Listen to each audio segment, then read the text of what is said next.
The House will be in order. The chair lays before the House a communication from the Speaker. The Speaker's Rooms, Washington, D.C., February 11th, 2026. I hereby appoint the Honorable Gabe Evans to act as Speaker pro tempore on this day. Signed, Mike Johnson, Speaker of the House of Representatives. The prayer will be offered by Chaplain Kibben. Would you pray with me? Set your law before us, O God, that the laws made here and the men and women who determine them may find alignment with your will and obedience to your precepts. And what does your law require but to love you with our whole heart, soul, and mind? Before we do anything today, may we order our hearts, our emotions, our desires, and our wills to love you. May we look deep into our souls, the very essence that drives and defines us, and find there a passion to remain in fellowship with your Spirit. And as we use our minds with their capacity for understanding and knowledge, may we commit our thoughts to remain attuned to your own. Beyond this, while we are not obliged to be of the same will or opinion with each other, we are commanded to show one another love. In our dealings and discussions, in our composure and our compassion toward each other, may we fulfill the law that is like unto the first, to love one another as we love ourselves. On these hangs the success of this day, for in seeking your desire for us, we will discover the joy found in obedience to your law. It is in your sovereign name we pray. Amen. The chair has examined the journal of the last day's proceedings and announces to the House the approval thereof. Pursuant to Clause 1 of Rule 1, the journal stands approved. The Pledge of Allegiance will be led by the gentleman from Massachusetts, Mr. McGovern. I pledge allegiance to the flag of the United States of America and to the republic for which it stands, one nation, under God, indivisible, with liberty and justice for all.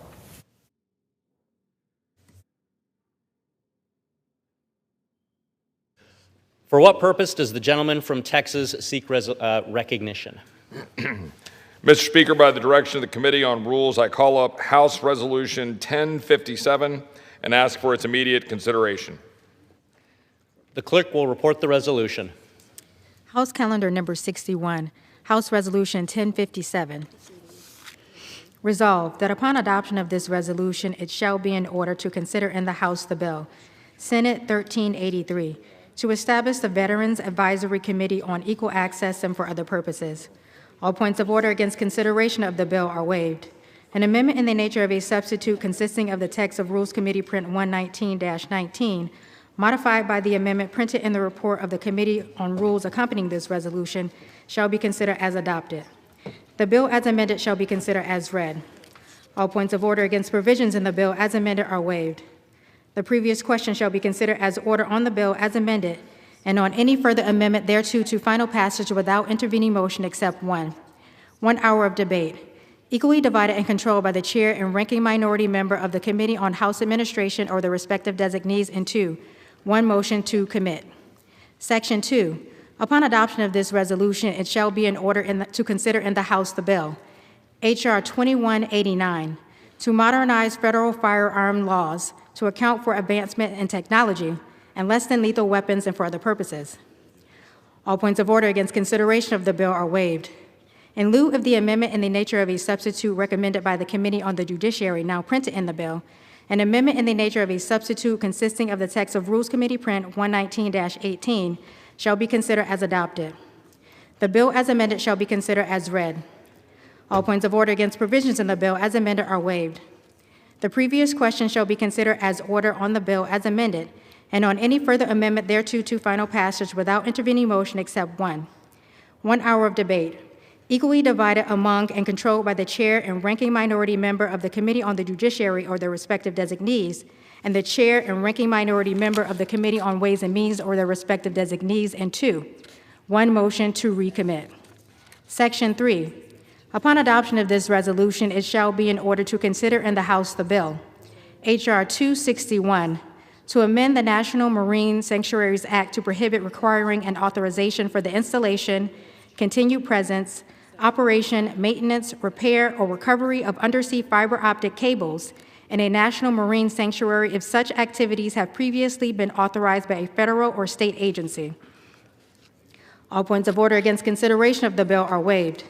The amendment in the nature of a substitute recommended by the Committee on Natural Resources now printed in the bill shall be considered as adopted. The bill as amended shall be considered as read. All points of order against provisions in the bill as amended are waived.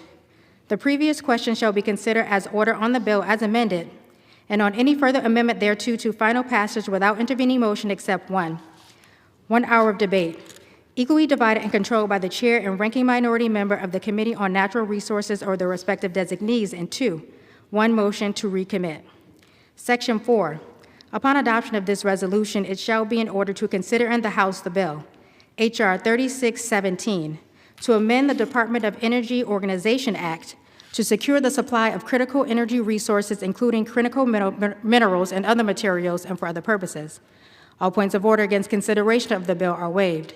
The amendment in the nature of a substitute recommended by the Committee on Energy and Commerce now printed in the bill shall be considered as adopted. The bill as amended shall be considered as read. All points of order against provisions in the bill as amended are waived. The previous question shall be considered as order on the bill as amended, and on any further amendment thereto to final passage without intervening motion except one. 1 hour of debate, equally divided and controlled by the chair and ranking minority member of the Committee on Energy and Commerce or their respective designees, and 2, 1 motion to recommit. Section 5, the requirement of Clause 6A of Rule 13 for a 2/3 vote to consider a report for the Committee on Rules on the same day it is presented to the House is waived. With respect to any resolution reported through the legislative day of February 13, 2026, relating to a measure continuing appropriations for the fiscal year ending September 30, 2026.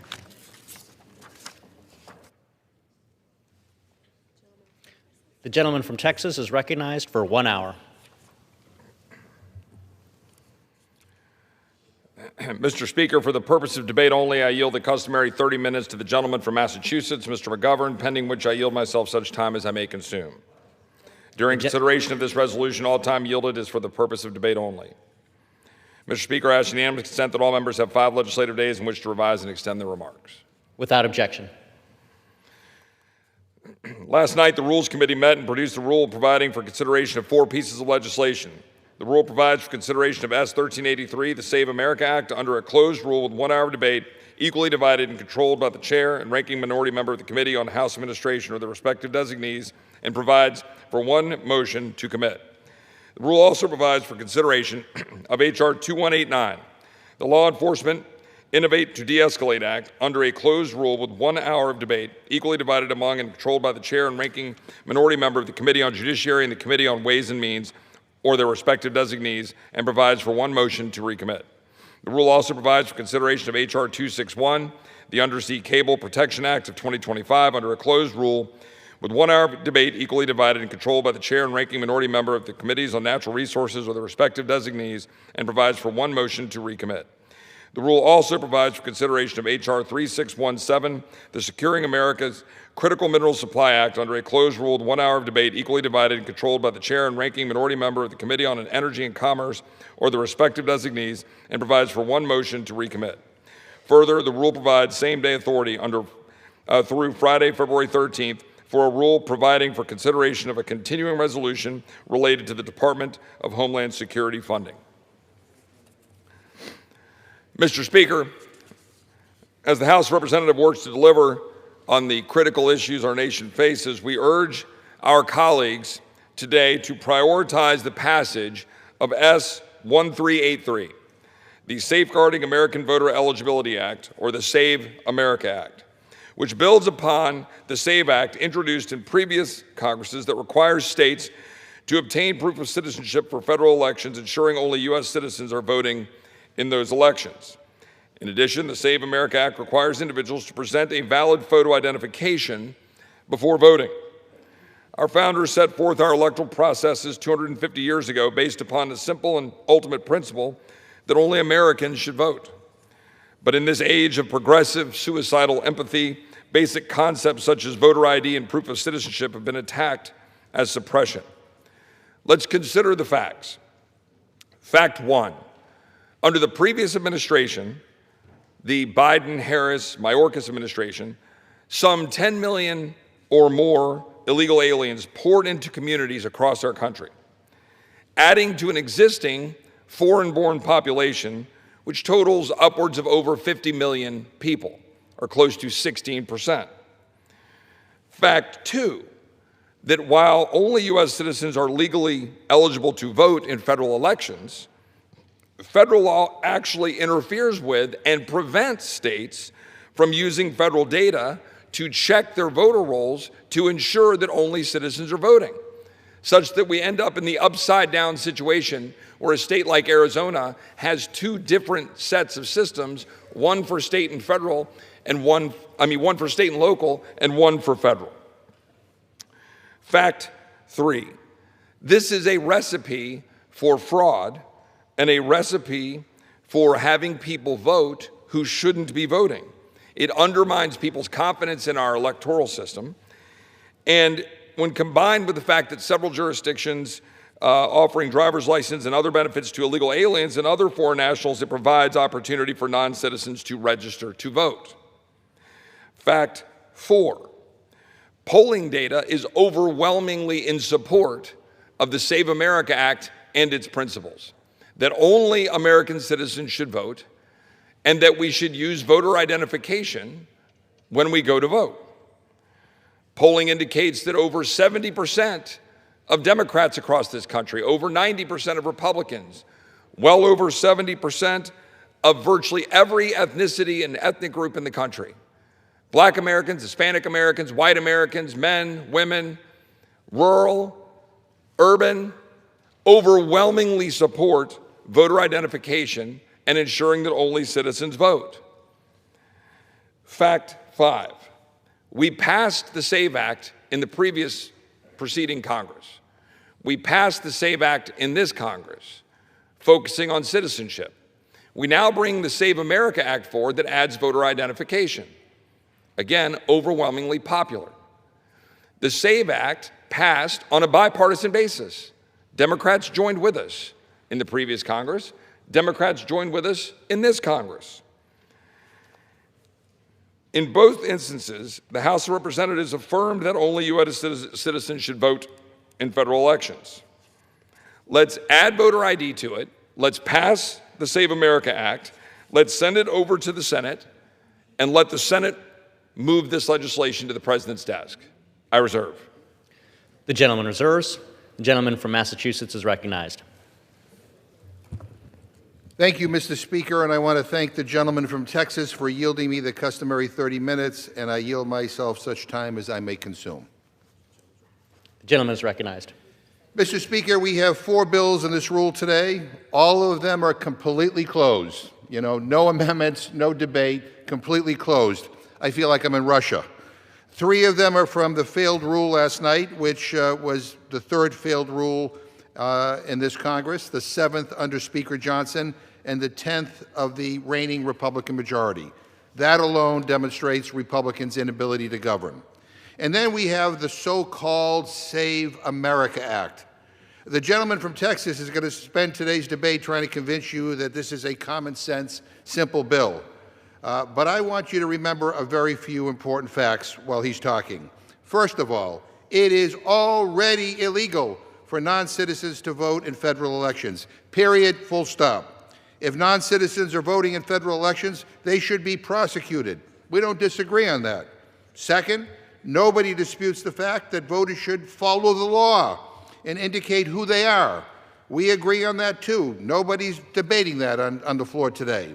What we are debating is whether we are going to believe the BS conspiracy theories cooked up by Donald Trump and MAGA Republicans about whether or not elections can be trusted in this country.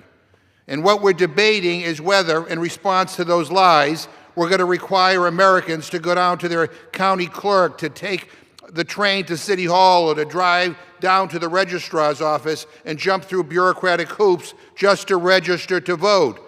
Who asked for more red tape? Did Jim Crow call? I mean, that's what this bill is about. It's not about voter ID. It's about voter registration. And it's about voter suppression. You know, we always tell people to vote, make their voice heard, participate in our democracy, right? Those are supposed to be good things. So why are Republicans passing a bill that makes it as hard as possible to vote? And I'll let them answer that question. But I guess it's about what I've come to expect from a party that no longer believes in democracy, though. Yesterday in the Rules Committee, I asked the chairman of the Committee on House Administration a simple question. Did Donald Trump win or lose the state of Minnesota in the last 3 presidential elections? I mean, not a curveball, not a difficult question. Of course, anyone living in reality knows the answer to this. Donald Trump lost Minnesota 3 times. But not Donald Trump. He continues denying election results. He said just last Friday that because of voter fraud, he feels he won Minnesota. And the Republican chairman of the House Administration Committee, the congressional committee which regulates federal election laws, couldn't give me a straight answer. I couldn't answer that question. He couldn't tell me if he agreed with Donald Trump. He wouldn't say who won Minnesota. He went through all kinds of contortions to avoid answering the question. I mean, this is a simple question. I mean, that is shocking, Mr. Speaker. I mean, you guys want America to trust you to write our election laws? America can't even trust you to tell us who won the election. Oh, and then here's another thing. One of the changes that were made, by the way, this bill didn't go through committee process. I mean, this is kind of rushed to the floor. All kinds of major changes have been made in the last week. But here's one of the major changes. This bill, if passed, was supposed to take effect in the year 2027. There's a change in this bill. It takes place immediately for this election. I mean, how is that going to happen? We have elections beginning in a matter of a few weeks.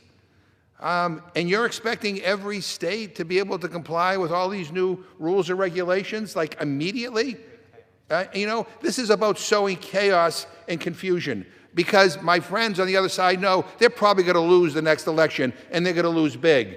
And rather than live up to the reality or respect the voters, they're going to try to make up some conspiracy theory that the election was stolen, or undocumented migrants came in and voted against them. And here's the hard truth. You know, if Republicans want to know why people are losing faith in our elections, they ought to look in the mirror. They ought to look in the mirror. People are losing faith because Donald Trump, the election denier-in-chief, can't admit he lost. People are losing faith because Tulsi Gabbard and Kash Patel's FBI raided an election office based on recycled conspiracy theories in Fulton County, Georgia, and seized 2020 election results, even though it was Donald Trump who asked the Georgia Secretary of State to find 11,780 ballots so that he can win, even though he lost. And that's on tape. They're losing faith in our elections because they saw Pam Bondi trying to shake down Minnesota's state government, saying the administration would only withdraw ICE if Minnesota handed over their voter rolls to Trump's DOJ. And they're losing faith because of bills like this, which force every state in America to give their voter rolls over to DHS Secretary Kristi Noem. Let that sink in. Probably one of the least trustworthy people in the country right now. I wouldn't trust Kristi Noem to tell me the correct time. And you're asking states to turn over their voting rolls to her? Give me a break. So we don't need any more lectures from Republicans about the sanctity of democracy or why people are losing faith in our democratic institutions. We know why. And we know what this bill is. This is Jim Crow 2.0. Republicans think when fewer Americans vote, they win. It's as simple as that. And I am so sick of the other side just making things up. This widespread voter fraud conspiracy. It's all part of the same election denialism that goes right up to the Oval Office. You know, the other side has been making these claims for years now. We've heard about this for over a decade.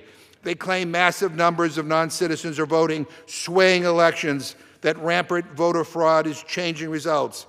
But every single one of those claims, Mr. Speaker, has been investigated and again by Republican governors and Republican secretaries of state, by journalists, by academic researchers, by President Trump himself, whose own voter fraud commission was disbanded because he couldn't find enough evidence to warrant the absurd allegations that he was making. Every time these claims are investigated, they disappear like a mirage. So this entire bill is fundamentally predicated on a lie. In fact, when you crunch the numbers, you're more likely to be struck by lightning than to successfully impersonate someone at the polls. Enough already. The Save America Act is a terrible bill that makes it harder for American citizens to participate in our democracy. That is it.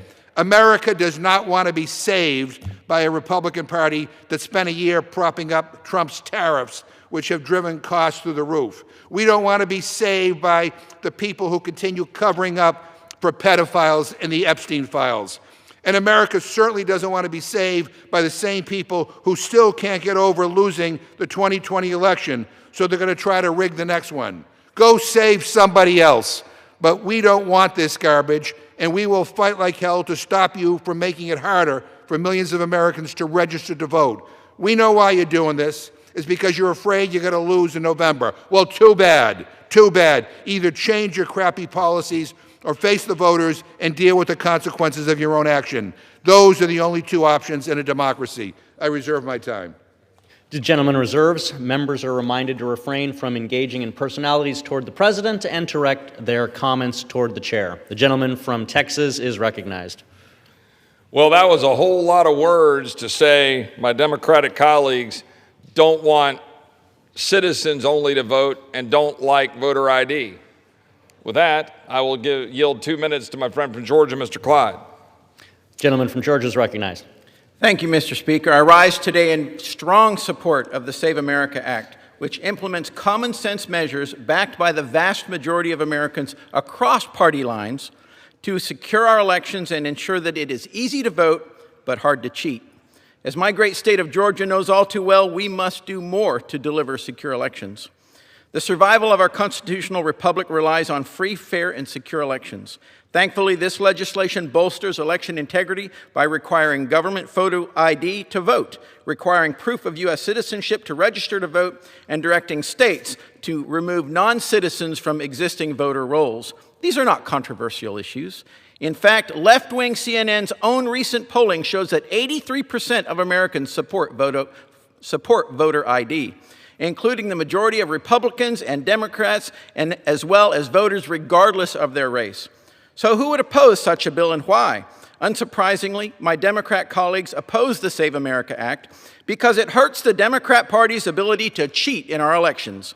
Just think of all the things Americans need an ID for, yet face absolutely no backlash from the Democrat Party. For example, to exercise another constitutional right, the Second Amendment. An individual must present government-issued photo ID to purchase a firearm from a federal firearms dealer. Yet requiring identification to vote is somehow portrayed as controversial. To underscore the Democrats' hypocrisy even further, in funding negotiations, Chuck Schumer and House Minority Leader Hakeem Jeffries are demanding that ICE agents show IDs to arrest illegal aliens. So they support photo ID to enforce immigration laws, but oppose photo ID to ensure our elections are secure. This is incredible hypocrisy. In Proverbs 11:9, God says, "The hypocrite with his mouth destroys his neighbor." That's exactly what Democrats are trying to do, destroy this country with their hypocrisy over voter identification. And with that, I support this act, and I yield back to Reserve. Chip. Gentleman yields. The gentleman reserves. The gentleman from Massachusetts is recognized. Yeah, Mr. Speaker, let me first correct the gentleman from Texas who mischaracterized deliberately my remarks. I made it very clear in my opening, and I'll read it again to him, that, if non-citizens are voting in federal elections, they should be prosecuted. We all believe it. So, I mean, he cannot pay it. He doesn't have to listen if he doesn't want to, but please don't mischaracterize what I said. Again, I'm looking over on the other side of the aisle, and I can't help but be stunned by the number of people over there who I remember coming onto this floor and denying the election results in the year 2020 because they didn't like the results. But in any event, Mr. Speaker, I'm going to urge that we defeat the previous question, and if we do, I'll offer an amendment to the rule to make an order amendment number 10 to the Save America Act, which prohibits members of Congress, the President and the Vice President, and their spouses and dependents from owning or trading stocks. Mr. Speaker, I ask unanimous consent to insert the text of my amendment into the record along with extraneous material immediately prior to the vote on the previous question.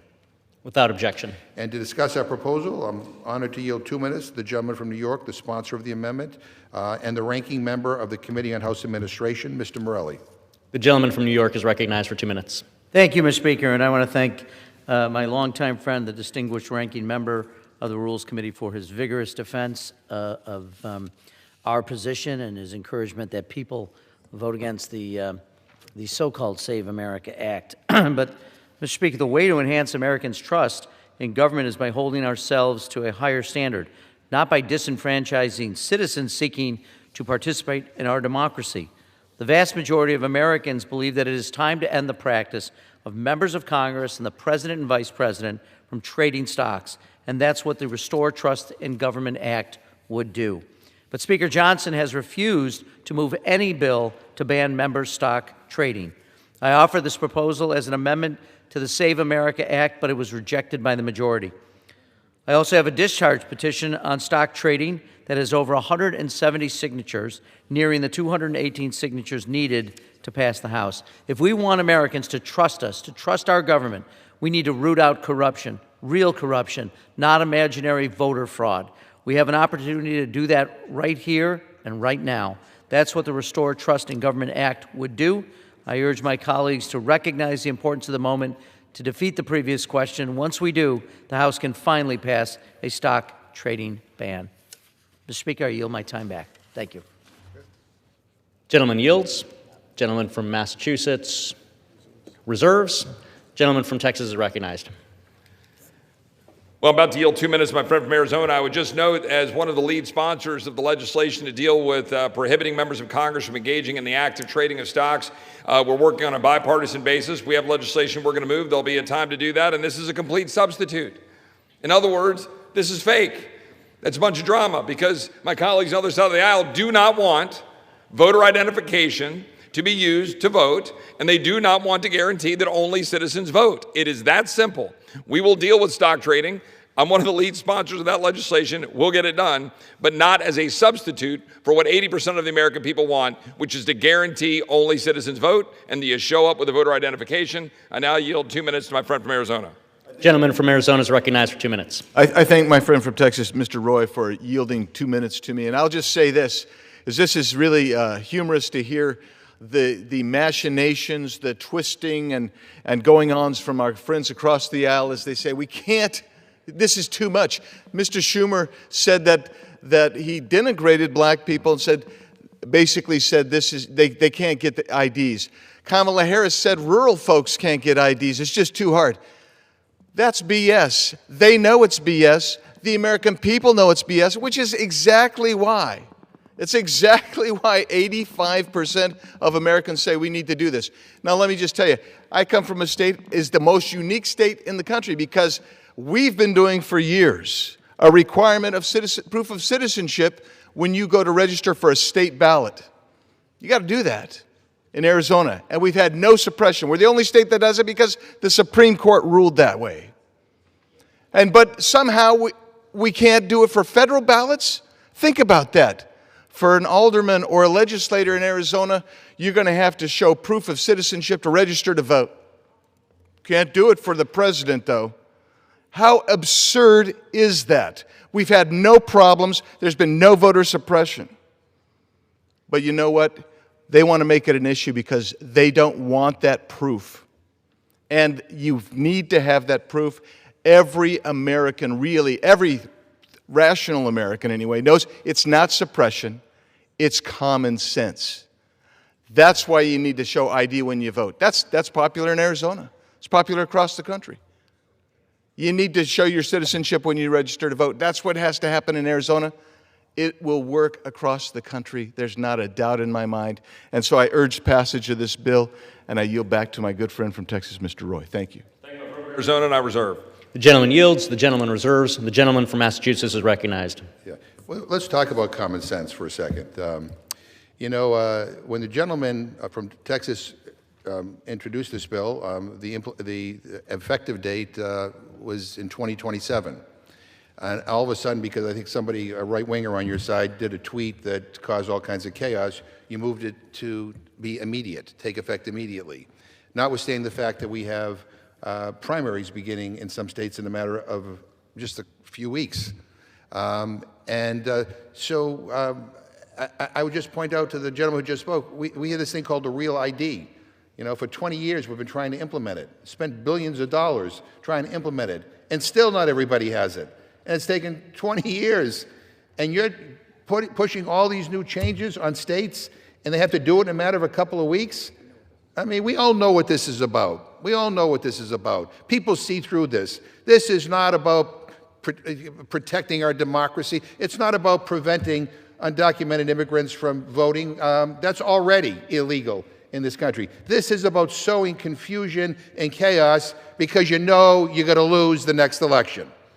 And really, what an underhanded way to deal with elections in our democracy. What an insult to the American people. Mr. Speaker, I yield 2 minutes to the gentlewoman from California, Ms. Simon. Gentlelady from California is recognized for 2 minutes. Thank you, Mr. Speaker, and thank you, Ranking Member. This bill doesn't secure elections. It shrinks the electorate, and I find it so interesting. In real time, we're having this conversation. When we talk about black voters, we're going to talk about black voters. This bill was written so poorly, it doesn't even take into consideration women of all races who have changed their names when they got married. It's ridiculous. It's been a federal crime, we know, for non-citizens to vote since 1996. Georgia audited 8.2 million voter registrations and found 20 non-citizens, 20. So that's the emergency. That's the emergency that justifies blocking 21 million American citizens who don't have the papers to fill what this bill demands, but we all know the history. Darnella Cavanis, my grandmother from Malvern, Arkansas, had to face the poll tax. After Reconstruction, nobody wrote race into a single suppression statute. They wrote poll taxes. They wrote literacy tests, good character clauses, race neutral on paper, but devastating in practice. The Save America Act sits in that tradition. I'll say it again, the Save America Act, it sits in that tradition. I have a 14-year-old daughter. I won't stand here and make voting harder for her when she decides to register to vote. You don't get to shrink the franchise. I urge a strong no from all of our colleagues who believe in a democracy that we were all promised. And I'll yield my time. Gentlelady yields.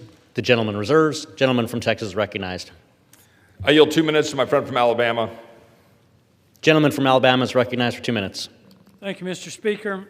I rise today in support of this rule and the Save America Act, and am a co-sponsor of this bill.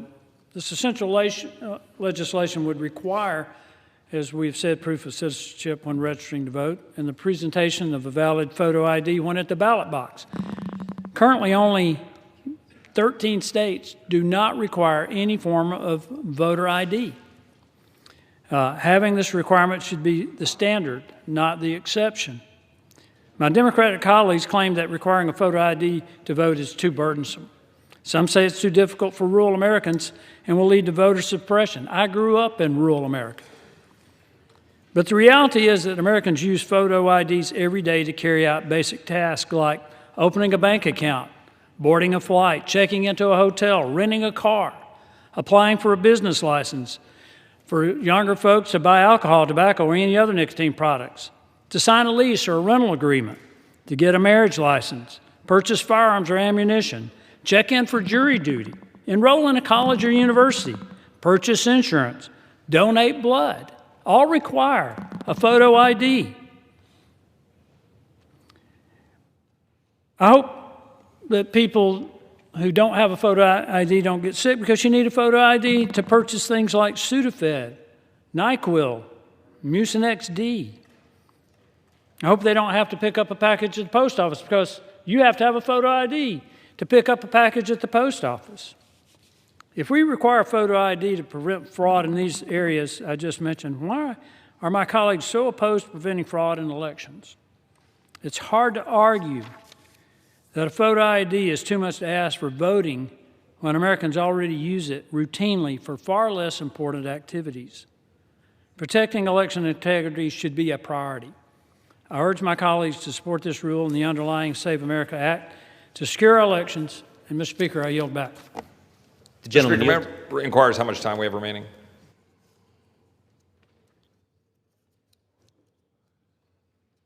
The gentleman from Texas has 18 and a half minutes, and the gentleman from Massachusetts has 15 and a half minutes. Reserve.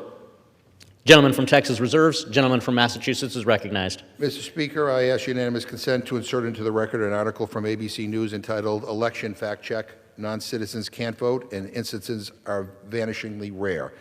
Mr. Speaker, I request unanimous consent to insert into the record an article from NPR entitled "Despite Grand Claims, a New Report Shows Non-Citizen Voting Hasn't Materialized." Without objection. Mr. Speaker, I ask unanimous consent to insert into the record an article from the Cato Institute entitled "Non-Citizens Don't Illegally Vote in Detectable Numbers." Without objection. And I ask unanimous consent to insert in the record another piece from the Cato Institute entitled "Trump's Claims About Non-Citizens Voting Are False, and We Can Prove It." Without objection. I ask unanimous consent to insert into the record an article from the American Immigration Council entitled "Unpacking Myths About Non-Citizen Voting, How Heritage Foundation's Own Data Proves It's Not a Problem." Without objection. I also ask unanimous consent to insert into the record an excerpt from an academic article from the Journal on Electoral Studies entitled "An Exploration of Donald Trump's Allegations of Massive Voter Fraud in the 2016 Election," which finds, quote, "expansive voter fraud concerns espoused by Donald Trump and those allied with him are not grounded in any observable features of the 2016 election." Without objection. And the final thing I'm going to say before I yield to my next colleague here is that, not too long ago, former Governor Rick Scott claimed erroneously that there were hundreds of thousands of undocumented immigrants registered to vote in Florida, and he launched this massive investigation and spent all kinds of money investigating it, and it was a witch hunt, essentially. And I would just say to my colleagues, do you know how many people were prosecuted in that or convicted of any crime? One. So having said that, I yield 2 minutes to the gentleman from Maryland, Mr. Olszewski. Gentleman from Maryland is recognized for 2 minutes. Thank you, Mr. Speaker. I thank the ranking member, the gentleman from Massachusetts, and I rise, Mr. Speaker, in opposition to this bill. It is a solution in search of a problem, as the gentleman from Massachusetts just pointed out. You know, my colleague pointed out earlier some polling numbers. Let me put another polling number out there. 90% of Americans support universal background checks. So if that's the standard, let's pass a universal background check right now. Let's save lives from senseless gun violence. On this bill, Republicans say we'll stop non-citizens from voting. But as the ranking member from Rules points out, nonpartisan studies, Mr. Speaker, have found that over 24 years and out of hundreds of millions of votes cast, there has been proof of this happening exactly 77 times. To be clear, voter fraud should be punished to the fullest extent of the law. We welcome conversations to do that, but that's not what this bill does. Indeed, if my colleagues were serious about election integrity, we would include protections for Americans voting overseas, like the brave men and women of our military. We would provide free, automatic IDs. We would allow same-day voter registration for eligible voters. And we wouldn't force married women to navigate even more bureaucratic obstacles, force states to turn over their voter rolls, actively discourage voting by mail. So I have a different challenge to my colleagues from the Republican side. Join me in focusing on what Americans actually need: relief from the crushing cost of living crisis in this country, Let's stop pretending this bill defends democracy and start helping the people we represent. I urge my colleagues to vote no on this rule and on this bill, and I yield back. The gentleman yields. The gentleman from Massachusetts reserves. The gentleman from Texas recognized.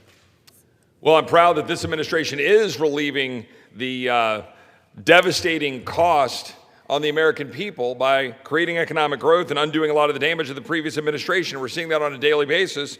But the gentleman is simply incorrect with respect to the amount of evidence that is mounted over people who are voting who should not be. The record is replete. Let me give you one example. ICE arrested criminal illegal alien Ian Andre Roberts, who was serving as the Des Moines, Iowa school district superintendent at the time of his arrest. After his arrest, it was found that Roberts was a registered voter in Maryland despite his illegal immigration status and long criminal record. A criminal record filled with narcotics trafficking, with driving vehicles he shouldn't have been driving, with unauthorized possession of a firearm, and other crimes. Yet we act like this isn't occurring. And I've got dozens of other examples right here, arrests that have been occurring this year. And with that, I will yield 2 minutes to my friend from Georgia. The gentleman from Georgia is recognized for 2 minutes. Mr. Speaker, I rise today to voice my support for this rule and to commend my colleague, the gentleman from Texas, Mr. Roy.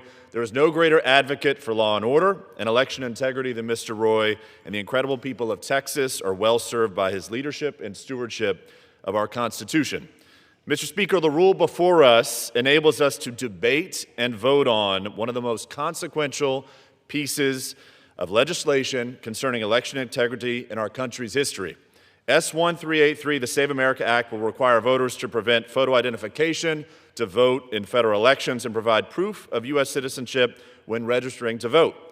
Public opinion overwhelmingly supports this legislation, and it is our duty to adhere to the will of the people and to swiftly pass this rule and send the Save America Act to President Trump's desk for signature.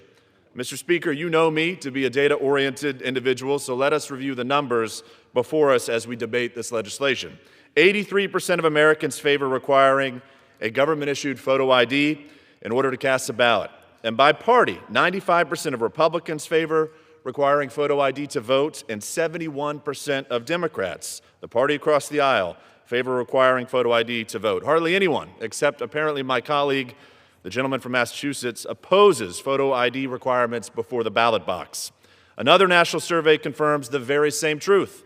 84% of Americans want mandatory voter identification in federal elections. 98% of Republicans want voter ID requirements. 67% of Democrats likewise. And most importantly, 83% of Americans want proof of citizenship when registering to vote for the first time in our country. Mr. Speaker, the framers of our Constitution intended for this House of Representatives to be the most accountable to the will of the people, and the will of the people is clear. We must pass this rule today and enact the Save America Act. Thank you, Mr. Speaker. I yield back to my distinguished colleague, the gentleman from Texas, Mr. Roy.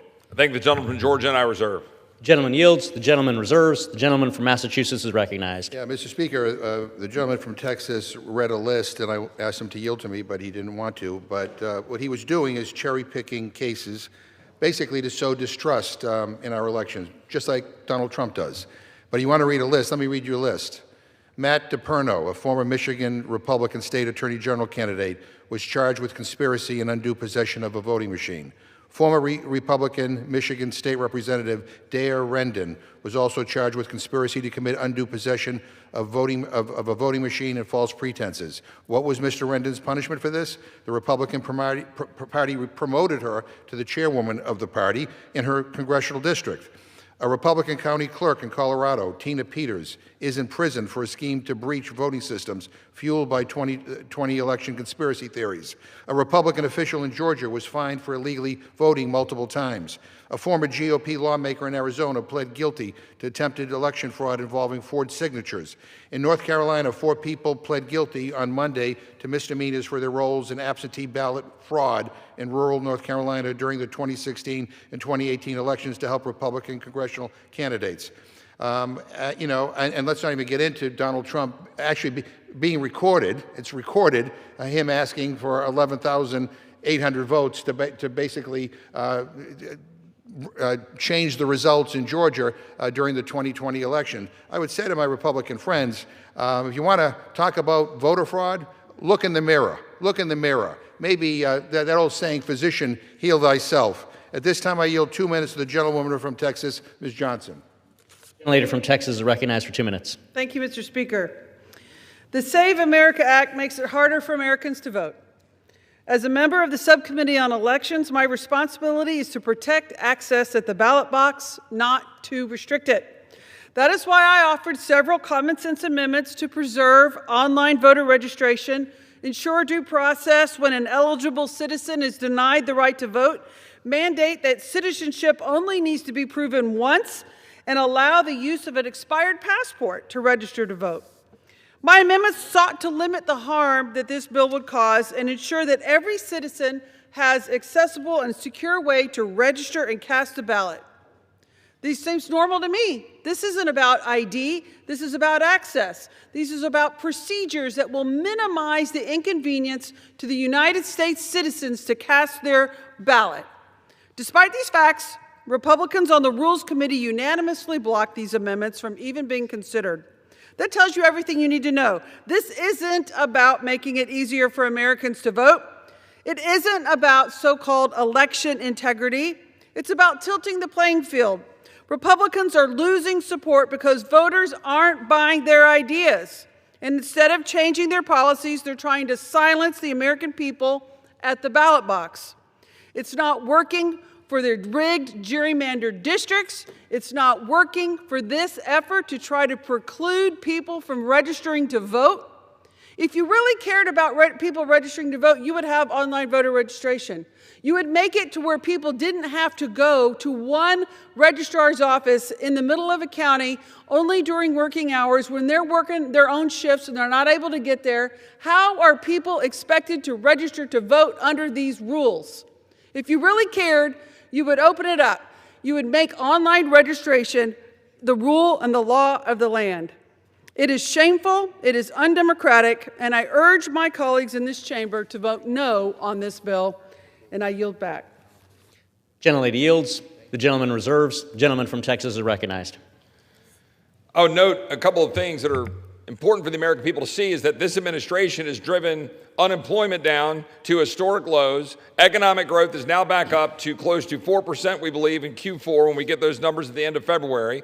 We're seeing, importantly, a massive surge in employment among American citizens, among native-born American citizens. The fact is, my colleagues on the other side of the aisle don't care about that. They don't want to ensure that we're protecting American citizens. They don't want to have voter identification, and they don't want to ensure that only citizens vote in American elections. That's what this is about. It's pretty simple. I will now yield up to 3 minutes to my good friend from Virginia, Mr. Klein. Gentleman from Virginia is recognized for up to 3 minutes. I thank the gentleman for yielding time on this important bill. I rise today in strong support of the Save America Act. I'm proud to co-sponsor this bill. Our democratic process depends on free, fair, and secure elections. When Americans cast their ballots, they have to have full confidence that their voice carries equal weight and that our elections are protected from abuse. But in recent years, alarming loopholes that allow voting without proper identification or lengthy time to vote before elections or time to register when you show up to vote. These have weakened the confidence in elections in states like mine and the Commonwealth of Virginia, undermined a core principle of our democracy. The right to vote is one of the most important privileges of American citizenship. That privilege must be safeguarded. Allowing individuals to vote without verifying their identity diminishes the voices of lawful voters and opens the door to illegal immigrants influencing our elections. That's unacceptable. Illegal immigrants are here in this country. They came in by the millions over the last 4 years, and they're in California being given driver's licenses and then using those licenses to register to vote. It's happening all across the country. In fact, it's happening in states like Massachusetts. In fact, I would offer for the record an article from the Boston Herald from February 8th, 2026, entitled "Massachusetts Jury Convicts Illegal Immigrant of Identity Theft, Benefits Stealing, and Voter Fraud." This is an example of the type of voter fraud that's going on right here in our backyard and right in the backyard of the gentleman from Massachusetts. So I would argue that this legislation is even more necessary now than ever. When you had a Colombian woman unlawfully residing in Boston was convicted 2 days ago following a 5-day jury trial in federal court of identity theft offenses, including receiving rental assistance, Social Security, and SNAP benefits, as well as voter fraud under stolen identity, voting in several federal elections, including the 2024 presidential election. This is a real problem in Massachusetts right now, and I would argue that we need to pass this legislation to actually take action. The time for delay is over. I hope we can pass this today. I hope the Senate will take it up immediately to protect the integrity of our elections and preserve confidence in our democratic processes for generations to come. I yield back. I have unanimous consent that the article the gentleman from Virginia mentioned be inserted in the record. Without objection. Reserved. The gentleman reserved. The gentleman from Massachusetts recognized. I love the fact that all these guys have is statistically insignificant anecdotes that they like to put forward here. But let me, the gentleman from Texas talked about how wonderful the economy was. This is an article that just appeared today. The Bureau of Labor Statistics found that the U.S. employers added 181,000 jobs last year, far fewer than the 1.46 million that were added in 2024. You may be impressed by that, but I'm not a cheap date when it comes to making sure people have jobs in this country. And the gentleman from Texas said that, you know, we don't want to protect elections. We do. We do. We want to protect them from you. We want to protect them from Trump. We want to protect them from all of you who are trying to suppress the vote, you know, who are constantly in denial over the results of our elections. I mean, I said last night, I mean, we had Republicans come before the Rules Committee, and they couldn't even bring themselves to say who won the 2020 election. They couldn't even say that Donald Trump lost Minnesota. They're so afraid of being punished by this administration. It is pathetic. At this time, I'd like to yield 2 minutes to the gentlewoman from Virginia, Ms. McClellan. The chair reminds the gentleman to direct your comments to the chair, please. The gentlelady is recognized. Thank you, Mr. Chair. Mr. Speaker, voting rights are sacred, and many members of my family fought tooth and nail to be able to exercise that sacred right. And history may not repeat itself, but it sure does rhyme. My great-grandfather at the turn of the 19th century, in the name of making sure that citizens voted and election integrity, had to take a literacy test and find 3 white men to vouch for his character. He got all the questions right. And because his name was on a list of people that the state of Alabama didn't want to register to vote, the registrar said, and I quote, "I need more questions because this nigger got them all right." He got all of them right, and he registered to vote.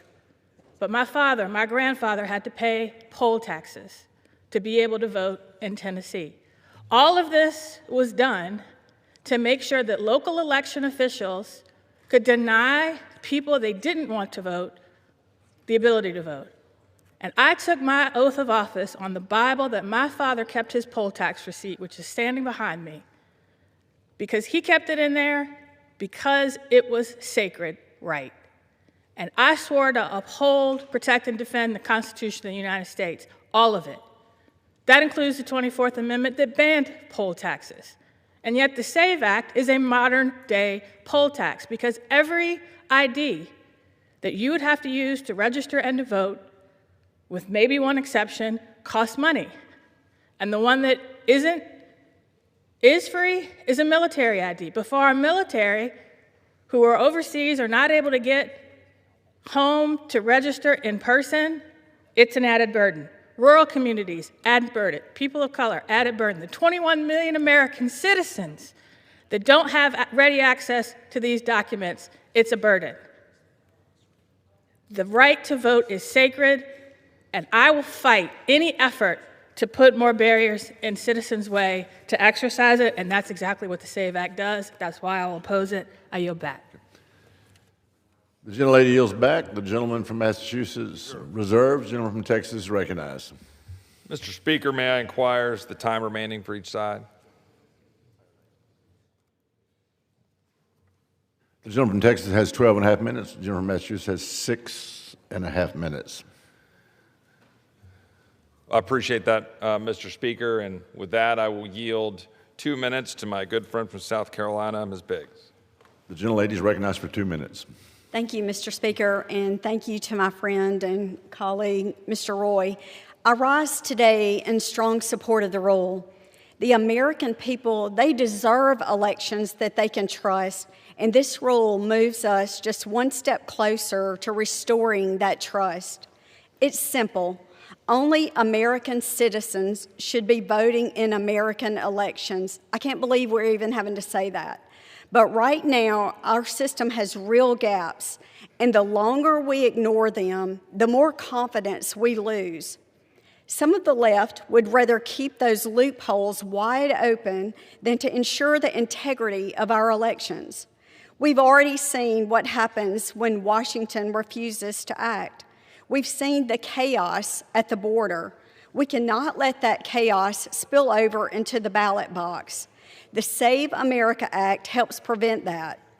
This bill delivers on one of President Trump's top priorities, and that's to secure our elections and to make sure only citizens vote. That's not controversial. That's the standard voters are demanding. Let's do what's right. Let's pass this rule and move the bill forward. And I yield back. Gentlelady yields back. Gentleman from Texas. I reserve. Reserve. Gentleman from Massachusetts is recognized.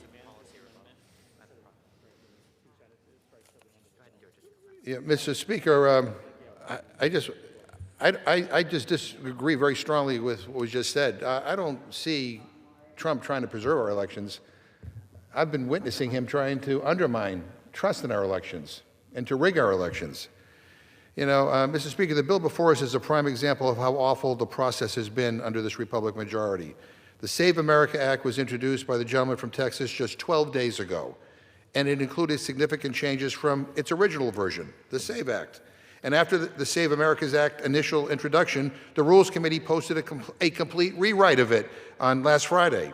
And even after 2 sweeping rounds of edits, Republicans were not done changing their half-baked bill.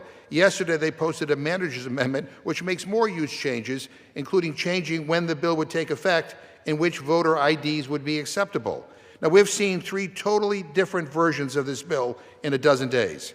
And it's important to say that all of these changes were backroom deals. No hearings, no markups, no regular order. The chairman of the House Administration Committee didn't even feign a desire to include rank-and-file members in the process. He actually requested a completely closed rule for this bill. Mr. Speaker, a bad process is not a rare occurrence around here. It is a fundamental feature of Republican governance. And last Congress, Republican leadership made history for running the most closed, unproductive, dysfunctional Congress in modern American history. And this Congress, Republicans have only doubled down on this shameful record. 84% of measures that Republicans have sent to the House floor have been totally closed. No amendments, no discussion, no democracy, just take it or leave it. Republican leadership has blocked 82% of amendments submitted to the Rules Committee. Over 3,300 amendments blocked, including most Republican amendments, over 60% of bipartisan amendments. And if you're a Democrat, forget it. I'm not sure they even read what we submit. This blockade on amendments is leading to some shameful records. For example, this Republican majority set a record for the fewest House votes cast in the first session of a 2-year Congress in over 35 years. And under Speaker Johnson, the Rules Committee is where democracy goes to die. With that in mind, Mr. Speaker, why should we trust Republicans to rewrite voting laws when they are setting records for blocking voting in the People's House? This Republican Congress is an insult to the American people and a disgrace to our democracy, and I reserve. No, I don't have time. The gentleman from Massachusetts reserved. Gentleman from Texas is recognized. I thank the Speaker. I would note that when the gentleman from Massachusetts tries to dismiss the supposed trivial or anecdotal or, quote, cherry-picked cases, there are so many that it would take me more time than I have to read through them all, of prosecutions for voter fraud and individual instances of voter fraud. We have one here of Angelica Maria Francisco in Alabama in 2024. an illegal alien charged by federal authorities with 9 criminal counts in connection with a fraudulent assumption of the identity of a U.S. citizen, including voter fraud. We have Alfred Nelson, a.k.a. Alfred Samuels, in Florida. In 2024, Alfred Nelson was known as Alfred Samuels, among several other aliases, charged by Florida's Department of Law Enforcement in Broward County with 2 felony counts of voting as an unqualified elector. Nelson, illegal alien, unlawfully voted by mail. I could go on and keep going down the list. It is real, and the only thing that we're putting forward is a common sense proposal to ensure that only citizens vote in American elections and that we provide voter ID at the polls. And with that, I will yield 2 minutes to the gentleman from Utah, Mr. Kennedy. The gentleman from Utah is recognized for 2 minutes. Mr. Speaker, I rise today to stand in support of the Save America Act. Consider the simple realities of life. In this country, you're required to show an ID to drive a car, to board an airplane, or to cash a paycheck. These are routine requirements for everyday participation in our society. And yet, for the most fundamental act of a self-governing people, the right to vote, that same standard of verification is missing. Let us be clear, despite the rhetoric, this is not about creating hurdles at the polling place. It is about the integrity of the registration process. As Americans, our right to vote is sacred. But that right is only as strong as the system that protects it.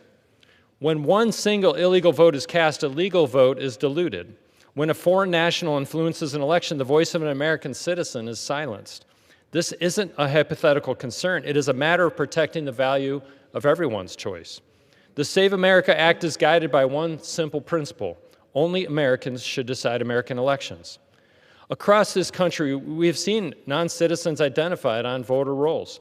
This is a vulnerability we can no longer afford to ignore. By passing this act, we provide the public with the one thing our political system needs most: trust. Trust that the process is secure. Trust that the rules are followed. Trust that every legal vote counts. Mr. Speaker, I urge my colleagues to join me. Let us unify around the democratic principles that built this republic. Let us pass the Save America Act to keep our elections exclusively in the hands of the American people. Thank you, Mr. Speaker, and with that, I yield back. The gentleman from Utah yields back. The gentleman from Texas is recognized. Mr. Speaker, I reserve. The gentleman from Texas reserved. The gentleman from Massachusetts is recognized. Mr. Speaker, I'll say to the gentleman from Texas, I appreciate him reading that list, but the reason why we know about them is because those people were caught. The list that I read of Republican officials who were caught engaged in voter fraud, the reason why we know about them is because they were caught. So the system is working. So stop trying to sow division and chaos into our electoral system. I reserve my time. The gentleman from Massachusetts reserved. The gentleman from Texas is recognized. I would like to yield an additional up to 2 minutes to my friend from Alabama. The gentleman from Alabama is recognized for up to 2 minutes. Thank you, Mr. Speaker. I just wanted to point out that in 2005, 18 of the 21 members of a bipartisan federal commission headed by former President Jimmy Carter and former Secretary of State James Baker came out in support of photo ID requirements more stringent than what Indiana had at that time. Voters in nearly 100 democracies use a photo identification card without fear of infringement on their rights, the commission stated. In regard to voter registration fraud, just last year, 6 people were indicted for fraudulent voter registration forms submitted ahead of last year's presidential election. The allegations of fraud appeared to be motivated by the defendants' desire to make money and to keep their jobs, and was not an effort to influence the election results, so said the Pennsylvania Attorney General Dave Sunday. But it really doesn't matter what the motivation is. What matters is the result: fraudulent voter registrations. Back in 2008, there was an organization called ACORN.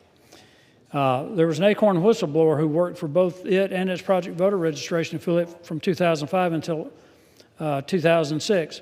She said it's ludicrous to say that fake registrations can't become fraudulent voters. She said, I assure you that if you can get them on the rolls, you can get them to vote, especially using absentee ballots. There were documents that were provided by the whistleblower that indicated that the goal of ACORN's New Mexico affiliate was that only 40% of its submitted registrations had to be valid. I think fraudulent voter registration is a problem. I think requiring a valid photo ID, as President Jimmy Carter and former Secretary of State Jim Baker said is totally a way to ensure integrity in our elections and is not a burden on the people. Mr. Speaker, I yield back. The gentleman's time has expired. The gentleman from Texas is recognized. Thank my friend from Alabama, and I reserve. The gentleman from Texas reserved. The gentleman from Massachusetts is recognized. Mr. Speaker, I yield myself 30 seconds. The gentleman is recognized. It is to ask the gentleman from Texas who wrote this bill, how the hell are states supposed to implement this new bill in a matter of a few weeks? His original bill gave states until 2027. We have primaries coming up in a matter of a couple of weeks. How the hell is this going to be implemented, Mr. Speaker? This is ridiculous. This is about sowing division and chaos in our elections. And the bottom line is, it is a rotten thing to do. People want to participate in our democracy. They want to vote. And I'm going to tell you, I can't wait till the next election because they're going to vote you guys right out of office. The economy stinks under this administration. I mean, the rhetoric coming out of this White House is appalling. Enough. The gentleman's time has expired. The gentleman from Texas recognized. My colleagues on the other side of the aisle have made a number of claims about this legislation. And with respect to the gentleman's question, I would tell you that what we're talking about with respect to voter identification is the simply presentation of voter identification. 36 states already have voter identification requirements. And to the extent that we were able to get this passed, as I hope we will, and signed into law in the next month or two, we will have the ability, states can immediately be able to implement voter identification. Present your voter ID. That's it. Present it. And with respect to the other claims, there have been claims about the implications for married women. The fact is that the Save America Act does not, as is alleged, disenfranchise voters, but rather it provides a very specific process for anyone who changes his or her name to register to vote, including by signing an affidavit. Now, we believe the original form of the SAVE Act would have provided ample ability for states to have taken care of it, but we went ahead and added an additional provision to ensure that the affidavit process was there. For, again, a small fraction of the population for whom it might impact, we wanted to ensure that there was no chance of issue. Questions were raised about our uniformed personnel, our men and women who serve this country overseas. And we believe that our previous version would have made it fine for them to be able to do what they needed to do to register to vote and to vote. But we made a clarification to ensure that UOCAVA governs what happens with our men and women in uniform. So we have made every attempt to work to ensure that this bill is doing exactly what it's intended to do, which is ensure that only citizens vote and that we present voter ID at the polls. And with that, I would, does the gentleman from Georgia like any time? Yes. I would be happy to yield 1 minute to the gentleman from Georgia. Well, thank you. The gentleman from Georgia is recognized for 1 minute. Thank you. I appreciate it to my good friend from Texas. You know, the question I wanted to ask to my Democratic colleagues is that since they have made it abundantly clear that Democrats strongly oppose photo identification in order to vote, you know, that's a First Amendment right. So am I correct in assuming that Democrats also strongly oppose government-issued photo ID to exercise a person's Second Amendment right? So therefore, no ID required to buy a firearm. If they're going to be against voter ID, then I would assume to exercise a First Amendment right, then I would assume also that they would be against voter or photo ID to exercise a Second Amendment right. But, you know, I've not seen any legislation from my Democrat colleagues to do that, so I really don't believe that. I think it's all a hoax, and I yield back. The gentleman yields back. The gentleman from Texas recognized. Reserved. The gentleman from Texas reserved. The gentleman from Massachusetts recognized. Yeah, Mr. Speaker, I'm not going to respond to the gentleman who characterized January 6th as a normal day of tourism here. I reserve my time. The gentleman from Massachusetts reserved. The gentleman from Texas recognized. Mr. Speaker, I would just like to offer, as I've done already, a number of examples, numerous other examples of individuals committing fraud. Laura Janeth Garza in Texas, a Mexican citizen, pled guilty to 2 felony charges of voter impersonation and ineligible voting. Garza stole the identity of her cousin, a U.S. citizen.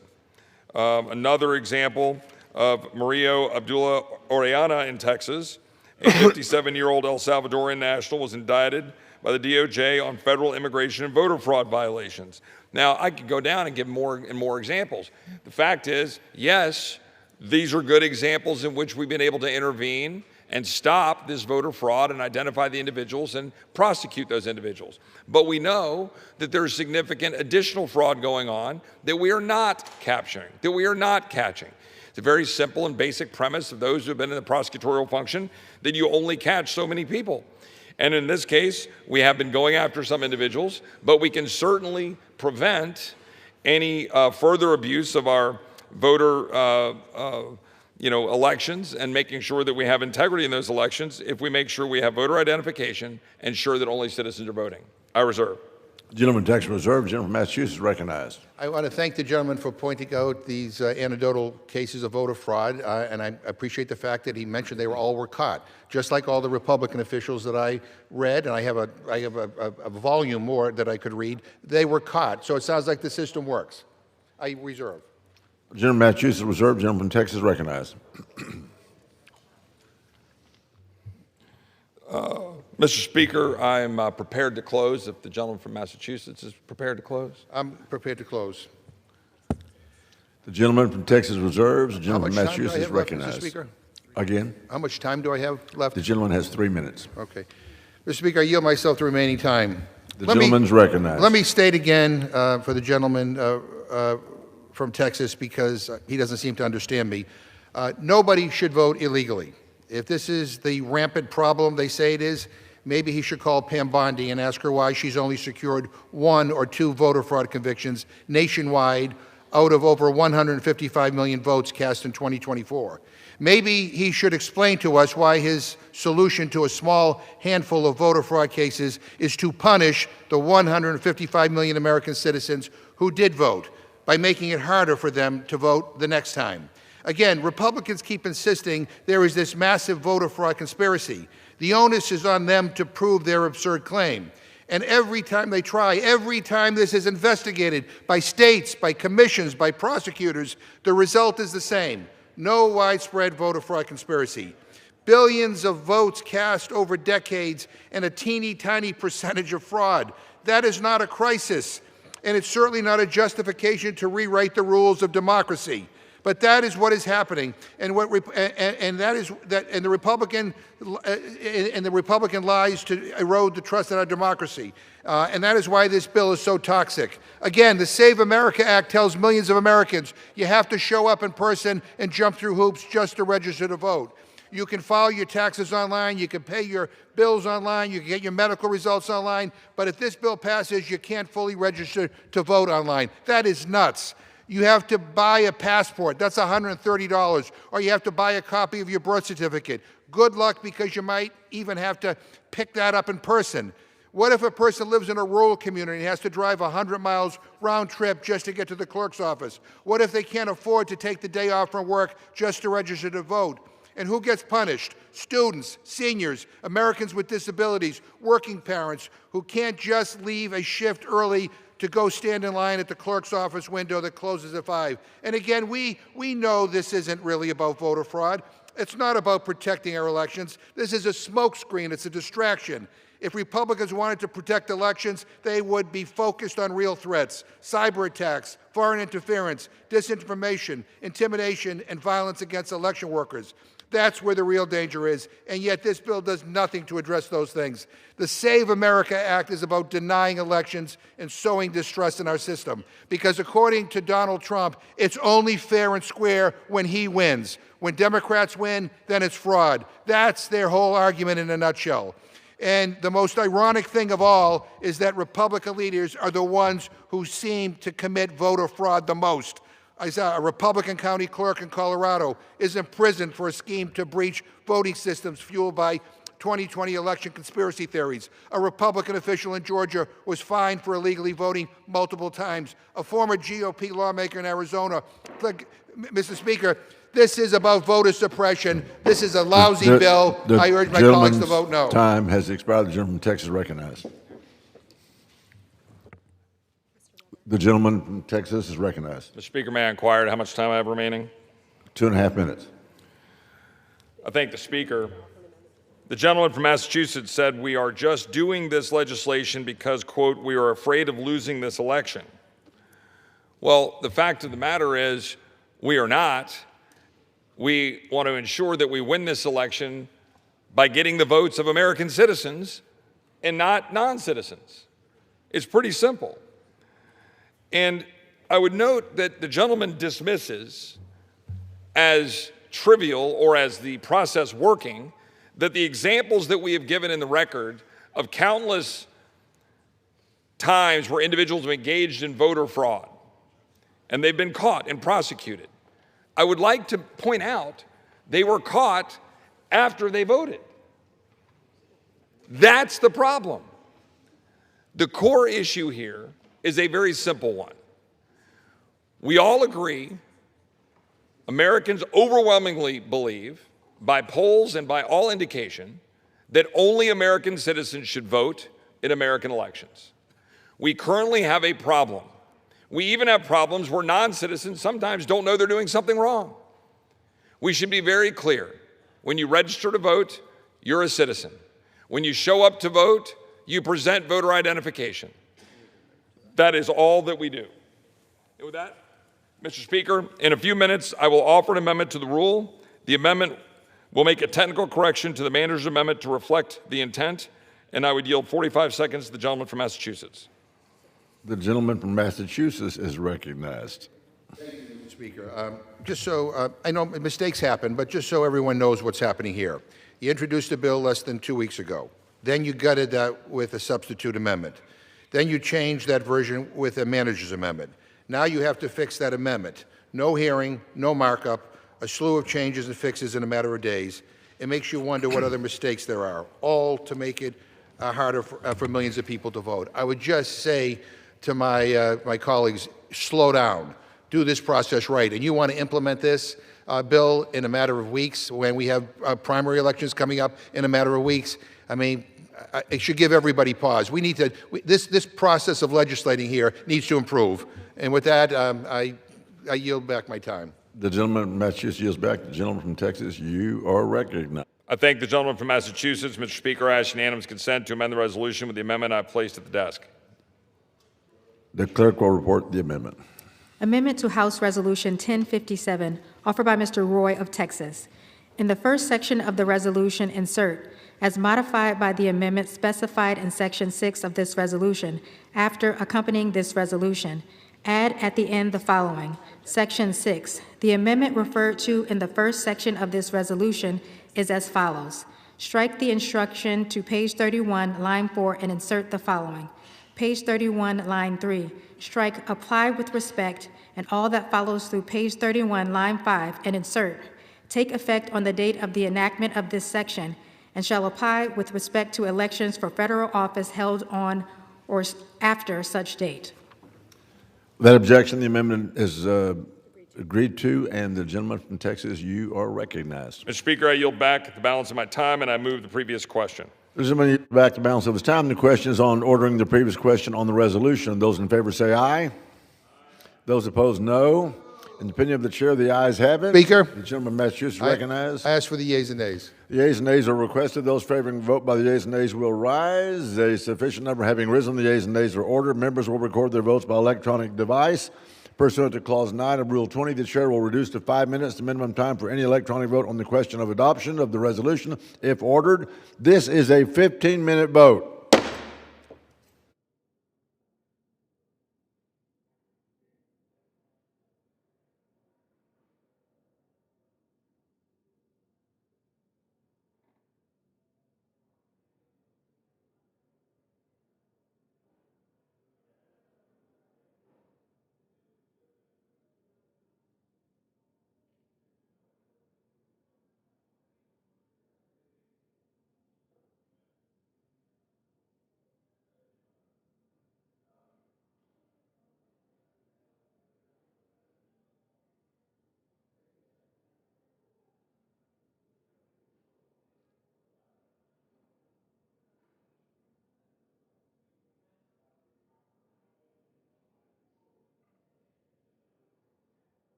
Now have all members voted? All right. On this vote, the yeas are 216, the nays are 214. The previous question is ordered. The question is on the adoption of the resolution as amended. Those in favor say aye. Those opposed say no. In the opinion of the chair, the ayes have it. For what purpose the gentleman from Massachusetts I ask for a recorded vote. The gentleman asked for a recorded vote. A recorded vote is requested. Those in favor of a recorded vote will rise. A sufficient number having risen, a recorded vote is ordered. Members will record their votes by electronic device. This is a 5-minute vote.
On this vote, the yeas are 216, the nays are 215. The resolution is adopted. Without objection, the motion reconsider is laid on the table.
The House will be in order.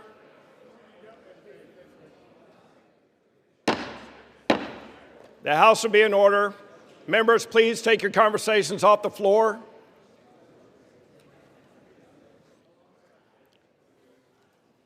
For what purpose does the gentleman from Wisconsin seek recognition?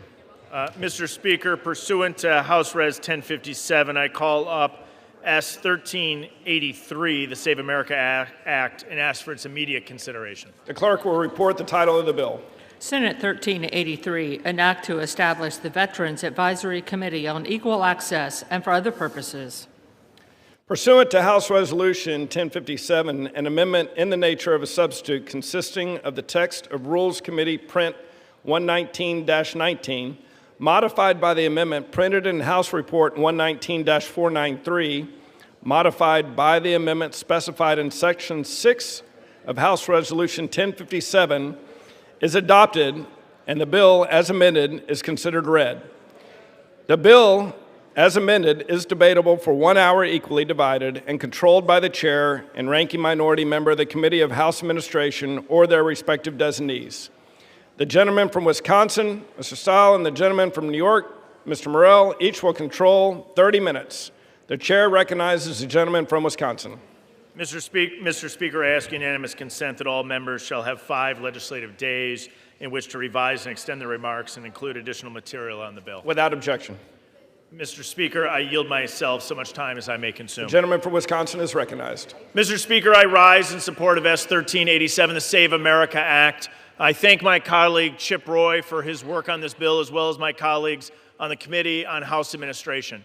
Today, Mr. Speaker, we have an opportunity to move forward with election integrity, to regain the trust of the American people and the way that we operate our elections. The Save America Act has 2 key principles, both of which are common sense. That individuals that want to vote in U.S. elections should be U.S. citizens, and we should have a proof of citizenship when individuals register to vote. The second principle is that individuals, when they vote, should show voter ID. Both of these are common sense principles. Now, we know there's some on the other side of the aisle that want non-citizens to vote in our elections. In fact, we could just look at our nation's capital, which allows non-citizens to vote under current law in municipal elections. I'm of the view that U.S. elections should be for U.S. citizens only, and that we should be proving that citizenship at the point in time that an individual registers to vote. We should also be showing voter ID when we go and vote. This is a common sense principle. The American people know that you need to show a photo identification when you board an airplane, you open a bank account, or you buy a 6-pack of beer.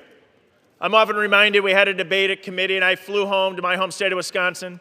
I went to go buy a 6-pack of beer. The clerk recognized me, said, "Hi, Brian," said, "How you doing?" Said, "I need to see your ID." I handed over my ID, confirmed it, allowed me to buy the beer. I think it's nuts that we protect our beer in this country more than our ballots and jurisdictions. This is our opportunity, Mr. Speaker, to change that, to instill significant election integrity. But before I close, let me tell you, today during this debate, we're likely to hear all sorts of comments from my colleagues on the left. They'll make arguments about disenfranchisement. They'll use terms like Jim Crow 2.0. I'll remind everyone watching to reflect back on the same language that was used when Georgia instituted election integrity provisions in 2021. And we can actually look because the state of Georgia operated 2 significant elections since then. And voter participation remained high. And the University of Georgia conducted a significant survey to determine how did people experience the election in the state of Georgia. And what they found was people had a positive experience of how that election was conducted across all key demographic groups. And the survey found statistically 0% of blacks had a poor or negative voting experience in the state of Georgia.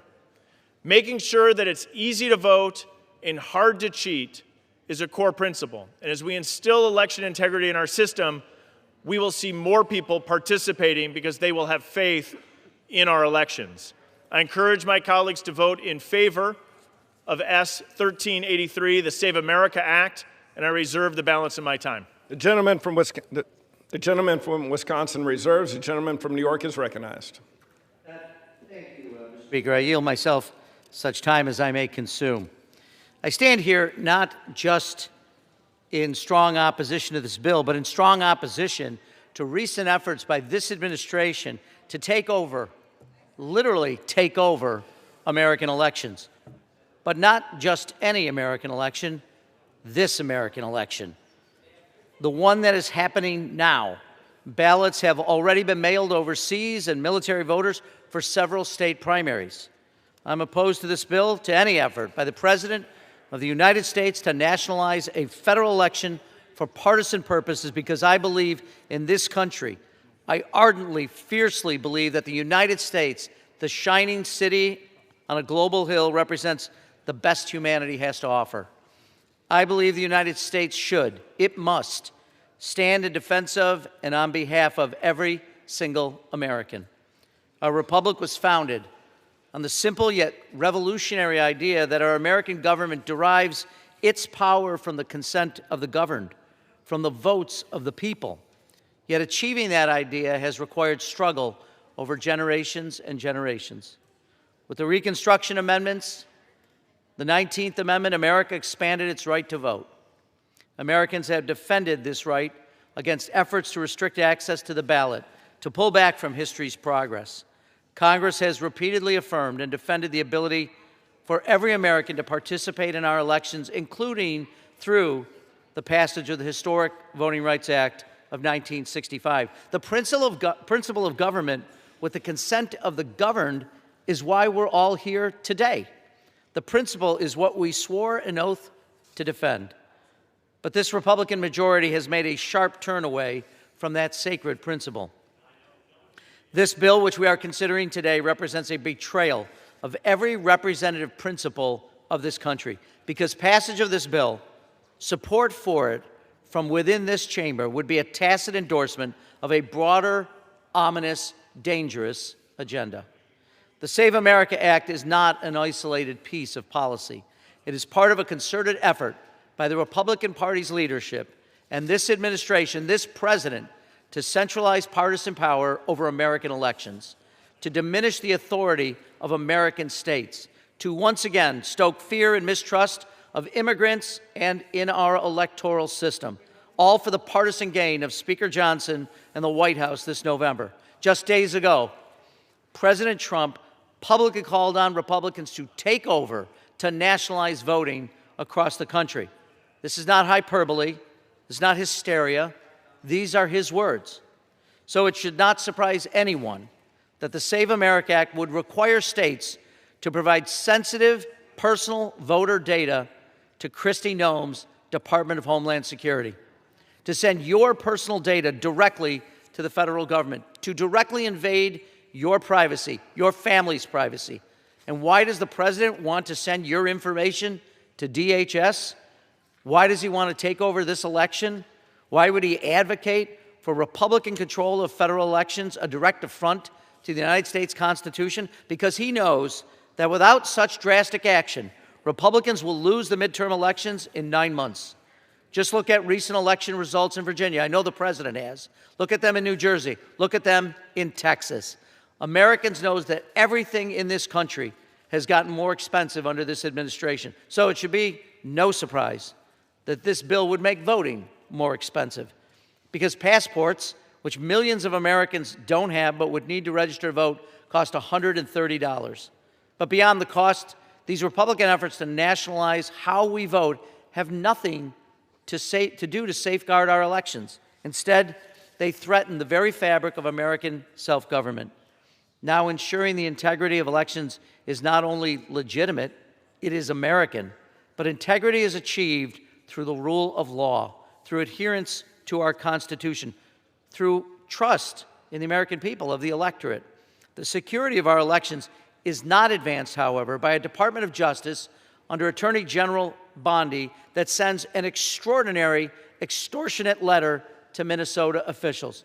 She suggested violence by federal agents in the Twin Cities would only end if Minnesota just turned over sensitive voter data to the federal government, violating your privacy, demanding your information at the barrel of a Border Patrol rifle. The same data the Save America Act would force every state in this nation to surrender. This letter, the president's rhetoric, their push for Americans' personal voter data, none of this can be divorced from the legislative push we see here today. And we all know why. The Save America Act is part of a comprehensive Republican strategy to cement power this year. Speaker Johnson wants to make it harder for Americans to vote, easier for Washington Republicans to control how elections are run.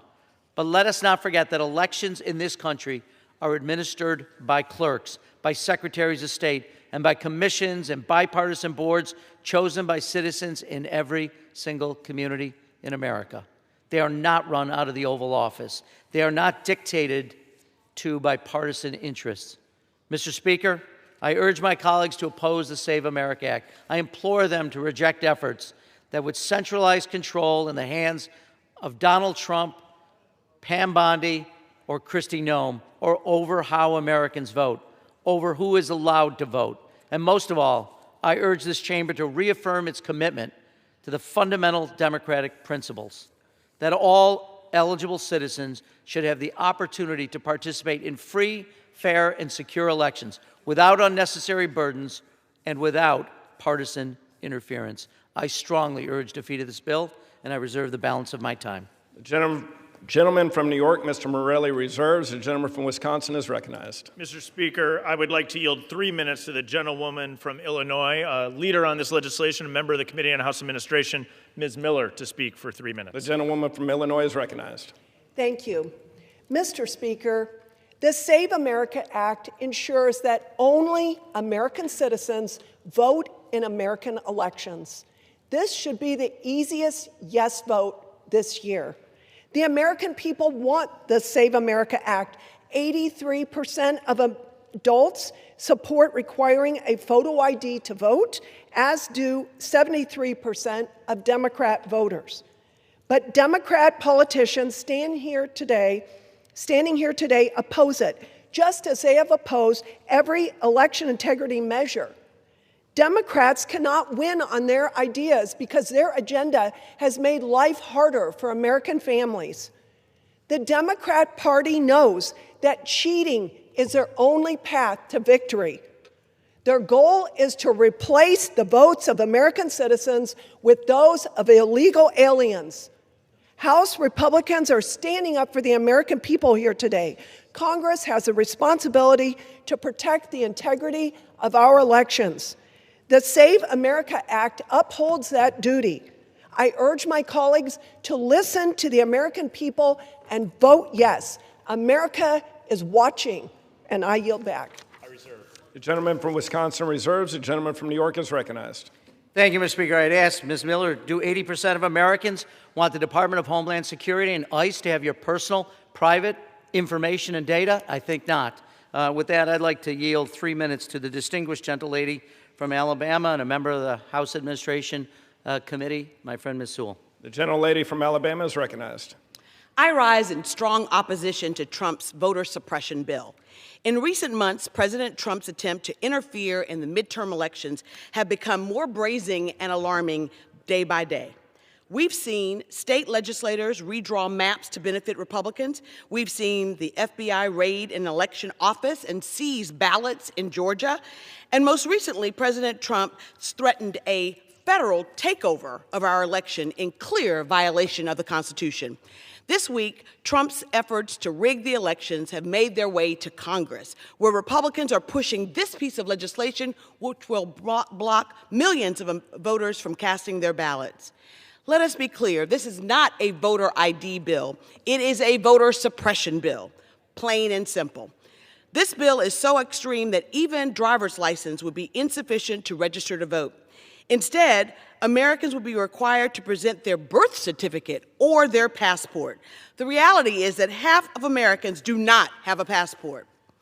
And get this bill also requires states to turn over personal identifiable information to the Department of Homeland Security, the same department whose rogue agents are responsible for the deaths of 2 American citizens in Minnesota. Here's the truth. Under this bill, tens of millions of eligible Americans will be blocked from casting their ballot. It's simply unacceptable and un-American. The ability of voters to choose their leaders is foundational to our freedom. It is a freedom that generations of Americans have fought, bled, marched for, many in my hometown of Selma, Alabama. We know that it is so important that we safeguard these important truths. Our freedom is under assault. Make no mistake, Republicans know that their policies are failing, that prices are going up, that jobs are going away, that health care is being slashed, and that American people are struggling to make ends meet. Republicans know that they cannot win on the merits, so rather than change their policies, they're seeking to change the rules. John Lewis was not bludgeoned on a bridge in my hometown for the Republicans and Donald Trump to take these freedoms away from us. This is a blatant power grab, and Democrats will not stand for it. Vote no on this disastrous legislation. The gentleman from New York reserves. The gentleman from Wisconsin is recognized. Mr. Speaker, I yield 2 minutes to the gentleman from Tennessee, Mr. Burchett, to speak on the bill. The gentleman from Tennessee is recognized. Thank you, Mr. Speaker. The Save America Act will block illegal immigrants and non-citizens from voting. Unfortunately, there's a lot of misinformation out there being spread by the media and my friends across the aisle. House Republicans and President Trump want to protect the ballot box and ensure integrity in our elections across this great country. Only U.S. citizens should participate in the election process. The laws we create in Congress affect all Americans, and Americans should be the ones who select their leaders. The Save America Act puts in place safeguards, Mr. Speaker, to prevent non-citizens from abusing our democratic process. United States citizens should be the people choosing our elected leaders, not illegal immigrants. Now look, I'm not a drinker, everybody knows that, but I know if I go to Weigel's in Knoxville, Tennessee, down on the corner of Emory Road and Tazewell Pike, and if I go in there to buy a 6-pack or a can of Skull or a scratch-off, dadgummit, I gotta produce an ID. When you purchase a firearm, when you board a plane, when you open a bank account, if I put $100 in the bank and then right then and ask for 20 of it back, guess what? I gotta show a dadgum ID. Why can't you vote for an elected official without one, Mr. Speaker? This legislation codifies President Trump's executive action to secure our voter registration process, which has been a key platform of President Trump this term. Democrats are lying, Mr. Speaker, saying this bill prevents minorities from registering to vote. It protects their vote. It protects every American citizen's vote. And it disgusts me, and frankly, I find it racist to assume that minorities cannot obtain an ID. We need to have the guts to stand up and protect our dadgum elections, Mr. Speaker, and that means we need to pass the Save America Act. Thank you, Mr. Speaker. I reserve. The gentleman from Wisconsin reserves. The gentleman from New York is recognized. Thank you, Mr. Speaker. I have great respect from the gentleman from Tennessee, but I do want to inform him it's actually current federal law prevents non-citizens from voting in federal elections, so he may want to look that up. With that, I will yield 2 minutes to my great friend, a gentle lady from California and a member of the Committee on House Administration, Ms. Torres. The gentlelady from California is recognized. Mr. Speaker, let's stop pretending the Save America Act is about election security, because it is not. This bill is about power and silencing Americans. Republicans don't want voting. Thousands of Americans are protesting, demonstrating against the policies of this administration. Republicans know that they will lose the midterms. The president asked them to cancel the election, and guess what? This bill is the next best thing to that.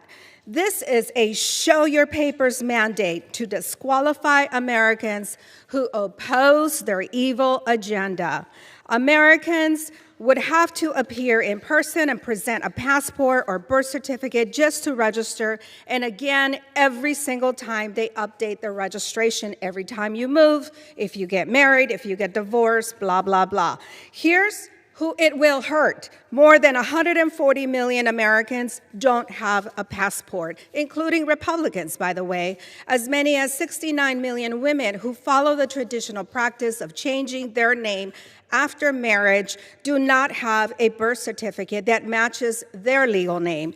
Republicans know this and want to use that misinformation to block them from voting. This bill would eliminate the voter registration methods over 90% of Americans rely on, including online, mail-in, and DMV registration.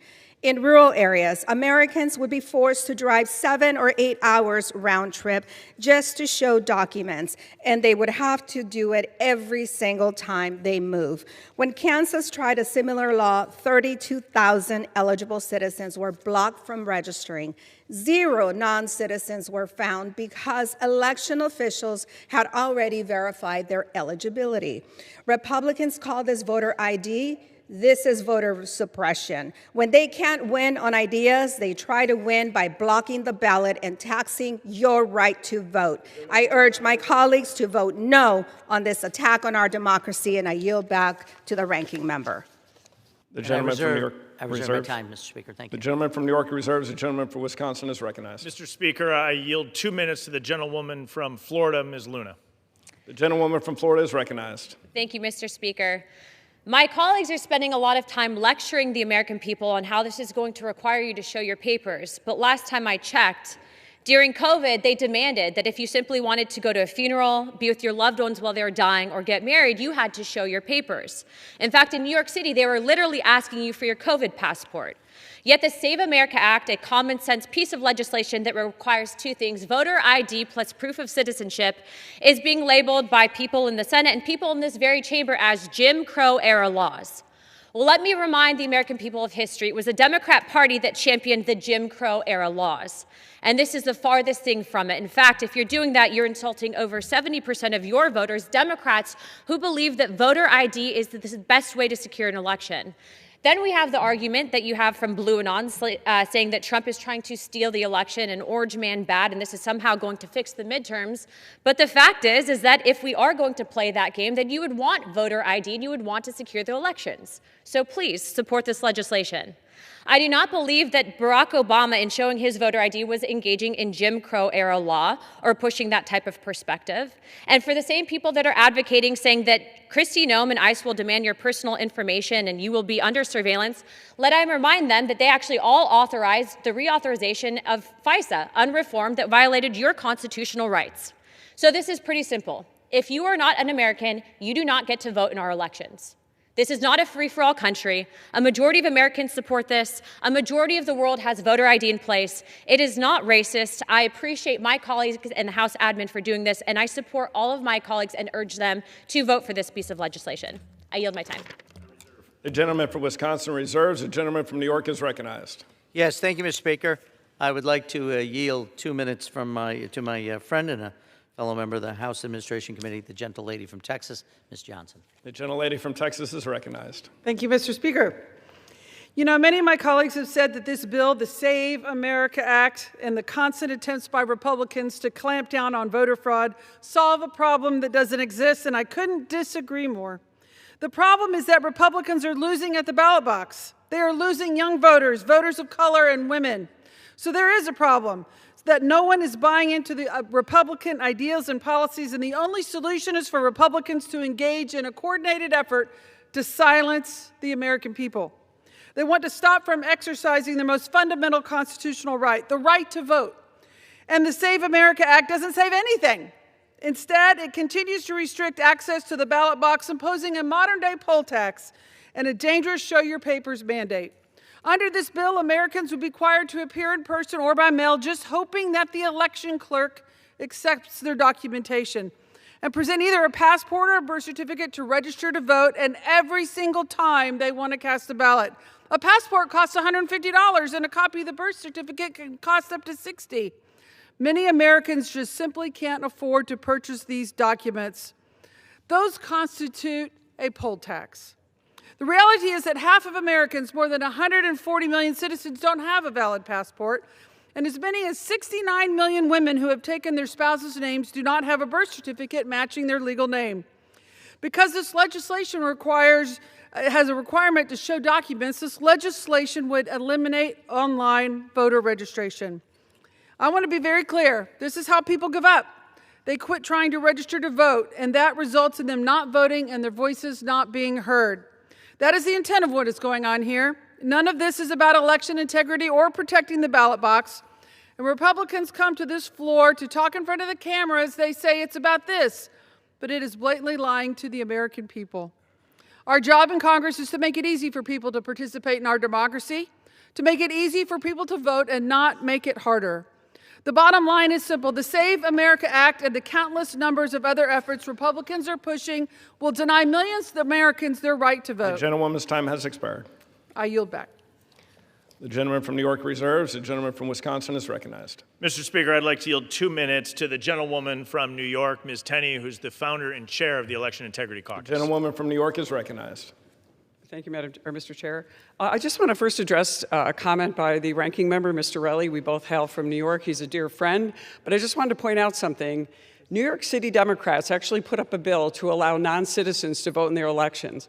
Our far left-leaning, and I think you can argue that very easily, Court of Appeals, New York's highest court, actually turned that down and said, no, only citizens can vote in our elections. That's New York state law, and that's our national law. And I just want to make sure that that was your response to Mr. Burchett, to make sure you understood that we've addressed this in New York, and we have established that only citizens can vote. And we want to make sure we secure the ballot and know that citizenship in this country has value. There is nothing more profound or important for the preservation of our constitutional republic and to keep the power in we the people than the sacred right to vote. Democrats have continuously undermined election integrity, sowing the seeds of mistrust with mail-in ballots failing to provide ID, not proving that there is indeed one citizen, one vote. This bill merely requires that you prove that you're a citizen and that we secure the ballot by knowing that there's one citizen, one vote. Consider this situation, and as the co-founder and the chair of the Election Integrity Caucus, I would love to see every legal citizen vote in every election. I know I have, as a proud American citizen. Consider this situation. If you had discovered that you had won the lottery, only to find out that a cartel member had perfectly replicated your winning lottery ticket, and it was worth, let's just say, $200 million, maybe even $50 million, and you went to go turn in your ticket, but somebody else, without a valid ID, stole your identity and took your money, you would probably argue that we should have a valid voter ID. And I only wish that Americans would value their right to vote, as simple as it is, and to recognize that important act of voting as important to preserving our country, our republic, and keeping power again in we the people. A secure, valid ID system is all that... Expired. I yield an additional 15 seconds. I just urge all of my colleagues to join the Election Integrity Caucus and stand for election integrity and make sure that every citizen eligible to vote votes in every election. I yield. I reserve. The gentleman from Wisconsin reserves. The gentleman from New York is recognized. Thank you, Mr. Speaker. I'd like to yield a minute to the gentle lady from Wisconsin, Ms. Moore. The gentle lady from Wisconsin is recognized. Here we go again, y'all. Donald Trump lost the 2020 election. He's aggrieved about that. And so now he's peddling claims of fraud as a pretext to take over our elections and disenfranchise millions. He tried to extort Minnesota into handing over their voter files, raided Fulton County. He's sued Wisconsin and other states for their voter data. And this bill would provide Kristi Noem access to all the voter files in every state and upend the authority and the independence of states and counties. Why? So they can rig the elections and save Republicans. We have to reject the so-called Save America Act and save our free and fair elections and save our democracies. And with that, I would yield back. Gentlelady yields back. Members are reminded to refrain from engaging in personalities toward the president. The gentlelady from New York reserves. Gentleman from Wisconsin is recognized. Mr. Speaker, I'd like to yield 2 minutes to my colleague, the gentleman from Florida, Mr. Fine, to speak on the bill. The gentleman from Florida is recognized for 2 minutes. Thank you, Mr. Speaker. Sometimes in this room, I feel like I'm in the Twilight Zone. We are hearing that the world is going to end, and Americans need to understand that this bill does two and only two things. By the way, things that we already do in Florida today, and we don't have issues with our elections. Number one, it says that you have to show a photo ID in order to vote. This is something that people overwhelmingly support because we have to do it in every aspect of our lives. And second, it says you should have to prove you're a citizen in order to register. Now, the argument that's made against these things is it is somehow racist to require them. What I find repulsive about that argument is it is racist to imply that minority communities somehow don't have the ability to go and get a photo ID, somehow don't have documentation to prove that they're an American. I have talked to my constituents about this, and they're aghast at the idea that anyone would make this claim. Now, look, this is a real issue. In Florida, I worked on a bill when I was in the legislature where people would call who had been accidentally put on jury duty and said, hey, I don't know how I got registered to vote, but I'm not an American. And we had to take them off jury duty. And Democrats opposed our efforts even there to clean up the rolls. There's nothing we have more important to do here than to make sure that Americans are confident in our elections and the results that they achieve, particularly with the kind of heated rhetoric that we say here. But why do they oppose it? There's one simple reason: because they want to cheat. We pass this bill, we clean up our elections, and we make sure that Americans can have confidence in not only what we do here, but in the elections that we're going to have this November. Thank you, Mr. Speaker, and I yield back. Gentleman yields back. The gentleman from Wisconsin reserves. The gentleman from New York is recognized. Thank you, Mr. Speaker. I do want to say my distinguished colleague from Florida conveniently left out one part of what this bill does, which is to share your personal private data with the Department of Homeland Security. From this point forward, if this bill were to become law, every single person, when they register to vote, all their data will be sent to the Department of Homeland Security, not the Department of Elections, not some other department that has control over the election process. The Department of Homeland Security, which includes ICE, whose people have now killed American citizens on American streets. If that's what Americans want, and I'm pretty sure they do not, but somehow the gentleman forgot to mention that that's what this bill does. And with that, let me yield a minute to the distinguished gentleman from California, my friend, Mr. Correa. And thank you. And Mr. Speaker, let me just stick to the gentleman from facts. California is recognized for 1 minute. Mr. Speaker, in California, when you register to vote, you do so under penalty of perjury. Then they cross-check your information to make sure that you're eligible. And then we have a very active district attorney in Orange County that says, if you violated this under penalty of perjury, we're going down on you. Instead, I would ask my friends, my colleagues on the other side of the aisle, let's do everything we can to make sure that every eligible American actually votes. Why would you take away the right of a veteran to vote, of a senior to vote, somebody in the military to vote? Let's go the other way. Democracy is stronger when you have stronger participation. Vote no, and let's move on with democracy. Thank you, Mr. Speaker. The gentleman yields back. The gentleman from New York reserves. The gentleman from Wisconsin is recognized. Mr. Speaker, I'd like to yield 2 minutes to the gentleman from Tennessee, Mr. Rose. The gentleman from the great state of Tennessee, Mr. Rose, is recognized. Thank you, Mr. Speaker, and thank you, Chairman Stile. I rise in strong support of the Save America Act because nothing matters more than securing our elections. Our republic depends on it. Free, fair, and honest elections, unmarred by fraud or suspicion, are fundamental to our constitutional republic. The right of citizens to have their votes properly counted without illegal dilution is vital to determining the rightful winner.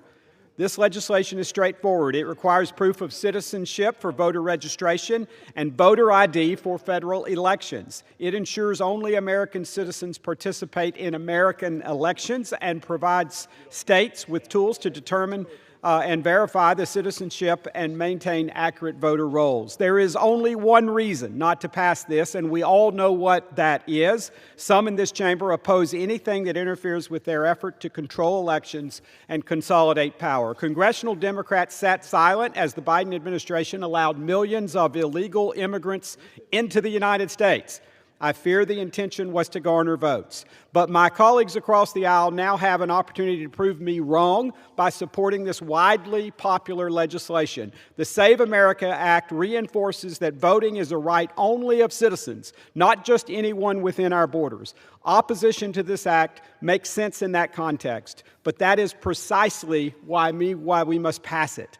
We have a duty to the American people to preserve their voice, protect their vote, and secure their sovereignty, and we must save the republic from forces that would undermine our most sacred democratic institution. I urge my colleagues to pass the Save America Act, and with that, I yield back.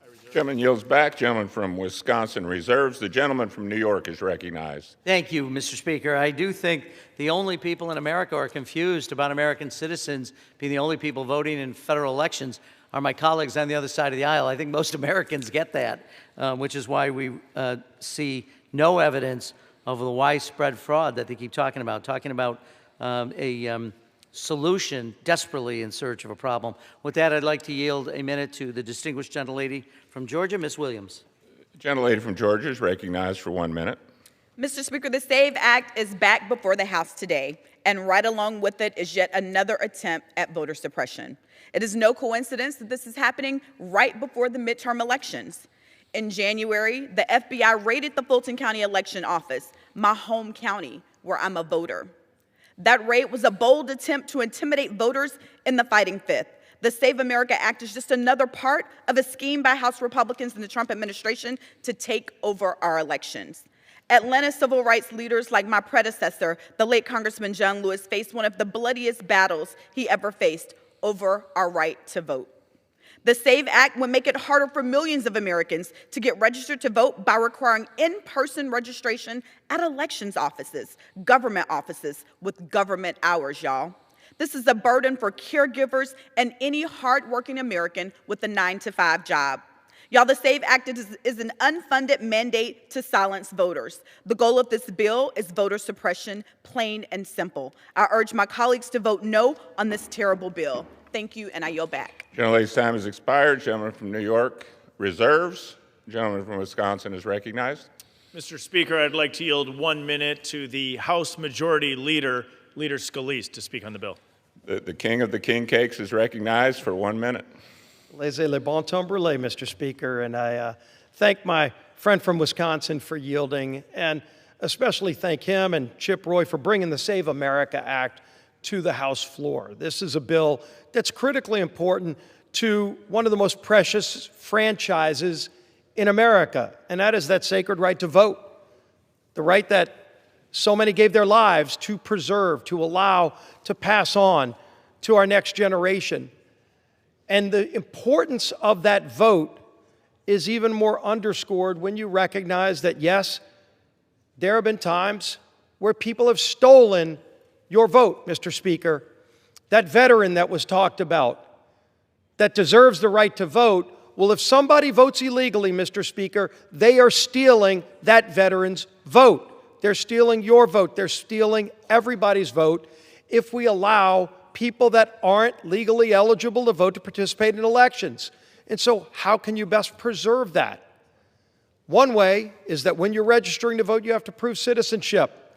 It's in this bill. Another is when you go vote, you just have to show your ID. This is not some convoluted idea.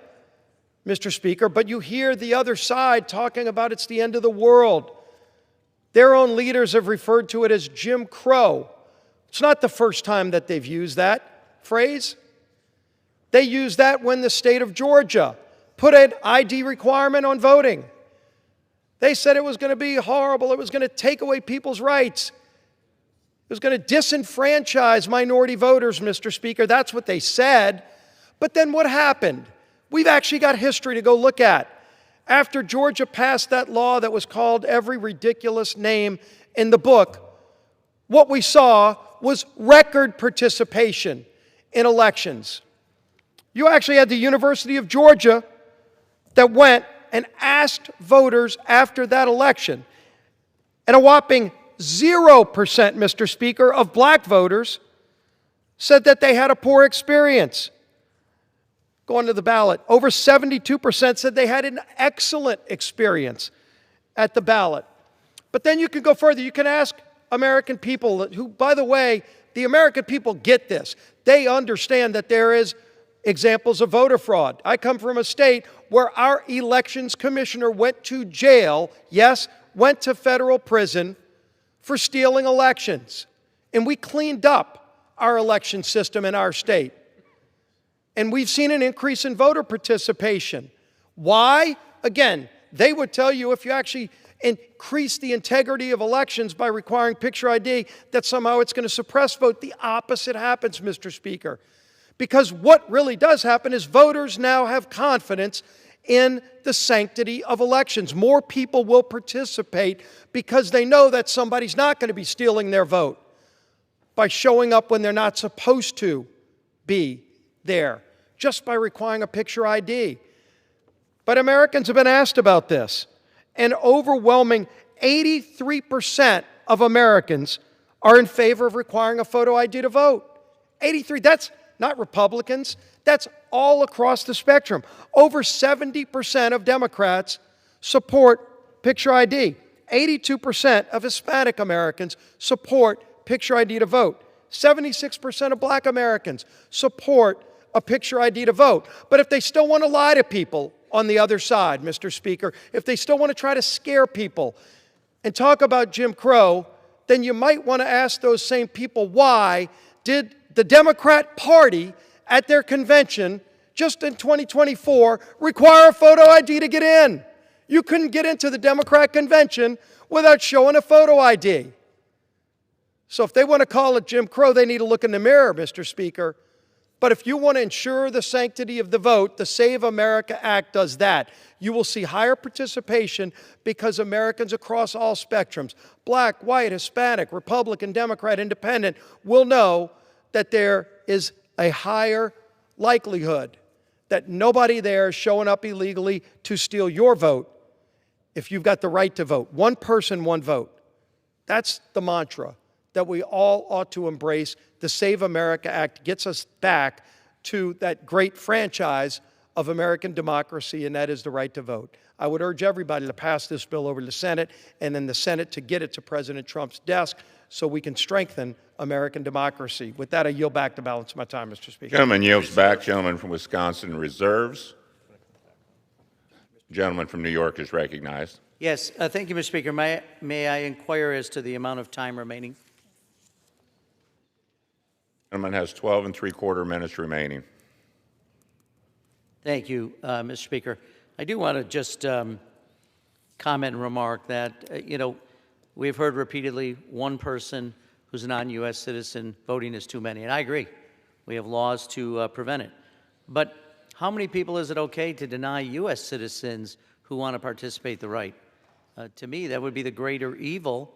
We have 80 million Americans, voter-eligible U.S. citizens who didn't vote in the last presidential election. Isn't that astonishing? It's a big number, so it's hard to get your head around. 80 million Americans didn't participate. I'm not saying that's anyone's fault, but I am saying this. We should be, our committee and our House should be focused on how do we increase voter participation? How do we make it so that more people feel as though they should engage? So that's the only way we'll get to the true promise of American democracy, when all 240 4 million Americans who are U.S. citizens participate in our election, and we should be doing everything we can to make that as easy for those people to do. It is their God-given right. It is an inalienable right, as we often say. And with that, I'd like to yield a minute to the gentle lady from Illinois, Ms. Ramirez. Gentlelady is recognized for 1 minute. Thank you, Mr. Speaker. Look, as I hear my colleagues on the other side of the aisle, what I hear is the same racist, misogynistic trash, different decade. Republicans are invoking historical policies intended, let's be clear, to disenfranchise Americans, especially working people, women, students, indigenous people, and anyone who can't afford the burdens of a new bill. The Save America Act is yet another Republican attempt to intimidate and suppress the votes of anyone who threatens their extremist white supremacist agenda. Don't take my word for it. Just look for the threats to surround the polls with gun-wielding masked men, and it'll become clear to you that Trump and Republicans want to control who votes so they can remain in power. That's not democracy. That is destroying free, fair elections. It's just another page from the authoritarian playbook, and we must have the moral clarity in this place to stand against it, just like our ancestors did. I want to urge my colleagues to vote no on this bill and to vote with moral clarity. With that, I yield back. Gentlelady yields back. Gentleman from New York reserves. Gentleman from Wisconsin is recognized. Mr. Speaker, I inquire how much time is remaining. Gentleman has 14 3/4 minutes. Thank you, Mr. Speaker. Mr. Speaker, I'd like to yield 1 minute to the gentleman from Georgia, Mr. Carter, to speak on the bill. Gentleman from Georgia is recognized for 1 minute. I thank the gentleman for yielding. Mr. Speaker, I rise today in strong and unapologetic support of the Save America Act, legislation that defends the integrity of our elections and makes one principle perfectly clear. U.S. elections are for U.S. citizens only. This is not extreme. It's common sense. Citizenship matters. Sovereignty matters. And Americans alone must decide America's future. Yet radical Democrats have abandoned this standard. New York City has allowed non-citizens to vote in local elections. Washington, D.C. has done the same, granting political power to foreign nationals in the capital of our nation. Georgia's own Senator John Ossoff, who once said that voter ID was right and appropriate, now supports his party is reframing it as voter suppression. The law didn't change. Public opinion didn't change. What changed was he and other Democrat politicians like him realized that illegal immigrants could no longer vote to keep Democrats in office. They oppose this bill because it chips away at their voting base, plain and simple. For years, conservatives warned that this was the radical left's goal, and we were mocked for it. But that's exactly what Democrats are doing right now, fighting to allow illegal aliens to vote. This is not only grotesquely unjust, but it waters down the meaning of American citizenship. By passing this bill, we reaffirm a simple but sacred truth. American elections belong to Americans. No loopholes, no exceptions, no apologies. Thank you, Mr. Speaker, and I yield back. Gentleman yields back. Gentleman from Wisconsin reserves. Gentleman from New York is recognized. Yes, thank you, Mr. Speaker. I'd like to yield 1 minute to the gentleman from Missouri, Mr. Bell. Gentleman from Missouri is recognized for 1 minute. Mr. Speaker, we're debating this bill because Donald Trump is still trying to overturn an election that he lost 6 years ago, and some in this body are helping him do it. The Save America Act is built on a lie, the lie that the 2020 election was stolen. That lie has been investigated, litigated, audited, and debunked over and over again, but instead of accepting reality, the authors of this bill are using that lie as an excuse to take control of our elections. This is not on the level. And let's be honest about where this is coming from. From the president himself. We're being asked to trust Donald Trump and his allies about elections while he is actively trying to subvert them. That is dangerous, and Congress should not be a willing partner in it. Our democracy does not need a takeover. It needs truth, and this bill has none of it. I yield my time. Gentleman yields back. Gentleman from New York reserves. Gentleman from Wisconsin is recognized. Mr. Speaker, I yield 2 minutes to our colleague from North Carolina, Mr. Harris, to speak on the bill. Gentleman is recognized for 2 minutes. Thank you so much. Mr. Speaker, what do airplanes, Costco, alcohol, tobacco, entering a nightclub, and opening a checking account all have in common? You have to show your ID. We require identification for everyday activities. Why on earth would we not require it for something as sacred as determining the future of this republic? When the Save America Act becomes the law of the land, 3 simple things will be true. Number 1, everyone who shows up to vote in a federal election will have to show their photo ID. Number 2, states will only register American citizens to vote in federal elections. And number 3, states will actually have to remove non-citizens from the voter rolls. Every American, Republican, Democrat, or unaffiliated, wants to know that their vote counts and is not canceled out by someone who is here illegally. This bill ensures just that.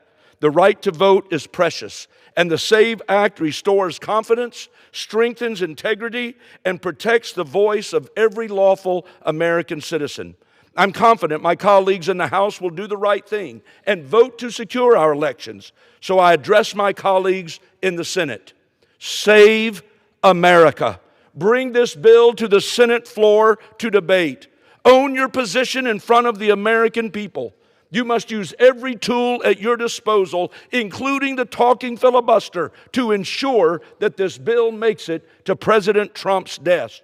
We cannot delay securing our elections and defending our republic. And with that, Mr. Speaker, I yield back. The gentleman yields back. Gentleman from Wisconsin reserves. Gentleman from New York is recognized. Yes, thank you, Mr. Speaker. One other thing states will be required to do. States would be forced to give your personal information to the Department of Homeland Security and ICE. And that, Mr. Speaker, creates a great concern by members of this side of the aisle, and I think the vast majority of American citizens. With that, I yield 1 minute to the gentleman from Virginia, Mr. Subramaniam. Thank you, Mr. Speaker. From Virginia is recognized for 1 minute. Thank you, Mr. Speaker, and thank you to the ranking member. I rise in strong opposition to the so-called Save America Act. The supporters of this bill claim that undocumented immigrants are overrunning our elections and voting in droves, but I'll give you an example of the reality. We actually did a study in Virginia of all the election irregularities over 20 years, and how many instances of non-citizens voting do you think we found? 0. We found 0. And another study in analyzing Heritage Foundation data found that this is pretty much non-existent between 1999 and 2023 in the United States. They are solving a problem that does not exist. And what this bill does do is make other problems and make it harder to vote. It undermines our democracy, makes it harder for military voters who move a lot, harder for families impacted by natural disasters who lose documents, and harder for the nearly 70 million women who have changed their name after marriage and have birth certificates that no longer match their photo IDs, and harder for the half of Americans who don't have passports. The president claims that this is just an attempt to secure our elections, but let's be real, this is just another attempt to tilt the electoral deck in his favor. And if you want to make elections safer, we should stop threatening to nationalize elections, stop threatening to have ICE at voting locations. So why don't we save America from this bill and vote no? I yield back. Gentleman yields back. Gentleman from New York reserves. Gentleman from Wisconsin is recognized. Mr. Speaker, I yield 90 seconds to the gentleman from Texas, Mr. Arrington, the chairman of the Budget Committee. Gentleman from Texas is recognized for 90 seconds. I think my dear friend from Wisconsin, Mr. Speaker, there's not a better example of political expediency than my Democrat colleagues opposing a voter ID law on the grounds of states' rights. First, the Constitution's clear. Rules for running elections have been delegated to the states. But in that same provision, the Constitution says Congress may at any time alter the process. Certainly, I think our founding fathers would support strengthening the integrity of our elections. And Democrats know this, Mr. Speaker. They must think the American people, though, have forgotten about their, quote, For the Politicians Act in the 117th Congress, where they basically codified a COVID-era fraud-ridden election law that included, ironically, prohibiting voter ID, essentially, also ballot harvesting, promoting mass voting by mail, and to take taxpayer dollars to fund political campaigns. Let's be clear, Mr. Speaker. Democrats believe Congress has the power to ban voter ID, but not the power to require it. This shouldn't be controversial. Requiring proof of citizenship to register and a valid voter ID is as common sense as it gets. American elections are for American citizens, Mr. Speaker, and I urge a yes vote on the Save America Act, and I yield back. Gentleman yields back. Gentleman from Wisconsin reserves. Gentleman from New York is recognized. Yes, Mr. Speaker, may I inquire one more time on the amount of time remaining? Gentleman has 8.5 minutes left. Thank you, Mr. Speaker. I do want to just correct one thing. Well, we certainly care about states' rights. We understand what the Constitution says, but what I'm really concerned about is people's rights. Every American should understand this. I want to say this again. The Save America Act requires states to surrender you, the people, your entire information on the voter rolls, private, personal voter information to DHS. Save America is a clear attempt to nationalize elections by involving Kristi Noem and the Department of Homeland Security, the rogue department, into our elections. Go up and down your streets, knock on doors, ask how many of your neighbors think that that's a good idea. And with that, let me please yield 2.5 minutes to the distinguished gentlelady, the Democratic whip from Massachusetts, Ms. Clark. Gentlelady is recognized for 2.5 minutes. Thank you, Mr. Speaker. Let's be clear here. Republicans aren't worried about non-citizens voting. They're afraid of actual American citizens voting. Why? Because they're losing. Among women, they're losing by 10 points in the upcoming midterms. Because losing is what happens when you tell people you're going to tackle the high cost of living and you turn around and hike their health care premiums. You hike their grocery costs. Also, billionaires can weasel out of paying their fair share. They're trying to say this is a voter ID bill. That's not what's happening here. Let's just look at a typical mom. You guys must know some working mothers. The ones that I hear from across my district and across this country, they are struggling to put food on the table for their kids, working 2 jobs to try and make ends meet, trying to juggle getting their kids to school, maybe catching an occasional game, fearing they're never going to be able to find childcare they can afford, and praying nobody in the family gets sick because they can't afford a doctor either. And now you're going to say to those women, because they got married and changed their names, they have to go down to a clerk and prove they're citizens, sign affidavits, do this in person. This is a minefield of red tape that you have put in front of women and American citizens and their right to vote. And thanks to the gentlewoman from South Carolina, the so-called champion of women and safe places, this bill will now go into effect immediately, which means primaries that are weeks from now, all of these people are going to be met with the fact they didn't have time or know they had to prove their citizenship. Good luck voting, ladies. And as a kicker, the bill mandates that every state turn over their voter rolls to DHS and Kristi Noem. This bill, Mr. Speaker, is an outrage. This is election rigging. This is voter suppression. The American people aren't going to stand for it, and nobody should vote for it. I yield back. Gentlelady yields back. Gentleman from New York reserves. Gentleman from Wisconsin is recognized. Mr. Speaker, I yield 90 seconds to the gentlewoman from Wyoming, Ms. Hegeman. Gentlelady from Wyoming is recognized for 90 seconds. Thank you. Thank you, Mr. Speaker. I rise today in strong support of Senate filed, or S 1383, the Save America Act, which I am proud to co-sponsor and hope will pass the House floor today. I'd also note that I think that it is shockingly racist and sexist for my colleagues on the other side to believe that we are not smart enough to figure out how to get IDs. I can assure you that we are, even if we get married. The Save America Act requires individuals to provide documented proof of U.S. citizenship along with a valid photo ID when registering to vote. This common sense legislation strengthens election integrity through practical measures, including voter ID requirements and safeguards to prevent non-citizens from voting. The Save America Act is particularly important as we continue to address the consequences of the Biden-Harris border crisis, which led to millions of individuals entering the country unlawfully. Secure elections are fundamental to maintaining public confidence in our democratic process. The state of Wyoming has already taken steps to implement many of the reforms outlined in this bill, demonstrating that securing our elections must be a national priority. I thank the bill's sponsors, Representative Roy and Senator Lee, as well as Chairman Stile, for their leadership on this critical issue. I urge my colleagues to join me in voting in favor of the Save America Act. Thank you, and I yield back. Gentleman from Wisconsin reserves. The gentleman from New York is recognized. Thank you. I appreciate the gentlelady from Wyoming, but I guarantee you American women are smart, and we believe that. And they will be smart enough to see that the legal hurdles and burdens being put in place of them, in front of them by this legislation, are not only unnecessary, but incredibly burdensome and attempt to make their lives so much more difficult. I do want to just make a comment too, Mr. Speaker. Late last night, the Republicans offered a manager's amendment that would move up several of the effective dates in this bill, which were supposed to take effect in 2027. I think it bears noting that if this bill becomes law, they will now be effective immediately. This amendment was offered initially by our colleague, Ms. Mace of South Carolina. Chairman Stile took the mantle of it. I'm sure the members of this committee know Arkansas, Texas, Illinois, Mississippi, and North Carolina all have March primaries.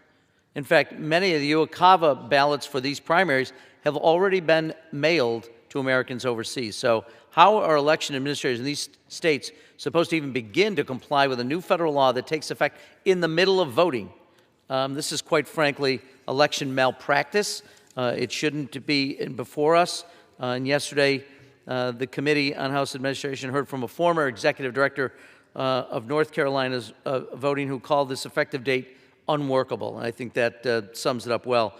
This is a mistake. It's a mistake in so many different ways. The other thing I would just say, because I've heard a lot about this now, there's not one person on this side of the aisle who thinks non-U.S. citizens should be participating in American elections. Not one. Not one has said it, despite the repeated allegations that that's the case.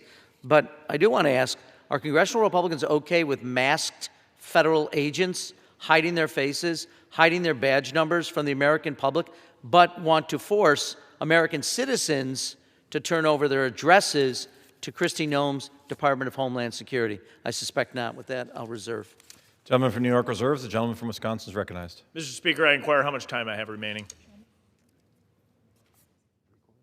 Gentleman has 8 3/4 minutes remaining. Thank you, Mr. Speaker. I would like to yield 2 minutes to the gentleman from New Jersey, Mr. Van Drew, to speak on the bill. Gentleman's recognized. Thank you, Mr. Speaker. How is this even a serious debate? Think about what my colleagues on the other side are saying today. They're saying that American minorities are not capable of showing an ID to vote. It's an insult. It's abusive. In reality, 76% of Black Americans support voter ID in poll after poll. 82% of Latino Americans support voter ID in poll after poll. What the left is saying is they don't trust the American people to prove who they really are. Americans show ID to board a plane. Americans show ID to drive a car. Americans show ID to open a bank account. Americans show ID to enter federal buildings, and a host of other reasons. Of course, we should expect it for American elections. It doesn't silence voters, it empowers voters. It only ensures Americans are voting in American elections. For God's sake, why would anybody be opposed to that? Think about it. I yield back. Gentleman. Okay, gentleman from Wisconsin reserves. Gentleman from New York is recognized. Yes, Mr. Speaker, I'll reserve. Okay. Gentleman from Wisconsin is recognized. Mr. Speaker, I yield 2 minutes to the gentleman from Florida, Mr. Bean, to speak on the bill. Gentleman's recognized. Thank you, Mr. Speaker. Thank you, Chairman, for the time. I rise today in support of the Save America Act to show an ID before you cast your ballot. Now, I've heard, Mr. Speaker, on the other side of the aisle in this very debate, it's already illegal to cast a ballot when you're not eligible to vote. It's already illegal. We don't need another law. Well, let me tell you, Mr. Speaker, it's already illegal for a minor to purchase alcohol, but yet the clerk says, please show me your ID. America is hungry for fair elections. I don't think it's too much to ask that we show an ID to restore election integrity. Let's give America what they want. For all those who say it's too much to ask to show an ID, I say it's nonsense. One citizen, one vote is the foundation of our republic. And Mr. Speaker, let me go ahead and do the math for you and everybody in this room. One illegal vote is one too many. Let's pass the Save America Act now, and let's save voter integrity and voter elections right now. Let's do it, Mr. Speaker. I yield back. I reserve and I'm prepared to close. Gentleman from Wisconsin reserves, prepared to close. Gentleman from New York's recognized.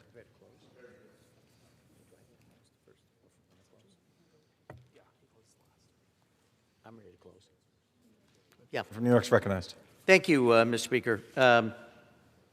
I would note that it's been a vigorous debate, and I continue to argue that this bill, in the strongest terms, should not be passed. I do want to just note, particularly from members who spoke here today, that, for instance, in my dear friend Chairman Stiles' district, 165,000 women in his district have a different name on their birth certificate than their current photo ID, and 346,000 residents of Wisconsin's 1st District lack a passport, and it would cost them nearly $45 million for those people to purchase a passport.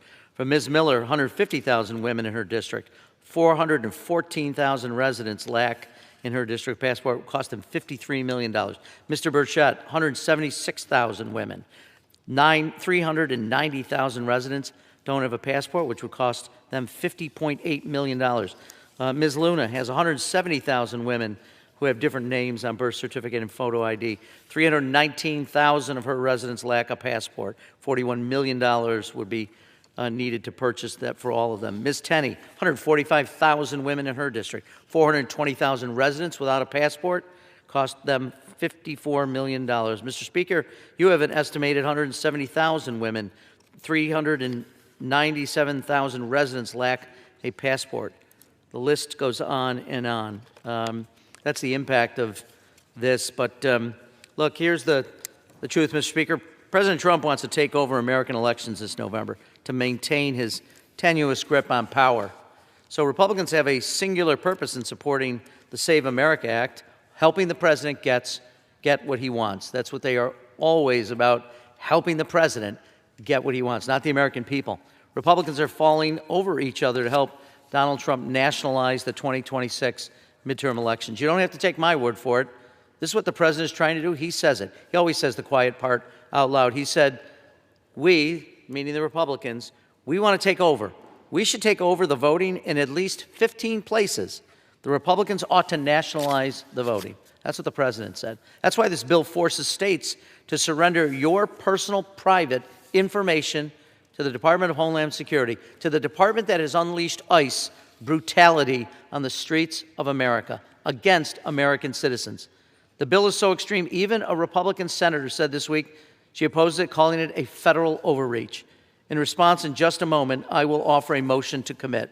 This motion to commit would send this bill to committee with an instruction to strip the provision that gives your address, your personal information to the Department of Homeland Security. I warn Republicans that a vote against this motion to commit is a vote to send American citizens' data to the Department of Homeland Security. A vote against this MTC is a vote to put Kristi Noem and Donald Trump and ICE and the Department of Justice in charge of the midterm elections this fall.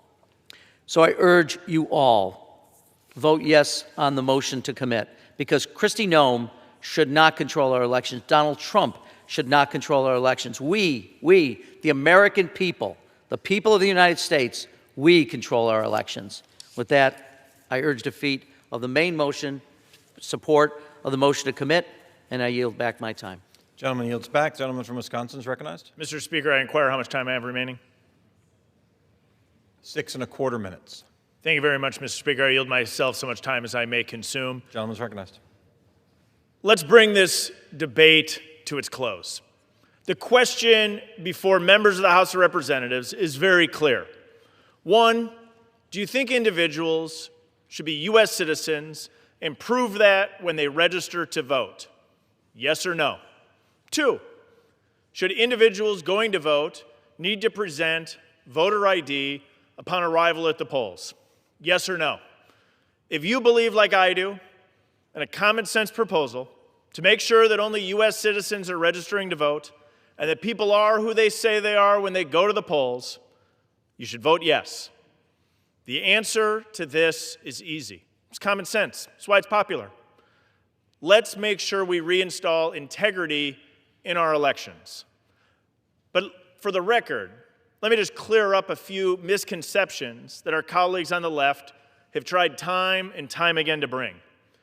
First, are non-citizens voting in U.S. elections? We know what the Democrats' playbook is, and we only have to look here at our nation's capital, where non-citizens under current law are allowed to vote in municipal elections. We know our Democratic colleagues want non-citizens to vote in U.S. elections. It's why making sure that we're ensuring individuals who are registering to vote, in particular for federal elections, are U.S. citizens. My colleagues on the other side of the aisle bring up the married woman argument. As you may know, Mr. Speaker, I'm engaged, going to be married in a few weeks from now. My fiancée is planning to change her name and move to the great state of Wisconsin and register to vote. Her and countless of other individuals will have no problem registering under this bill. You can bring forward your identification. You could sign an attestation if you don't have the documentation. We want to make sure that it's easy to vote and hard to cheat.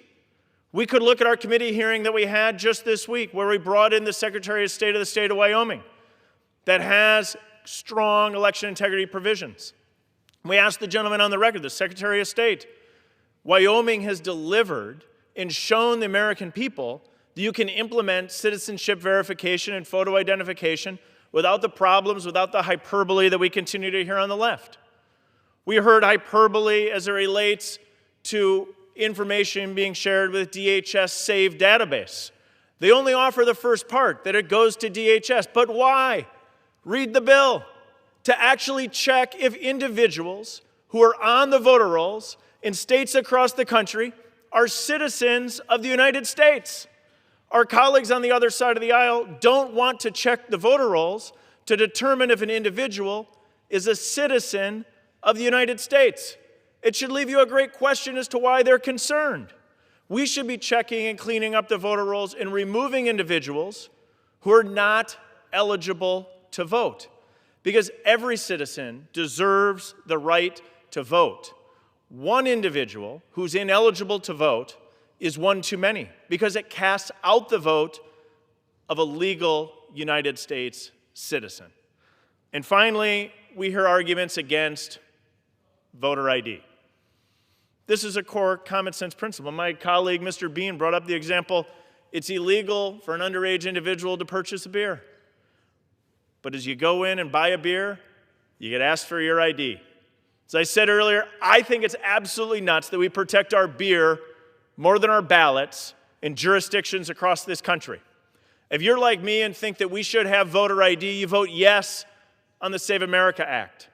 This is our opportunity, Mr. Speaker, to take a major step forward in election integrity, making sure that U.S. elections are for U.S. citizens only, and making sure that people are who they say they are by checking voter ID when individuals go to vote. It's a common sense proposal. The American people will get to see where their member stands, and I encourage every member of this chamber to vote yes on the Save America Act. Mr. Speaker, I yield back. All time for debate has expired. Pursuant to House Resolution 1050, the previous question is ordered on the bill as amended. The question's on the third reading of the bill. Those in favor say aye. Those opposed, no. The ayes have it. Third reading. An act to establish the Veterans Advisory Committee on Equal Access and for other purposes. For what purpose does the gentleman from New York seek recognition? Mr. Speaker, I have a motion to commit at the desk. The clerk will report the motion. Mr. Morelli of New York moves to commit the bill, Senate 1383, to the Committee on House Administration. Pursuant to Clause 2B of Rule 19, the previous question is ordered on the motion to commit. The question's on the motion. All those in favor say aye. Those opposed, no. The noes have it. The motion is not agreed to. Mr. Speaker, I ask for the yeas and nays. The yeas and nays are requested. Those favoring a vote by the yeas and nays will rise. A sufficient number having risen, the yeas and nays are ordered. Pursuant to Clause 8 of Rule 20, further proceedings on this question will be postponed.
For what purpose does the gentleman from Texas, Mr. Weber, seek recognition?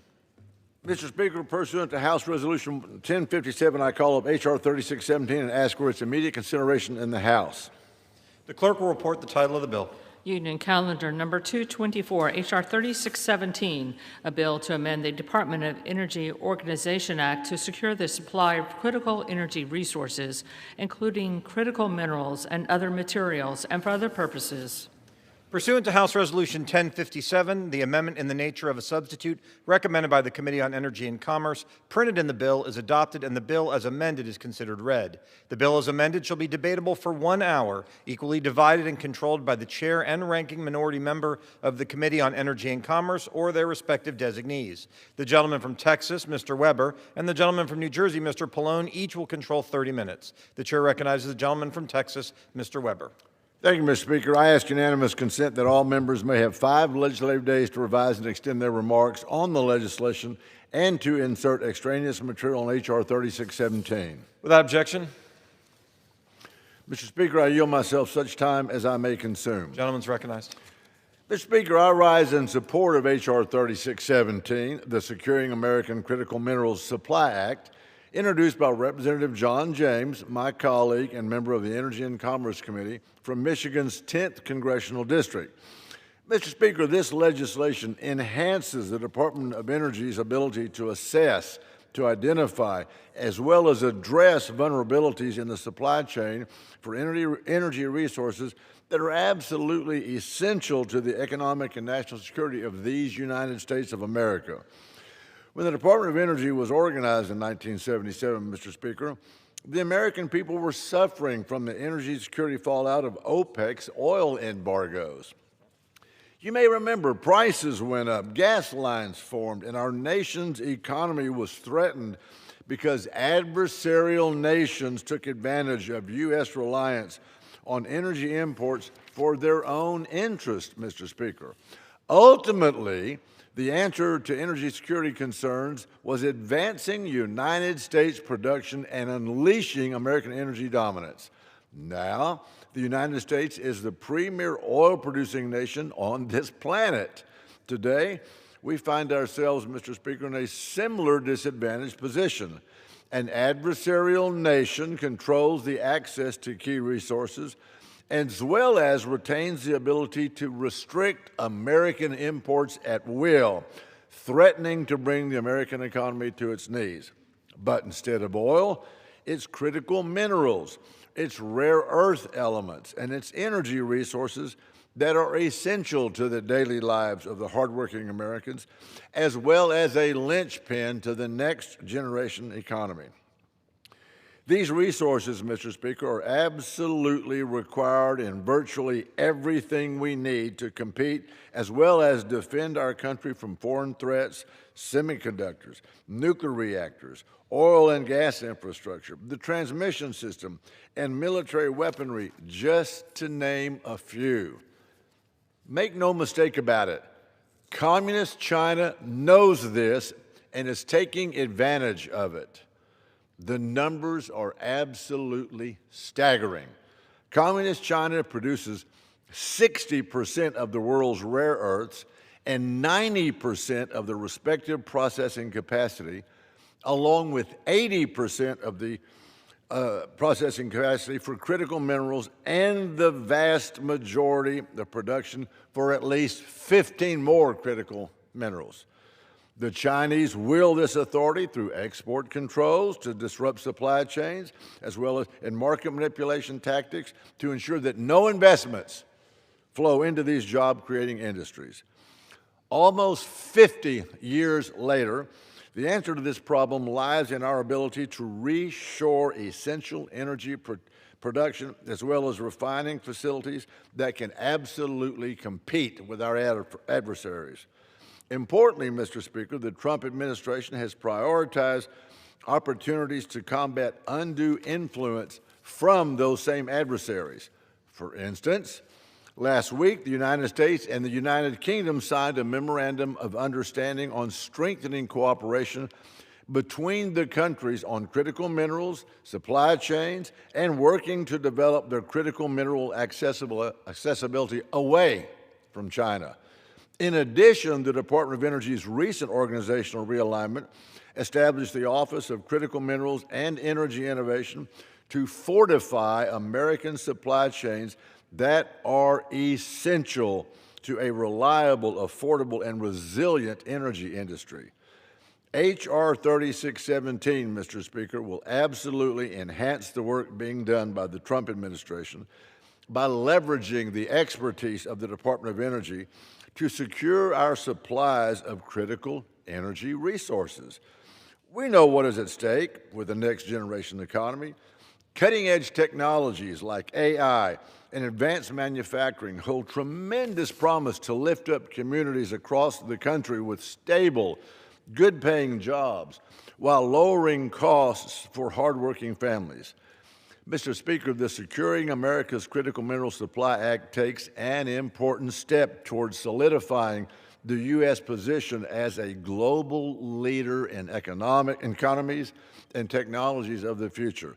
I urge my colleagues to support this legislation, and Mr. Speaker, I reserve the balance of my time. Gentleman reserves. The gentleman from New Jersey is recognized. Thank you, Mr. Speaker. I yield myself such time as I may consume. Gentleman's recognized. Mr. Speaker, at a time when American families are struggling to make ends meet as costs for health care, energy, housing, education, and groceries are skyrocketing, House Republicans are once again wasting floor time on a bill that does absolutely nothing to provide any relief. To make matters worse, this bill does not help Americans address the critical mineral supply. It just props up polluting fossil fuels at the expense of cheaper and cleaner energy technologies. Critical minerals are a critical component of many modern technologies, from our cell phones to solar panels to electric vehicles. The demand for these minerals will only increase as the world continues in transition to clean energy. And we must strengthen our domestic production, processing, and recycling capabilities, as well as cement relationships with our allies to access new critical mineral supplies. Democrats were in the process of doing exactly this with the bipartisan infrastructure law that included $3 billion for battery manufacturing and recycling to build out a circular and sufficient supply chain that reuses critical minerals instead of letting them waste away in landfills. But instead of building on this important work, Republicans took a sledgehammer to these investments. Their big, ugly bill repealed vital clean energy tax credits and programs and canceled billions of dollars in projects that would have helped with critical mineral supply. The Trump administration also shut down the Office of Manufacturing and Energy Supply Chains, the office Congress created to lead a lot of the clean energy and critical mineral supply chain work. The administration also canceled more than $700 million in battery and manufacturing grants that office had issued. Now, this is extremely harmful to our economy and to families' monthly power bills because the rest of the world, particularly China, is making the necessary investments in the clean energy transition. In 2022 alone, China installed roughly as much solar capacity as the rest of the world combined. China controls more than 70% of the world's battery manufacturing capacity. Today, we rely on imports of minerals such as cobalt, lithium, and graphite that are integral components of clean energy technology. And China controls around 80% of the world's processing capacity for these critical minerals, posing serious national economic and energy security risks. So we should all be concerned about securing domestic critical mineral supply chains, but this bill does not solve the problem. In fact, it will only risk diluting and diverting resources away from critical mineral supply chains and toward fossil fuels. The only mention of critical minerals in this bill starts and ends with its title. Instead, it focuses on critical energy resources, which is defined as any energy resource that is essential to the energy sector. Now, this overly broad language will inevitably result in additional resources spent on fossil fuels like coal and natural gas at the expense of actual critical mineral and clean energy supply chains. With this bill, Republicans are handing the Trump administration yet another tool to prop up polluting fossil fuels at the expense of cheaper and cleaner energy technologies. And if Republicans truly want to be competitive with China, canceling clean energy projects that drive market demand is not the solution. Under Trump's watch, we have lost more than $30 billion in American manufacturing investments. Mr. Speaker, electricity prices are rising across the country, including in my state of New Jersey. Americans are going into debt to heat their homes this winter. President Trump has failed on his day one promise to bring down prices for American families. Instead, his big, ugly bill is projected to increase electricity prices by an additional 61%. Now, Mr. Speaker, I hear from my constituents every day that affordability is their top concern. Yet today we are here debating yet another Republican energy bill that will do nothing to lower prices for Americans. And frankly, I think it's a shame. My concern is that with this bill, Republicans continue to ignore the affordability crisis while they give the Department of Energy new authority, which they will use to secure more support for their oil and gas buddies. So I urge my colleagues to vote no, and I reserve the balance of my time, Mr. Speaker. Gentleman reserves. The gentleman from Texas is recognized. Thank you, Mr. Speaker. I now recognize the gentleman from Michigan, Representative James, for 5 minutes. Gentleman's recognized. Thank you, Mr. Speaker. And I thank the gentleman from Texas, whose devastating good looks are only exceeded by his patriotism and sense of humor. I rise today to advance a transformative vision for our nation's energy future through my bill, Securing America's Critical Mineral Supply Act. This legislation is a bold and necessary step to ensure that the United States leads the world in energy innovation, security, and independence. At a time when global supply chains are increasingly weaponized and controlled by foreign adversaries, America cannot afford complacency. The Securing America's Critical Minerals Supply Act redefines the term critical energy resource to provide the Department of Energy with a clear and unmistakable mandate: secure the minerals essential to powering our energy sector and lowering costs for Americans. This first step ensures the department remains squarely focused on protecting and strengthening our nation's critical energy resources while making sure that Americans are able to put more money in their pockets. Mr. Speaker, this bill could not come at a more important time. Today, China controls more than 90% of the global rare earth refining capacity. Russia maintains roughly 44% of the world's uranium enrichment capacity, and supplies a significant share of nuclear fuel imports to the United States. These are not just economic statistics, they are strategic vulnerabilities. If we are serious about an all-of-the-above energy strategy, then we must secure the minerals that make those technologies possible. And Mr. Speaker, this is where Michigan comes into focus. Michigan's geology is rich with opportunity. The Upper Peninsula in particular holds significant deposits of copper, nickel, cobalt, and platinum group metals, minerals essential for defense technologies and next-generation energy systems. For more than a century, the UP helped power America's industrial rise, and today it still possesses the potential to power America's energy future. Researchers at Western Michigan University and the Michigan Geological Survey are actively working to map and evaluate Michigan's critical mineral potential, preserving and analyzing decades of geological data to better understand what resources lie beneath our soil. Their work demonstrates that Michigan is not just a part of the conversation. We are the solution, and we will continue to lead. Mr. Speaker, strengthening domestic critical mineral production is not just about national security. It's about economic revival. By unlocking responsible development of critical minerals in the UP, we can create good-paying jobs, attract investment back to Michigan, strengthen local supply chains, and bring new life to communities that have long contributed to America's prosperity. Boosting domestic mineral production means boosting Michigan's economy, supporting miners, engineers, small businesses, and families across our state. My legislation directs the Department of Energy to conduct ongoing assessments of supply chain vulnerabilities, develop strategies to strengthen domestic production, and invest in innovative technologies that expand American mineral independence. It equips our nation to counter anti-competitive tactics and human rights abuses in global markets while ensuring that our own energy systems are resilient, secure, and self-reliant. This is about unleashing American energy. This is about reshoring and reindustrializing American manufacturing. This is about reducing dependence on foreign dictators and despots. And for Michigan, it's about harnessing the full economic potential of both of our great and strong peninsulas.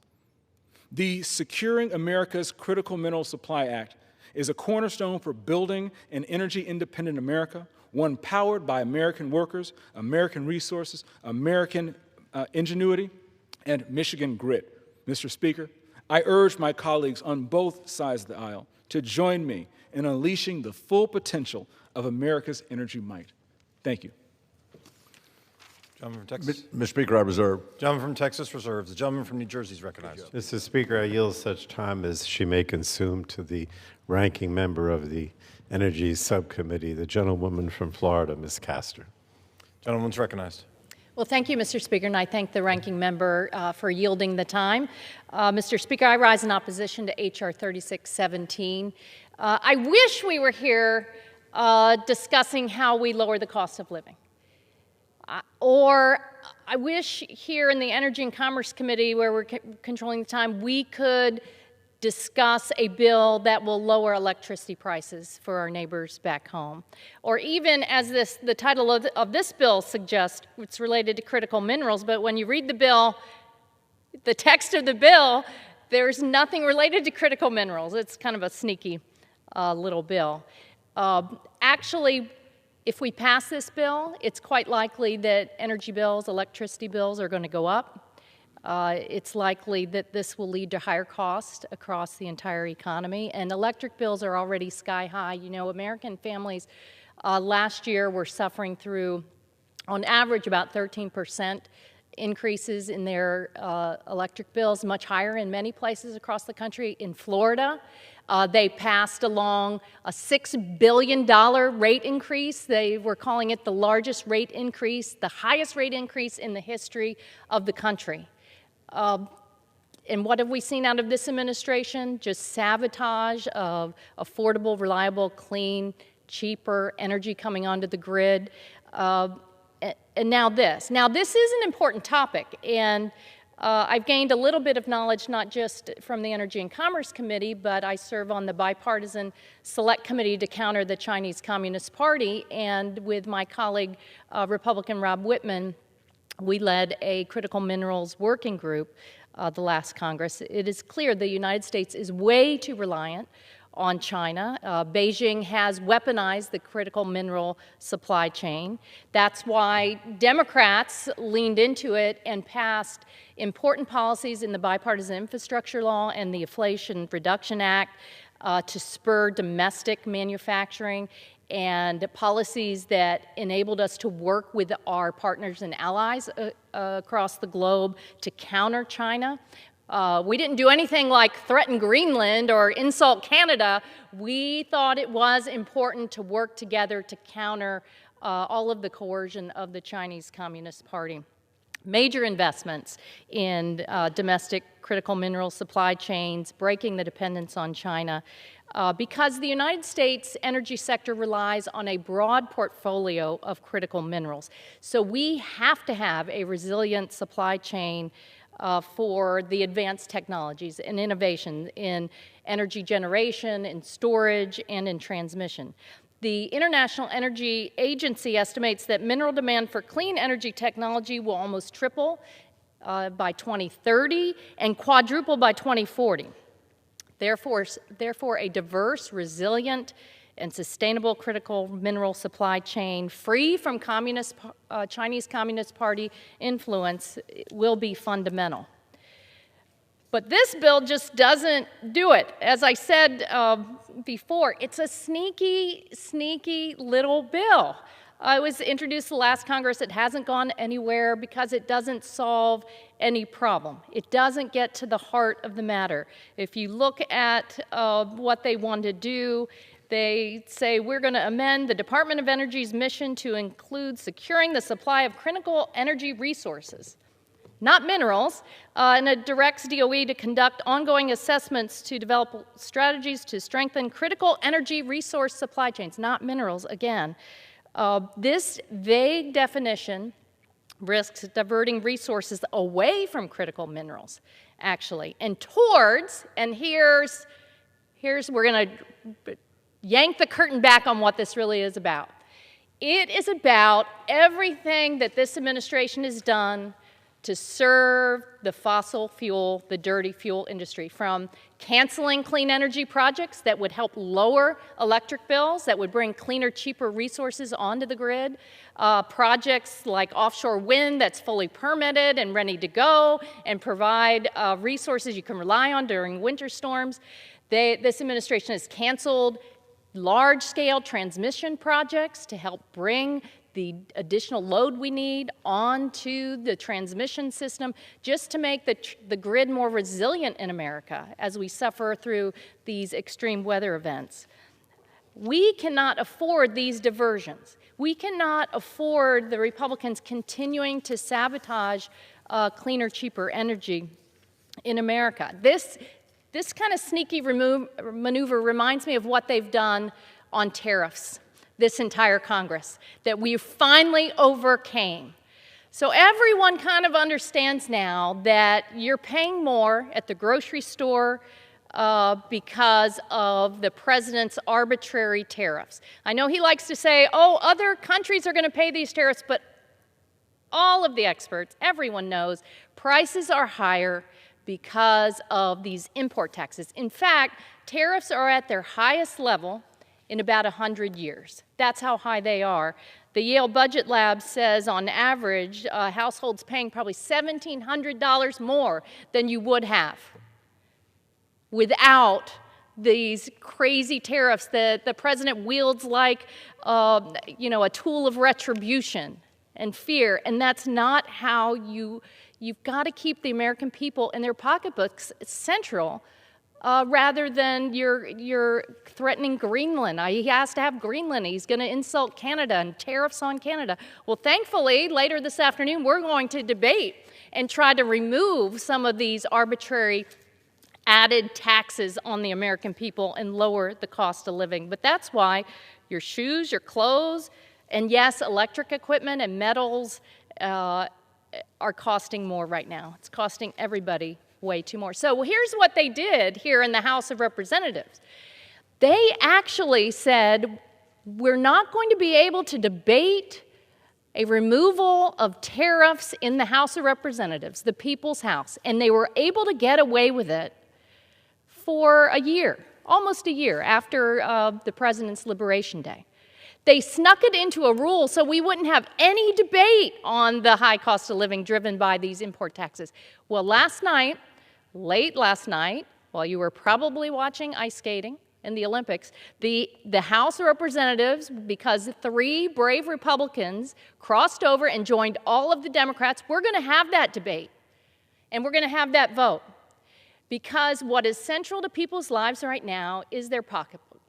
They're just being hammered, not just by their electric bills, but also their grocery bills and everything they buy.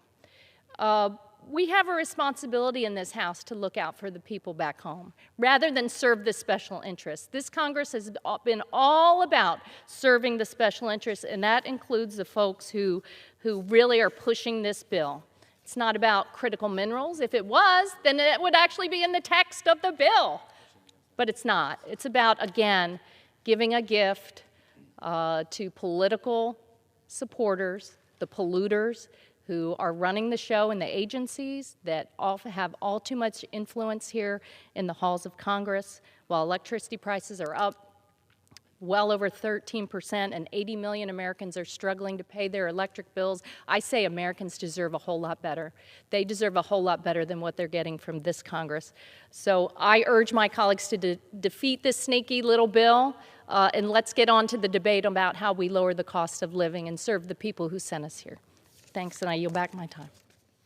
Gentleman from New Jersey reserves. The gentleman from Texas is recognized.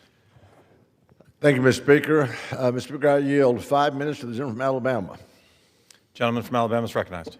Thank you, Mr. Speaker. I want to address some of the things that my Democratic colleagues have said. They're really high on China.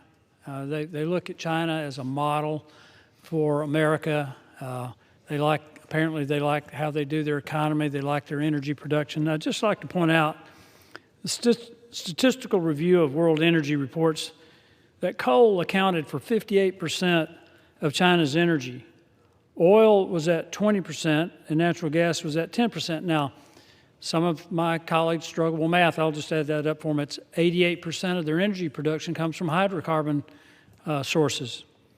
That means that the remaining 12% came from hydroelectric or solar or wind. What's interesting about this is they make it seem as though China is just dominating the world in renewable energy production. That's approximately about the same amount of renewable energy production as the United States. Doesn't sound like the model. I also wanted to point out, because they keep talking about higher energy cost. The increase in energy cost has occurred in the states with the most stringent requirements for renewable energy. California, New York, New Jersey, Massachusetts, Connecticut. That's where energy costs have gone up the most. That's where people are struggling the most to pay their energy bills. Now, Mr. Speaker, I'd like to speak in support of H.R.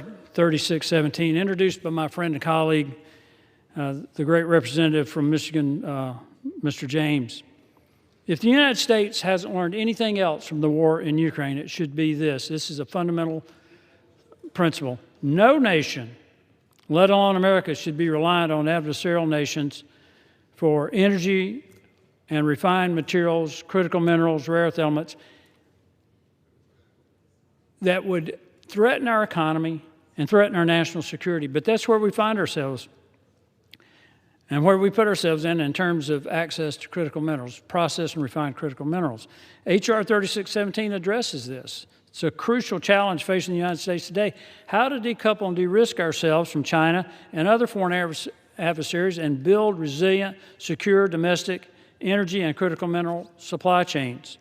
Our country is blessed with an abundance of energy and critical mineral resources that are a linchpin to our economy. They're a linchpin to our national security and a linchpin to the new and emerging energy technologies that we're trying to develop here. Yet we're stuck under the thumb of Communist China, who exerts their dominance over energy supply chains, critical mineral supply chains, to undermine U.S. interests. This is not a new issue, but one that's grown over the last several decades. The United States used to be a leading producer and refiner of many critical minerals and rare earth elements. We developed the technology to refine rare earth elements, to produce magnets that are critical in our economy and to our national security. By the late 1990s, most of that industry, especially refining, went overseas. This trend has led us to where we are today. The United States is now almost 100% import reliant on a dozen critical minerals and heavily reliant on imports for more than half of all critical minerals. The challenge we face today is exacerbated by burdensome permitting processes and regulations, uncertainty in commodity pricing, and market manipulation by communist China. A few years ago, I launched the Western Hemisphere Prosperity and Security Alliance as a soft power alternative to China. The Western Hemisphere Prosperity and Security Alliance could help us shed our dependence on communist China when it comes to these critical resources. H.R. 3617 directs the Secretary of Energy to coordinate with industry and relevant stakeholders to identify ways to diversify domestic critical energy resources and supply chains. As part of that assessment, the DOE Secretary will assess how federal regulations may be affecting domestic production of critical energy resources and minerals, and how adversarial nations seek to exploit those markets to undermine investment in the United States. Solving this issue is paramount, and we must address it before we are too late. Critical minerals and these supply chains are vital. We cannot allow the prosperity of future generations to be dictated by adversarial nations. I urge my colleagues to keep America at the forefront of the next generation's economy and support H.R. 3617. Thank you, Mr. Speaker. I yield back. Mr. Speaker, I reserve my time. Gentleman from Texas reserves. Gentleman from New Jersey. Thank you, Mr. Speaker. I yield such time as he may consume now to the gentleman from Ohio who's on our committee, Mr. Landsman. Gentleman from Ohio is recognized. Thank you, Mr. Speaker. America has become unaffordable for so many Americans, and many families, if not most families, are now struggling to pay their bills, including their electric bills. Congress should be focused entirely on lowering costs. The bill does not do that, unfortunately, and it's not about securing critical minerals. It gives the Department of Energy broad, open-ended authority that this administration has already used to roll back environmental protections, cancel energy projects, and drive costs up. The bill would be a win for coal. The bill would be a win for coal and natural gas, not American ratepayers. For this reason, at the appropriate time, I will offer a motion to recommit this bill back to committee. If the House rules permitted, I would have offered that motion with an important amendment. My amendment is straightforward. The bill would not take effect until at least the Secretary of Energy certifies that the tariffs imposed after January 20th are not increasing costs and not disrupting the supply chain for critical minerals, while unfortunately they of course, are doing both those things. I ask for unanimous consent to insert into the text of this amendment, into the record. I urge my colleagues to support the motion to recommit, and I yield back. With that objection, gentleman from New Jersey reserves. Gentleman from Texas. Thank you, Mr. Speaker. You know, it's a shame. Instead of trying to score political points, excuse me, the Democrats should support our efforts to address supply chain vulnerabilities that communist China actively exploits to the detriment of these American people that we serve. Mr. Speaker, the intent of this bill is for the Department of Energy to take a holistic view of resources that are critical to the economic as well as the national security of the United States, regardless of the application. Mr. Speaker, this bill establishes DOE's overarching responsibility for security of the supply chains of the energy sector. When the Department of Energy was organized in 1977, energy security was a core concern as a result of the oil crisis in the 70s. I was a teenager back then. I remember waiting in lines to get gasoline. Now we face similar threats amidst the development of next-generation industries like AI, and as well as advanced manufacturing. Mr. Speaker, after decades of degrowth policies that drove energy production and refining abroad, our adversaries have exploited vulnerabilities and left American families susceptible to actions from places like Communist China.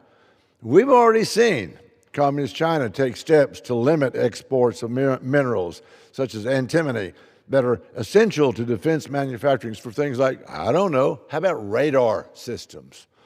Energy and Commerce Republicans are focused on all critical energy resources, and yes, including critical minerals. Similarly, the Trump administration has announced substantial funding opportunities for critical mineral development touching every part of the supply chain, including mapping, mining, refining, and even recycling. This bill mirrors the administration's momentum on critical mineral policy and will further focus the Department of Energy on developing that very sector. Mr. Speaker, I reserve. Gentleman from Texas reserves. Gentleman from New Jersey. Thank you, Mr. Speaker. May I ask my colleague from Texas if he has additional speakers or is prepared to close? I'm it, and I prepare to close. All right. Thank you. Mr. Speaker, I yield myself such time as they may consume. Gentleman's recognized. Mr. Speaker, I rise in strong opposition to H.R. 3617. I think it's important to provide a little perspective here. At a time when Americans are struggling to afford their electricity bills, we're wasting floor time debating a bill that will not even meaningfully improve our critical mineral supply chains. In fact, this bill is just a retread from last Congress. That's right, the Securing America's Critical Minerals Supply Act, so-called, was included in House Republicans' Polluters Over People Act last Congress. And that was a bill that sold the American people out to corporate polluters. And here we are again debating the same old bill because Republicans have no new ideas. H.R. 3617 is merely a distraction from the fact that they have no real plans to address issues that are important to Americans, like their increasingly unaffordable electricity bills. My Republican colleagues need to start taking the affordability crisis facing the American people seriously. 80 million Americans are struggling to pay their utility bills. Electricity prices are rising more than twice as fast as inflation across the country. Families are having to choose between paying for housing, medicine, food, or keeping their lights on, and it's just unacceptable. As elected officials, we have a responsibility to address this issue. We must address this because hardworking Americans are in desperate need of relief. Yet, to President Trump and his Republican accomplices, the affordability crisis is just a made-up scam. That's what the president says. I've said it before, but it's worth repeating. Republicans' big, ugly bill will raise electricity prices by a staggering 61%, and the American people are hurting because of President Trump's policies. We should be focused on advancing bipartisan legislation to end this affordability crisis, not a bill that seeks to provide additional support for the fossil fuel industry under the guise of supporting critical minerals. Republicans would rather spend precious floor time on a bill to support their fossil fuel friends instead of supporting the American people. And with that, I yield back the balance of my time, and I urge opposition to the legislation. Gentleman from New Jersey yields. Gentleman from Texas is recognized. Thank you, Mr. Speaker. Mr. Speaker, in closing, H.R. 3617 is important. You can't make this stuff up, what they're saying across the aisle, but listen, H.R. 3617 is important to securing our critical energy resource supply chains and limiting our dependence on foreign adversaries like we've been talking about, communist Red China. This bill takes a holistic approach, Mr. Speaker, in ensuring vulnerable supply chains impacting every absolutely single corner of the United States energy sector are addressed by the Department of Energy, and its passage is vital to their success.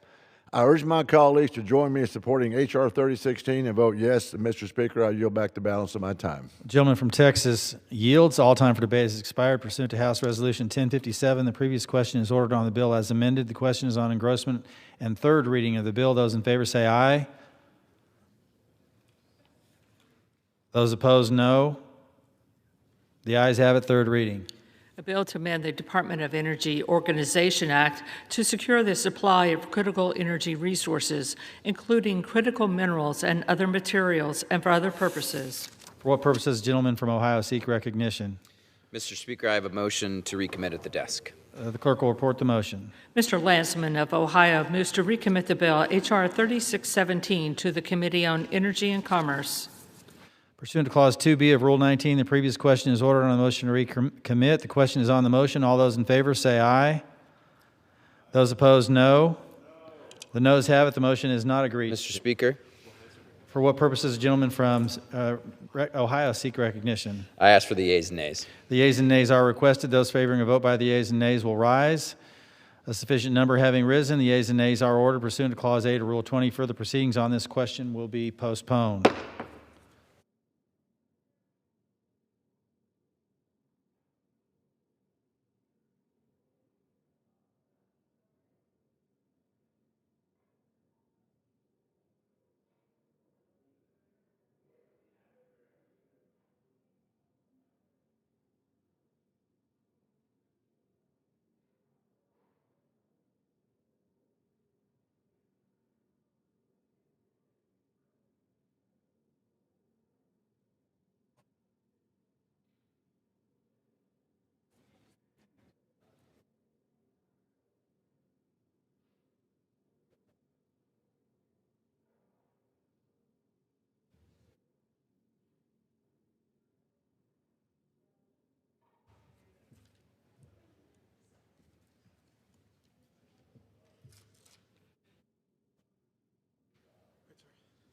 For what purposes, gentlemen from Florida seek recognition? Mr. Speaker, pursuant to the order of the House, February 10, 2026, I call up House Joint Resolution 72, and I ask for its immediate consideration in the House. The clerk will report the title of the joint resolution. House Joint Resolution 72, joint resolution relating to a national emergency by the President on February 1, 2025. Pursuant to order of the House of February 10, 2026, the joint resolution is considered as read. The joint resolution shall be debatable for 1 hour, equally divided and controlled by the chair and ranking minority member of the Committee on Foreign Affairs or their respective designees. The gentleman from Florida, Mr. Mast, and the gentleman from New York, Mr. Meeks, each will control 30 minutes. The chair recognizes the gentleman from Florida. Mr. Speaker, I ask unanimous consent that all members may have 5 legislative days in which to revise and extend their remarks and include any extraneous material on the resolution under consideration. Without objection, so ordered. Mr. Speaker, I yield myself as much time as I may consume. The gentleman's recognized.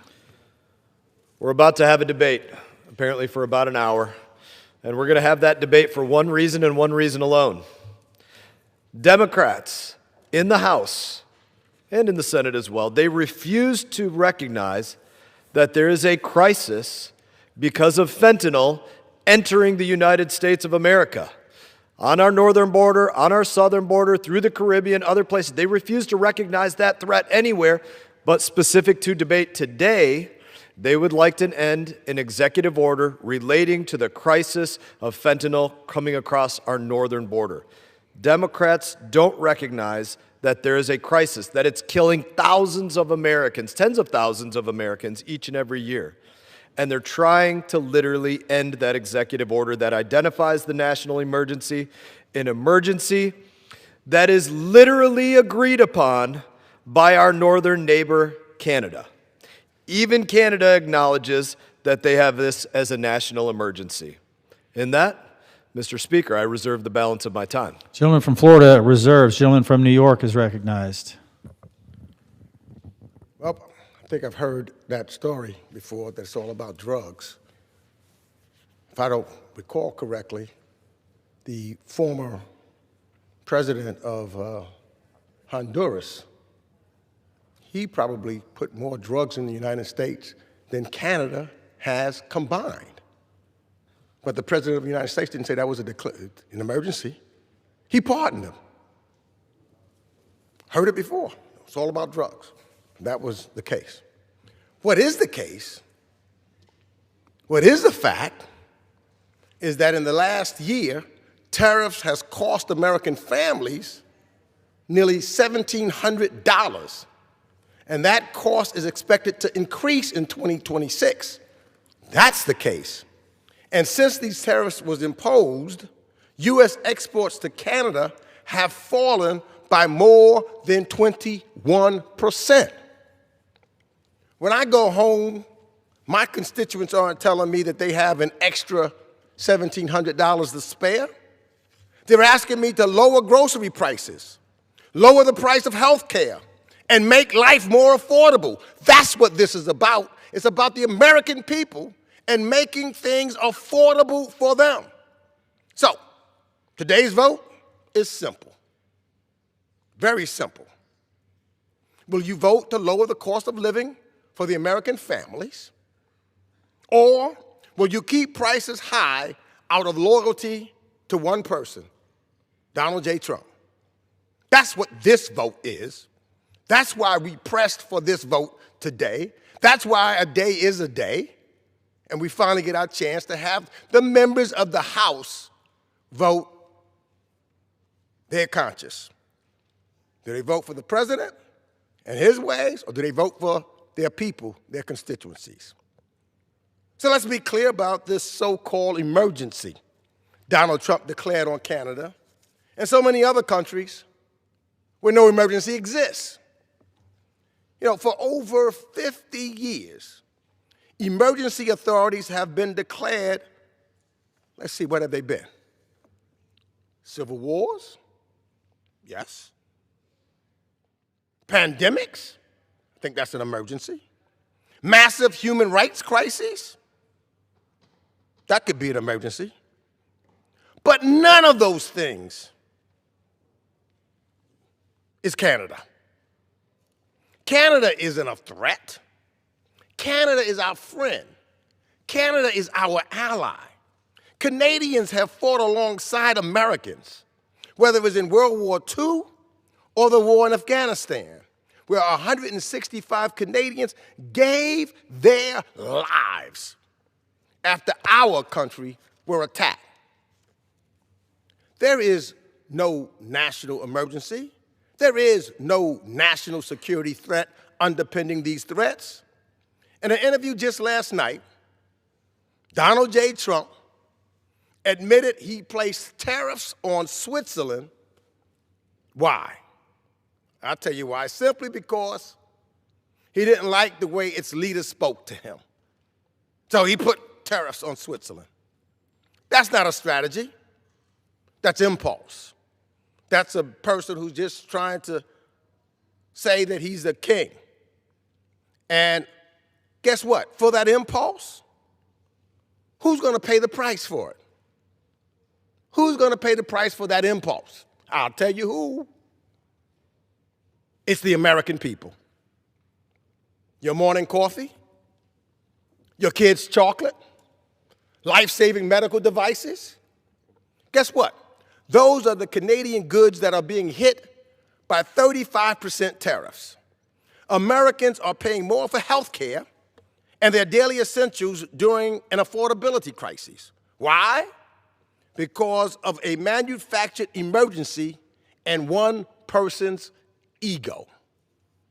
And the damage doesn't stop there. American products, what about them? Well, guess what? They are being boycotted across Canada. Now, don't believe me? Just look at the president's social media post from just 2 days ago, where he said, quote, Ontario won't even put the U.S. spirits, beverages, or other alcoholic products on their shelves. Tourism from Canada is down 30%. People in the hospitality industry, Las Vegas, my home state of New York, Chairman's home state of Florida, are losing their jobs because Canadians do not want to come to the United States of America. And what are the American people getting in return? I'll tell you what they're getting. Higher electricity costs than one of the coldest winters in modern history. I'll tell you what else they're getting. Higher food prices, higher costs for industrial goods and health care. These is heads we lose, tails we lose. Tariffs are bad for American workers, bad for businesses, bad for working families. And instead of addressing the affordability crises, which the president has called a hoax, Republicans have spent a year blocking this vote to protect Donald Trump rather than doing the job to help the American people and what the American people did send us here to do, to lower costs. That ends today. Every member now has to go on record. Do you stand with the disastrous trade war or with your constituents who are demanding relief?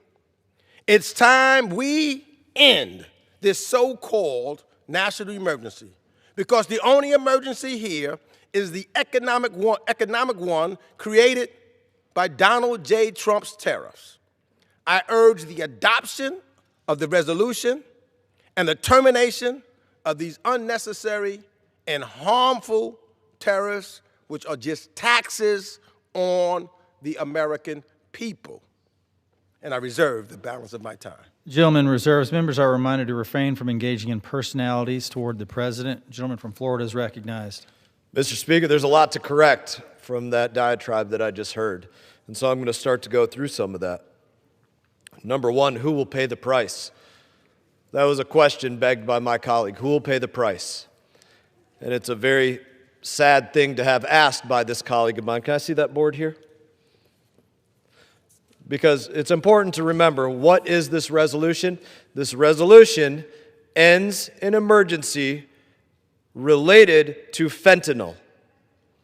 The gentleman over here, 5,000 people a year die in his state alone from fentanyl. So if he wants to beg the question of who's going to pay the price of him trying to end an emergency that actually for the first time has Canada dealing with fentanyl because of the pressure being put on them, who's going to pay the price? It's going to be 5,000 more of his state's residents. That's who's going to pay the price. I think he mentioned as well, the gentleman next to me, when he goes home, this is what he sees when he goes home. When he goes home each and every year, because they don't want to address fentanyl, they're going to see 5,000 less faces because they don't want to deal with fentanyl. He said it himself. I see no emergency. The so-called emergency were the exact words that were used. The so-called emergency. There is no emergency that exists, to quote my colleague. If 5,000 people were dying in my state every single year from one thing and one thing alone, I think that's an emergency. And his people are going to pay the price. So let's be clear again about what this resolution is and what it's not. It's not a debate about tariffs. You could talk about those, but that's not really what it is. This is Democrats trying to ignore that there is a fentanyl crisis. Again, they just ignored it. They just literally said it doesn't exist. I will read again directly from the bill. The national emergency declared by President Trump February 1, 2025 in Executive Order 14193 is hereby terminated. That is their language. They are terminating the executive order, and it is an EO on the fentanyl crisis at the northern border. It matters to talk about that it's the northern border. Why? Because my Democrat colleagues don't believe there's a crisis there. But my Democrat colleagues, they don't believe there's a fentanyl crisis under any circumstance, any fentanyl that flows into the country. They don't see any of it as a national emergency. We've yet to find a place where they say drugs are a national emergency. They made it clear that there's not one single circumstance where they see the deaths of millions of Americans due to fentanyl as a crisis. They don't see that anywhere. So let's look again at my colleague's own state. Last report. This is reports. Almost 5,000 deaths. Just under that. Or we can talk about the largest fentanyl lab found in Canada. Where was that found in Canada that was recently shut down because of the pressure President Trump is putting on Canada? 30 miles from the New York border. They didn't close it down 2 years ago, 3 years ago. Why not? Because Canada didn't have the pressure put on them to do so. That's not a coincidence.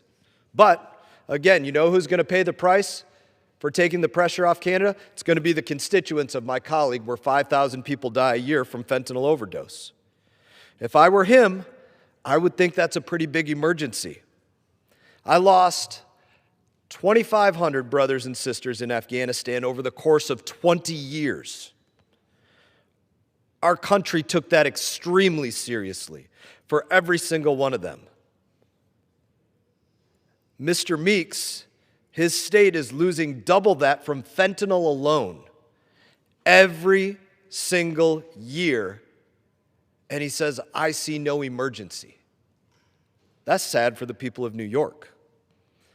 The administration is doing everything that they can to defeat fentanyl, while my Democrat colleagues are willing to do everything that they can to have those deaths continue.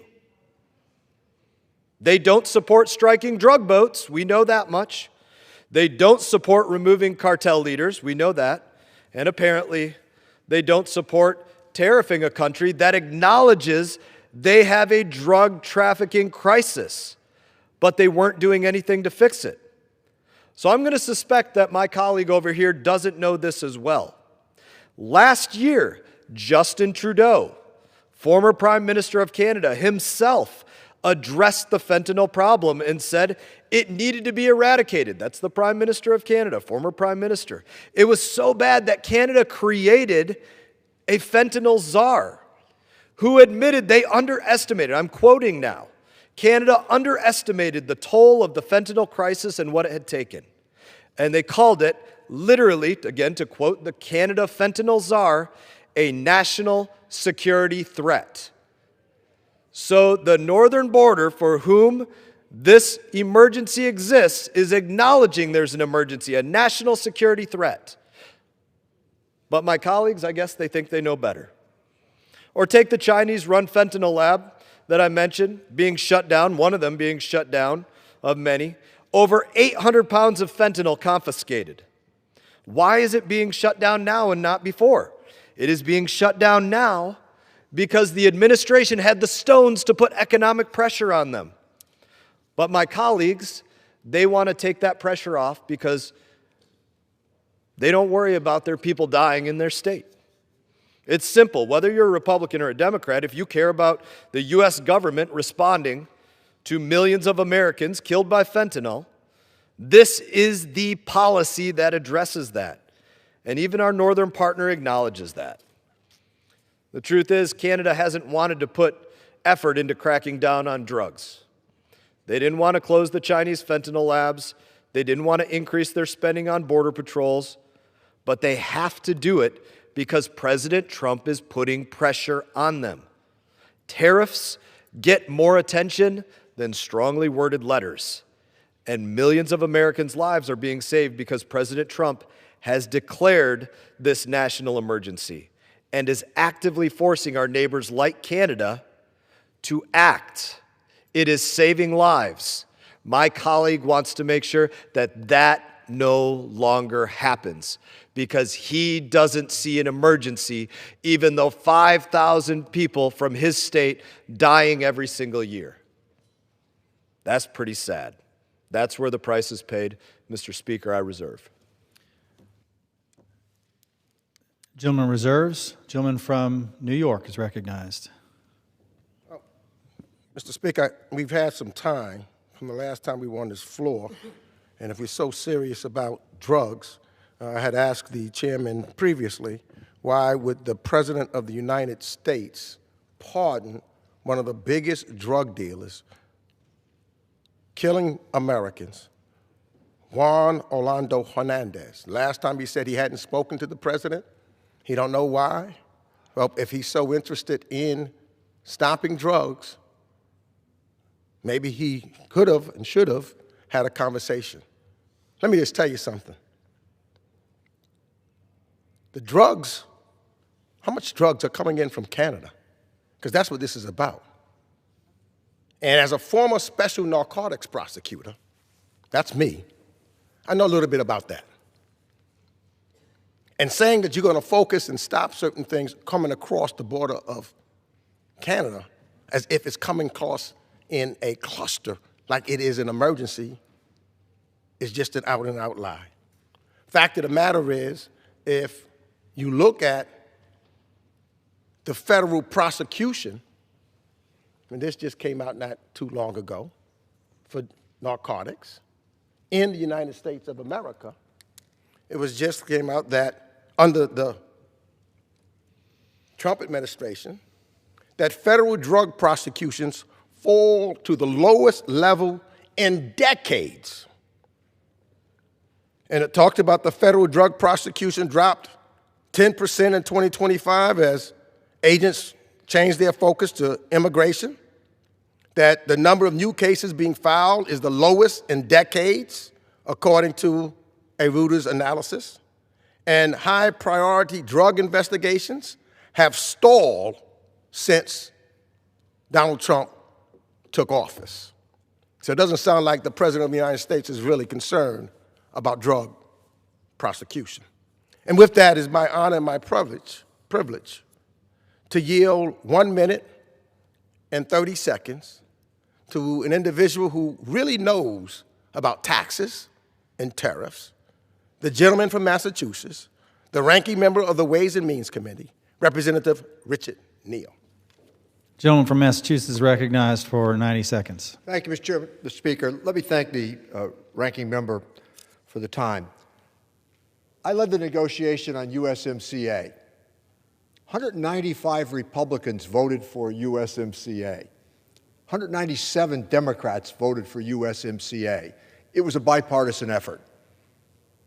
Tariffs, as threatened or imposed, can have an outcome, but not when we look at Brazil and say we don't like the result of the presidential election and we're going to impose 50% tariffs. We're going to close a bridge as it goes to Canada, like Canada's an enemy.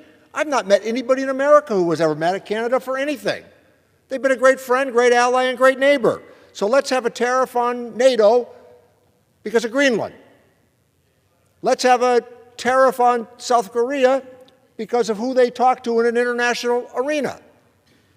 Let's impose tariffs on our NATO allies, on European Union, because we don't like this or that.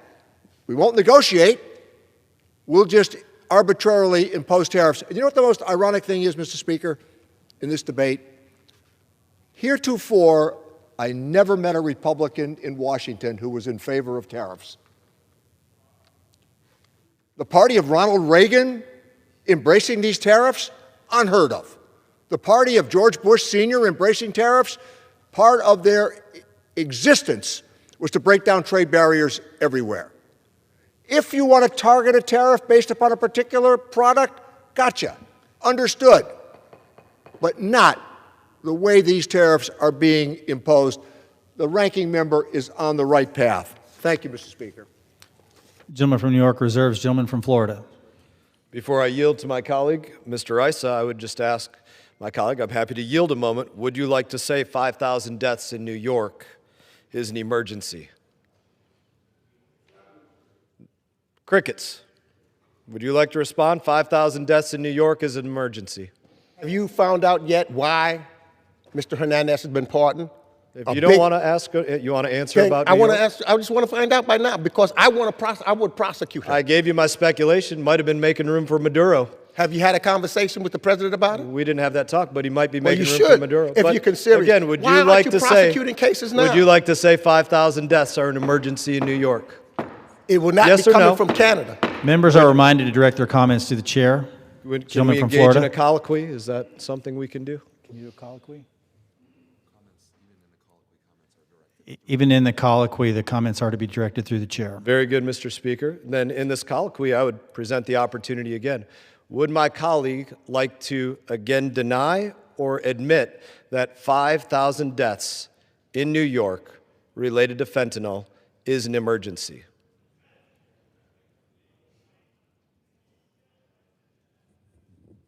Did the fentanyl come from Canada? Much of it did.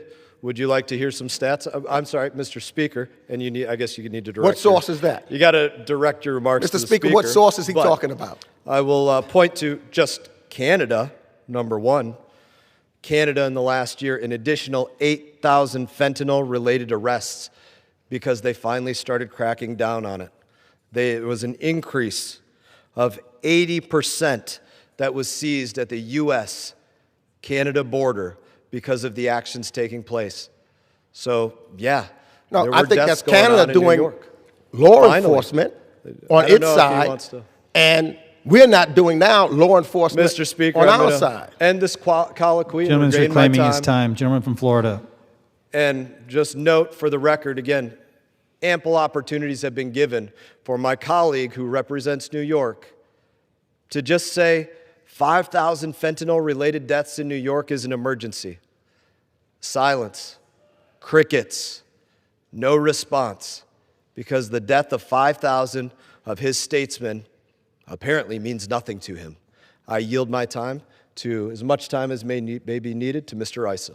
Gentleman from California is recognized. Thank you. I thank the chairman. I'm going to slightly drift off, but not really leave this point. Fentanyl kills 5,000 in New York. It kills 100,000 in the U.S. It kills thousands in Canada and thousands in Mexico. And those numbers are staggering. But those numbers are a small part of the tragedy to families. For every fentanyl death in our countries, there are families who are suffering. For every fentanyl death, there's somebody that goes to the hospital multiple times. For every fentanyl death, there's 3 or 4 people who are living homeless, drug addicted, and their families are suffering. For every death, there is in fact a broken relationship somewhere. That's not 100,000 in America, that's millions in America. Mr. Speaker, I don't know of an American that you talk to about fentanyl that won't tell you that they know someone whose family, their health, their child has been destroyed by fentanyl, many of them being destroyed as we speak. There's about 1,900 miles of Mexican border between us and the United States and Mexico. I represent about 80 of those miles right there outside of San Diego. I've seen the border closed as best it possibly could in an amazing way. I've seen submarines still coming in the Pacific to try to circumvent it. I know we will never get to zero.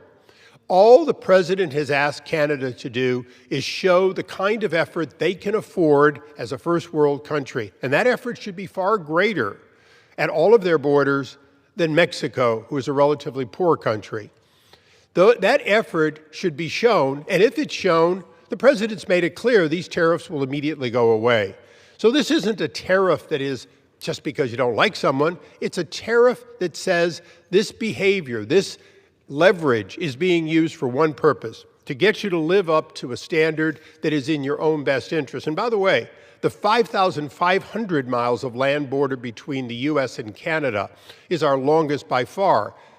The thousands of miles of sea border that Canada needs to also patrol is huge. And this president stands with Canada to help them do it, to help in technical ways and every other way.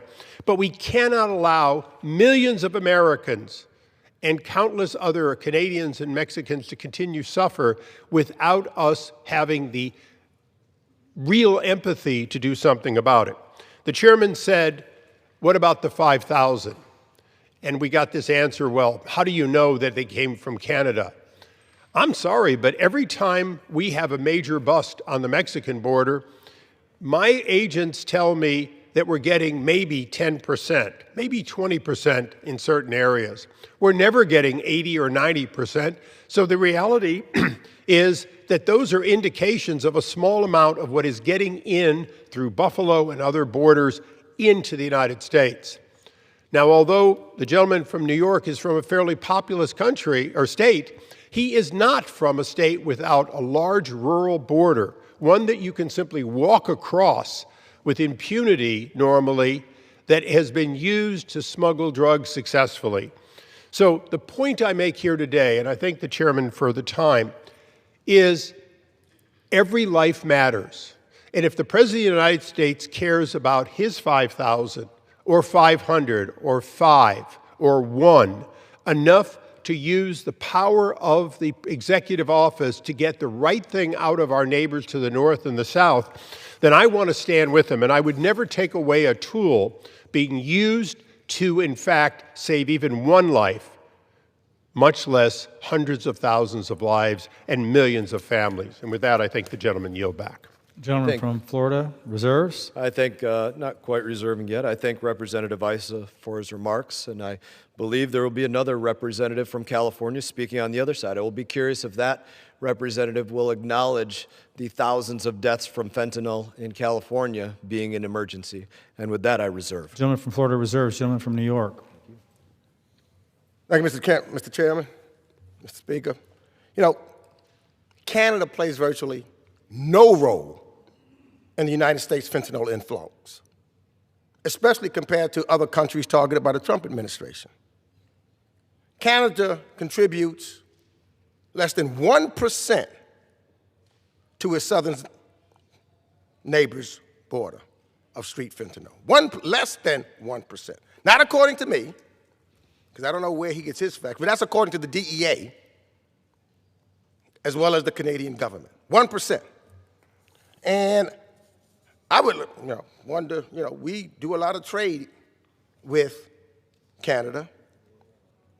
And in Florida's 21st district, the chairman's district, exports to Canada supports 1,650 jobs.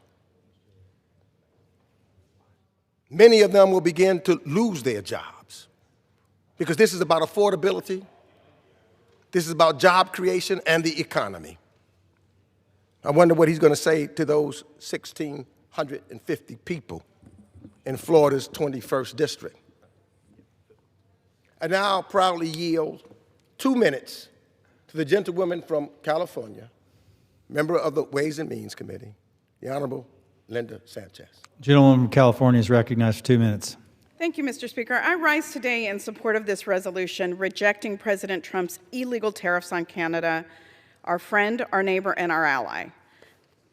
The truth of the matter is the arguments on the other side of the aisle are to distract. The vast majority of fentanyl that comes into the United States comes from China and comes in via boats in our ports of entry.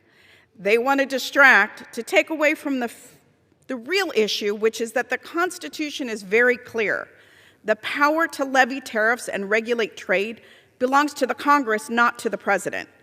And yet too many in this body are willing to give up that authority because President Trump demands blind loyalty from them. The fact is, we already have a trade agreement with Canada.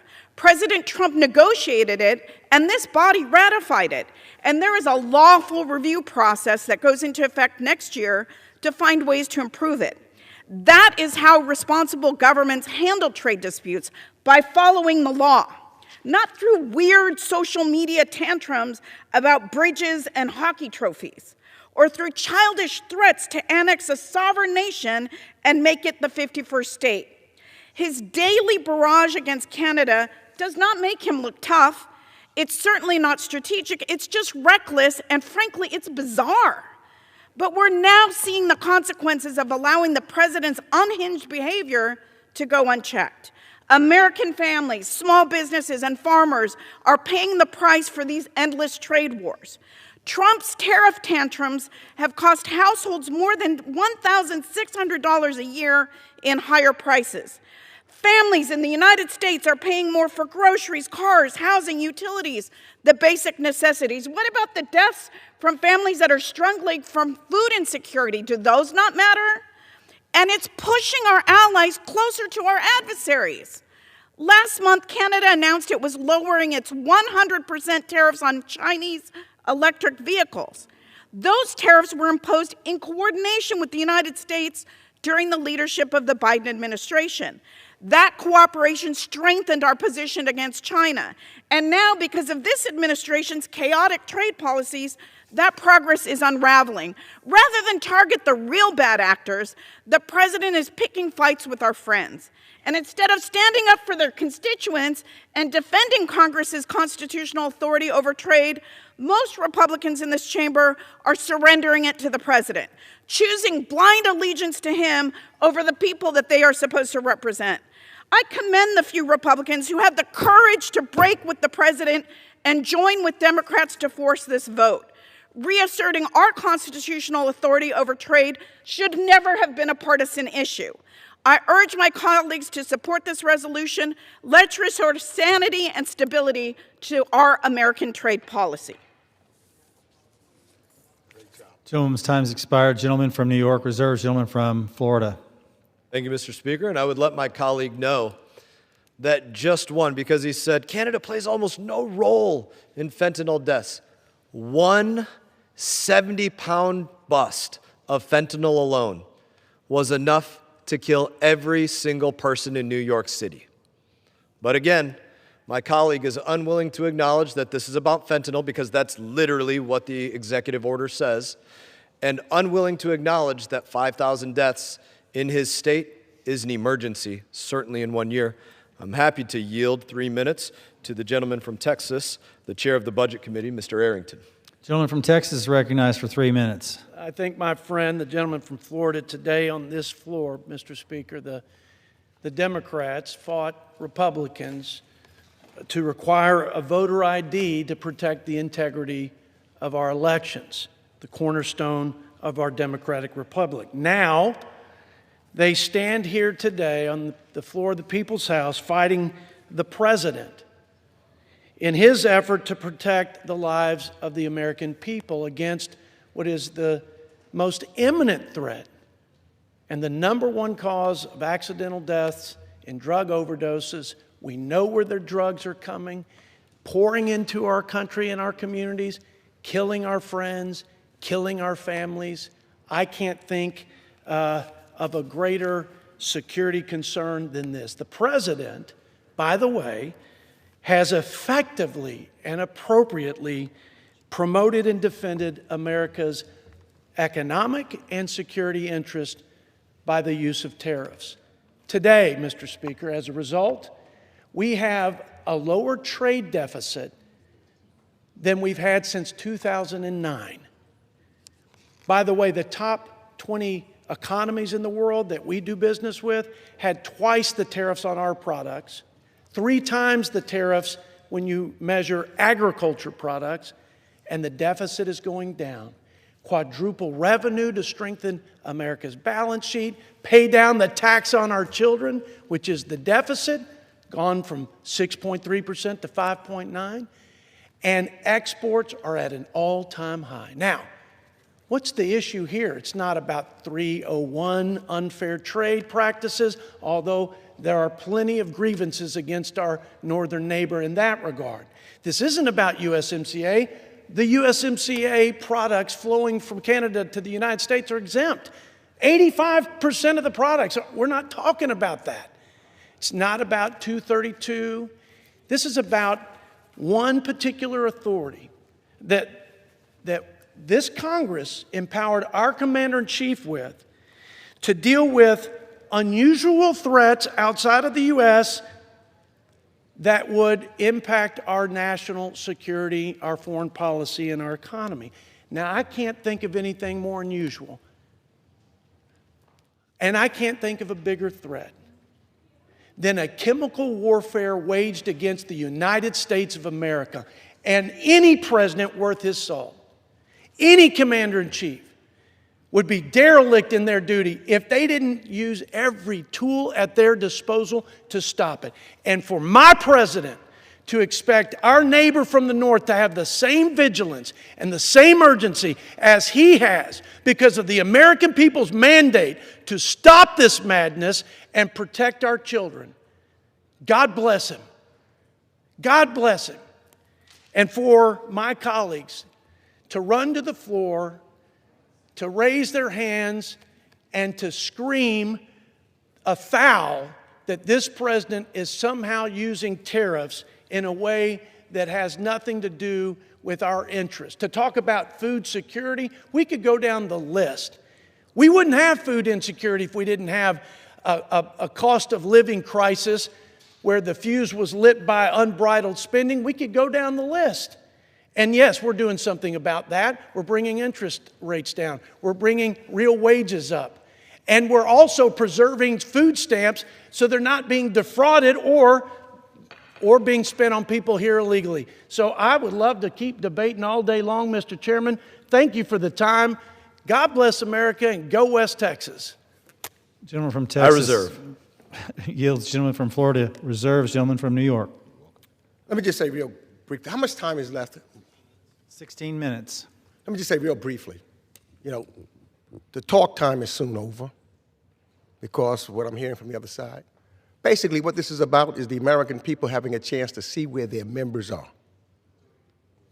Whether they want to, they will judge ultimately, believe that this is an emergency from what they hear and know of the president, or whether they're concerned about their cost of living, whether they're concerned about that hot chocolate, whether they're concerned about that coffee, whether they're concerned about life-saving medical devices. And what this will do, which has been blocked for almost a year, is simply to have a vote on the House floor so the American people can see. Because then ultimately we will know which way is the right way for them. We're here to represent the United States of American citizens, not a president. And we soon, and that's what's going to happen, a vote, which is what I've been asking for over a year. If you think this is an emergency, if you believe the president, you're going to vote that way.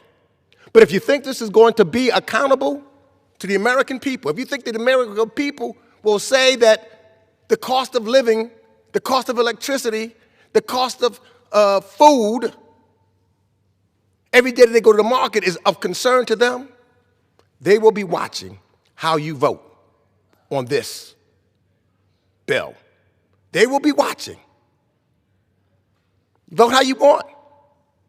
This is for the American people to see where you stand, with them or the President of the United States. I yield 1 minute to the gentlewoman from Oregon, Representative Andrea Salinas. Gentlewoman from Oregon is recognized. Mr. Speaker, I rise today to oppose President Trump's disastrous tariffs and shine a light on the real harm they're causing families and businesses in my district. My district is home to some of the best wineries in the world, and Canada is our single largest foreign market. But after Trump imposed his tariffs, Canada responded with their own tariffs that lasted for months. Many Canadians continue to boycott our products, all while our growers and producers pay the price. They are facing higher costs, shrinking export opportunities, and real economic pain for real families.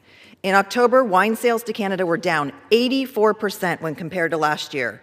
If we fail to act, this Congress will be complicit in enabling President Trump to destroy the hard-fought relationships my community has brokered. Wineries in my district built their relationships across the border over decades, and in one day, President Trump destroyed them. These tariffs hurt American farmers and American consumers alike. We must act and protect the American people from the volatile whims of a petulant president. I urge an aye vote. Thank you, and I yield back. Gentlewoman yields. Gentleman from New York reserves. Gentleman from Florida. Mr. Speaker, it's amazing to me. We're talking about the deaths of thousands of Americans, tens of thousands of Americans, and somebody's talking about wine. The lives of tens of thousands of Americans, my colleagues' wine. Let's get some perspective here. I'm proud to yield 2 minutes to my colleague from Florida, Mr. Fine. Gentleman from Florida is recognized for 2 minutes. Thank you, Mr. Chairman. So we've heard the opposition to this take on two things. Number one, that this has somehow raised the cost of living and that somehow the fentanyl crisis is not a national emergency. And I'd like to dissemble those two arguments. A long time ago, long before I came to Washington, one of my first jobs is I taught economics. And I would say to my colleagues, they need to get beyond Karl Marx's Communist Manifesto to understand how the world actually works. When Joe Biden was president, prices went up 5% a year. Under the Trump trade regime that is supposedly making things so expensive for people, it's gone up half that amount, 2.7%. Obviously, tariffs are not the problem. Economic results. The last quarter, our economic growth as a nation was 4.4%. The economy is booming. That's almost double what we saw the previous year under Joe Biden. His number started with a 2. These tariffs, rather than hurting America, have brought $15 billion. That's just from Canada, that we can use to pay down our debt and pay down our deficit again as we have lower inflation and higher economic growth. And it's worked. The chairman talked about the cost of 5,000 lives a year in New York, almost 100,000 nationwide. But those statistics are a year old. Under President Trump's tariff regime, where he has cracked down on it, last year, fentanyl deaths in this country dropped by 21%. That's 20,000 Americans who did not die because of a fentanyl overdose. That is 20,000 national emergencies diverted. That's 20,000 families that aren't destroyed. That's 20,000 futures that still get to be in our country. We should not be criticizing the president for what he has done, because the last thing I'll say is this. When I taught economics, we had a concept called Pareto optimality. It's something where everything is good and nothing is bad, and that's exactly what's happening here. I yield back. Gentleman yields. Gentleman from Florida. Reserve. Reserves. Gentleman from New York is recognized. One thing that I will say, yeah, the economy is booming. If you're a billionaire, the economy is booming. But when I go home and I talk to my constituents, what they tell me is that the price of beef has risen 16.4% over the last year. The price of coffee is up a whopping 19.8%. The price of lettuce is up 7.3%. Frozen fish is up 8.6%. So for them, it's not booming. And as I said, this is just about a vote. Just about a vote. I wish we could have had this vote a year ago. If, in fact, they believe this is a real emergency, I don't know why it was held up for a year and tried to be prevented again. It's a vote. Let the American people know where you stand. They will see it with your vote. Do you stand with them, trying to fix the affordability crises, or do you stand with Donald Trump and my Republican colleagues, who's just taking care of those that the economy is booming for, the billionaires of our country? I now yield 1 minute to the gentleman from Rhode Island, Representative Seth Magaziner. Gentleman is recognized for 1 minute. Thank you. Mr. Speaker, President Trump's tariffs are raising costs on working people, and just like everything else that Donald Trump does, his tariffs are all about helping himself and his rich friends at the expense of everyday people. The big tech companies and the big oil companies have been donating millions of dollars to Trump's ballroom and lavishing him with gifts like a golden iPhone, and wouldn't you know it, he exempted them from the tariffs. But who is not exempt? The small businesses, the farmers, the restaurants, the small manufacturers who can't afford to go to Mar-a-Lago to ask for special deals. The builders who are paying thousands of dollars more for materials to buy new homes, and everyday people who are stuck with higher costs, working themselves to the bone, who can't keep up with their bills. You see, in Donald Trump's America, the rich and connected are always taken care of, and everyone else struggles. And for what? According to the Bureau of Labor Statistics report that came out today, we lost more than 100,000 manufacturing jobs last year. End these tariffs, stop this madness, lower costs for working people. I yield back. Gentleman yields. Members are reminded to refrain from engaging in personalities toward the president. Gentleman from New York, reserves. Gentleman from Florida. Mr. Speaker, my colleagues should educate themselves on what these tariffs are affecting. Third-party goods coming in from countries like China. I don't think they're growing much coffee in Canada. They might want to look at the map and look at the temperatures and where these items grow. I'm proud to yield 2 minutes to my colleague from Arizona, gentleman, Mr. Crane. Gentleman from Arizona is recognized for 2 minutes. Thank you, Mr. Speaker and Chairman Mast. I rise today in opposition to this resolution, which would terminate the President's national emergency in response to the flow of fentanyl across the northern border. As an Arizonan, I'm all too familiar with the destruction these weaponized opioids have caused. I fully support President Trump's mission to rid our nation of this poison. Under the previous administration, fentanyl claimed the lives of approximately 73,000 Americans per year and became the leading cause of death among those aged 18 to 45. President Trump was elected in part to confront this catastrophic crisis. Fentanyl affects constituents of every member of this body, regardless of political affiliation. As someone who has met with individuals devastated by this deadly substance, maintaining our momentum to stop the fentanyl must remain a top priority. Over the past year, the Trump administration urged Canada to work in coordination with our law enforcement partners to help stem the flow of dangerous narcotics. Unfortunately, our neighbors to the north have failed to adequately respond, prompting the administration to use leverage to bring them to the table. Now Democrats are on the House floor attempting to end the president's declaration, which would undermine efforts to prevent fentanyl-related deaths. It would be very unwise to tie the president's hands and remove this critical tool during an ongoing public health and national security crisis. I'm grateful for the leadership of Chairman Mast, and I applaud the administration's commitment to preventing addiction and overdoses. Thank you, Mr. Speaker and Chairman Mast. I yield. Gentleman yields. Gentleman from Florida. Reserve. Reserves. Gentleman from New York. I probably yield 2 minutes to the ranking member of the HVAC Western Hemisphere Subcommittee, the gentleman from Texas, Representative Castro. Gentleman from Texas is recognized. Mr. Speaker, I rise in strong support of H.J. Res. 72, the resolution to terminate President Trump's tariffs on Canada. Families in San Antonio and across this country are already struggling with the rising cost of living. The price of everything is going up. Groceries, housing, childcare, rent. When you go to the grocery store, beef prices are up 16%. Coffee is up nearly 20%. Instead of lowering costs, the president imposed tariffs on Canada, which is nothing more than a tax on American families, and started a trade war with one of our closest allies. Those tariffs don't just hurt American families, they threaten jobs in places like my hometown of San Antonio.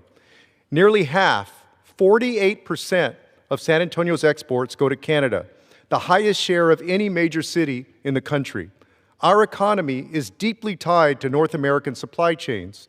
Thousands of San Antonians work in aerospace, automotive manufacturing, energy machinery, semiconductors, and medical devices, exactly the high-paying industries we want to be growing here in the United States.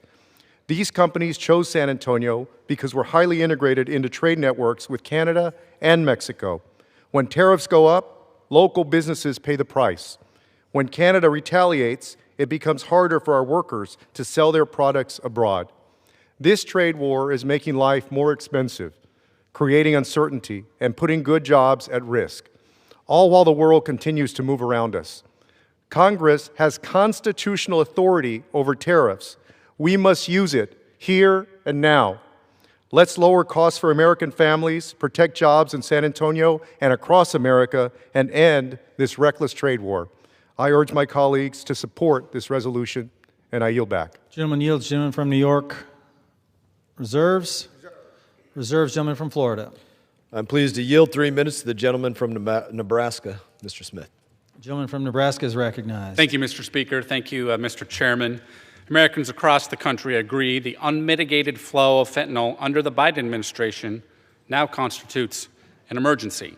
Let's discuss some facts. In 2023 alone, this crisis contributed to the deaths of 70,000 Americans. Just 1 year, 2023, a number that only worsened the following year when the amount of fentanyl that crossed our border with Canada was actually enough to kill 9.5 million people, given that potential. Given this context, it is no surprise that between 2024 and 2025, under President Trump, fentanyl seizures at the northern border nearly doubled. As the supply of fentanyl is so tied to trade through the movement of precursor chemicals, the president has utilized trade policy to spur progress. While today's resolution is meant to debate the merits of the emergency created by the flow of fentanyl, our colleagues on the other side of the aisle will use this as a venue to debate trade policy. I've been watching. I certainly welcome my Democrats' interest, a relatively new interest in the trade policy following what I would say was 4 years of neglect on trade policy under President Biden. However, if we're serious about engaging in real reform, I believe that my colleagues would not just resort to political maneuvers. I'm not a fan of tariffs. That's no secret. I am in favor, however, of robust engagement with our trade partners. Let me be very clear. In trade, there is no stagnation.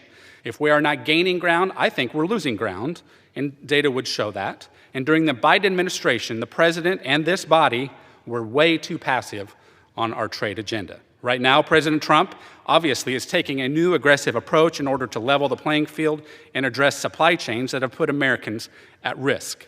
Beyond the gains made in addressing the fentanyl crisis and outside of the scope of this emergency, the president's engagement has led to significant gains for fairness throughout the global trading system.